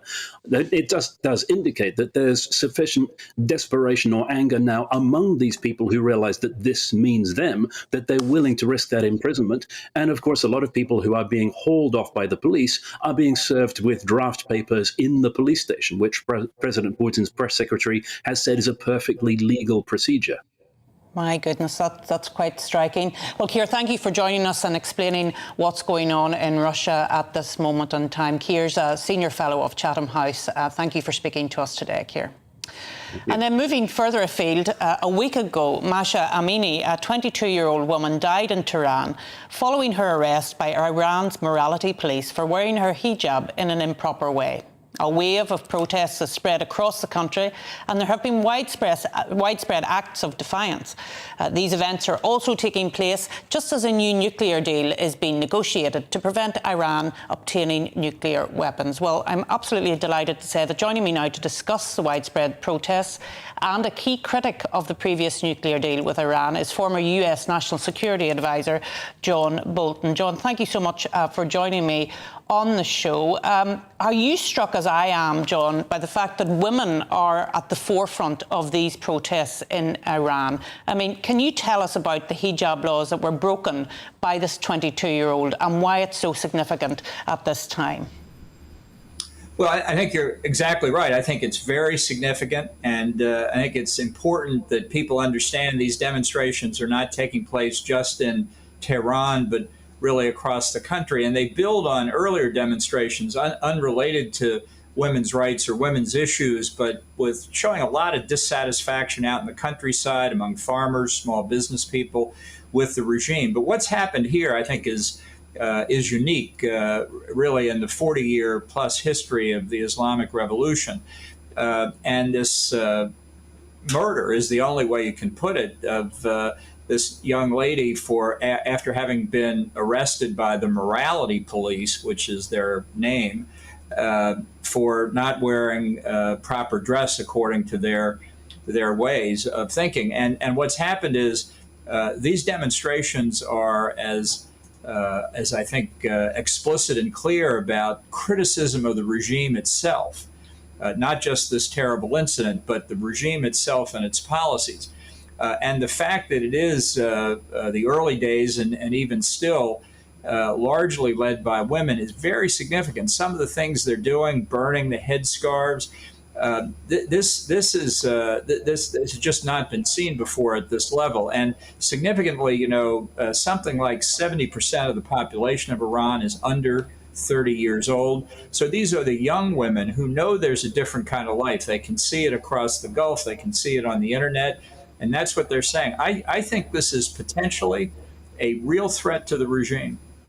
Yeah, and the United States have put sanctions just last evening, I understand it, on the so-called morality police and another couple of named people as well, in terms of stepping up the pressure. But you were the US National Security Advisor at the time when you came out of the Joint Comprehensive Plan of Action on nuclear weapons. How do you see that moving forward now, John? Because are Iran ready to do a deal on nuclear weapons? Are they ready to come to the table and do something that is good for the whole region? Because, of course, the worry is about proliferation. Right.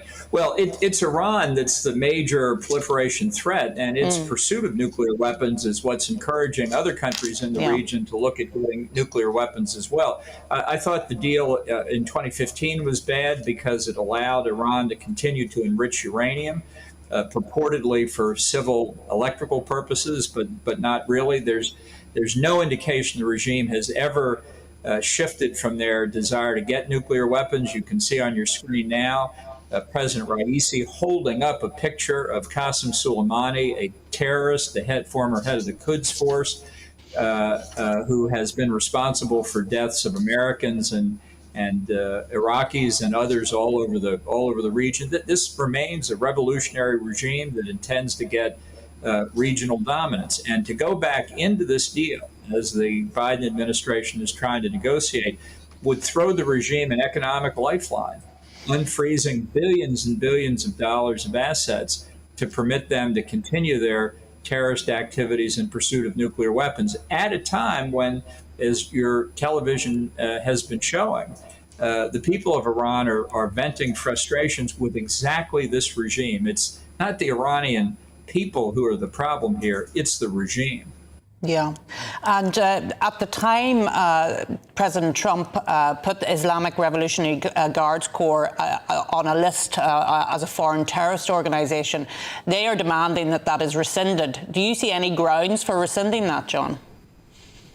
Well, none whatever. I think we did the right thing in the Trump administration, listing them as a foreign terrorist organization. What we have now is that really Iran itself is a terrorist state. What they do to their own citizens, what they have threatened to do to kill American citizens on American soil, myself included, the intimidation that they've tried to express in Europe against dissident Iranian groups protesting their rule, and the terrorist support they've given across the Middle East, Hamas, Hezbollah, the Houthi rebels in Yemen, attacking civilian targets. This regime is what the danger is and the principal threat to peace and security in the region. John, thank you so much for joining us on the programme this afternoon. That's John Bolton, a former US National Security Advisor who has given up his time to be with us this afternoon. Well, you've been watching The Briefing with me, Arlene Foster. The show's back every Friday from 3 p.m. and up next, it's Nana Akua. I'm Alex Deakin with your latest weather updates. It's going to turn a bit colder, especially as we go into next week. Some heavy rain around at the moment across the southeast of England. That should be clearing away. And it's going to be a dry and a bright weekend for most, thanks to this large area of high pressure. But it's toppling in and it's not quite pushed away this weather front. Still around across the southeast of England. Could last for much of the night, the rain across the extreme southeast, and could cause some problems. So the Met Office do have a yellow warning in place.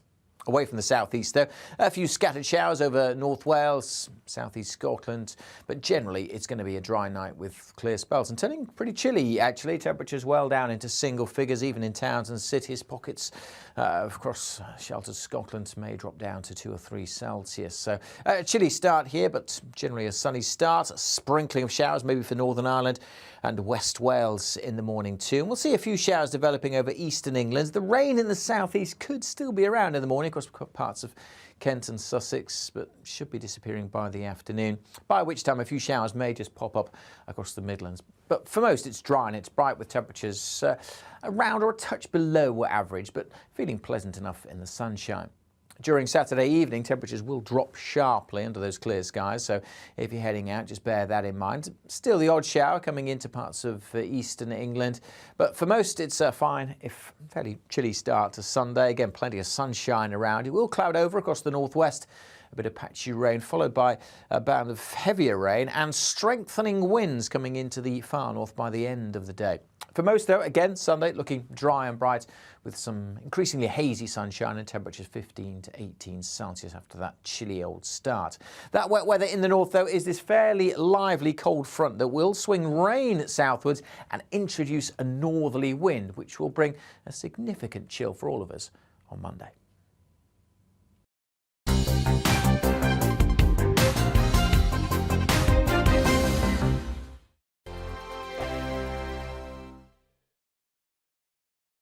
We are GB News. And we'd like to say thank you To each and every one of you For helping our great nation find its voice. We're absolutely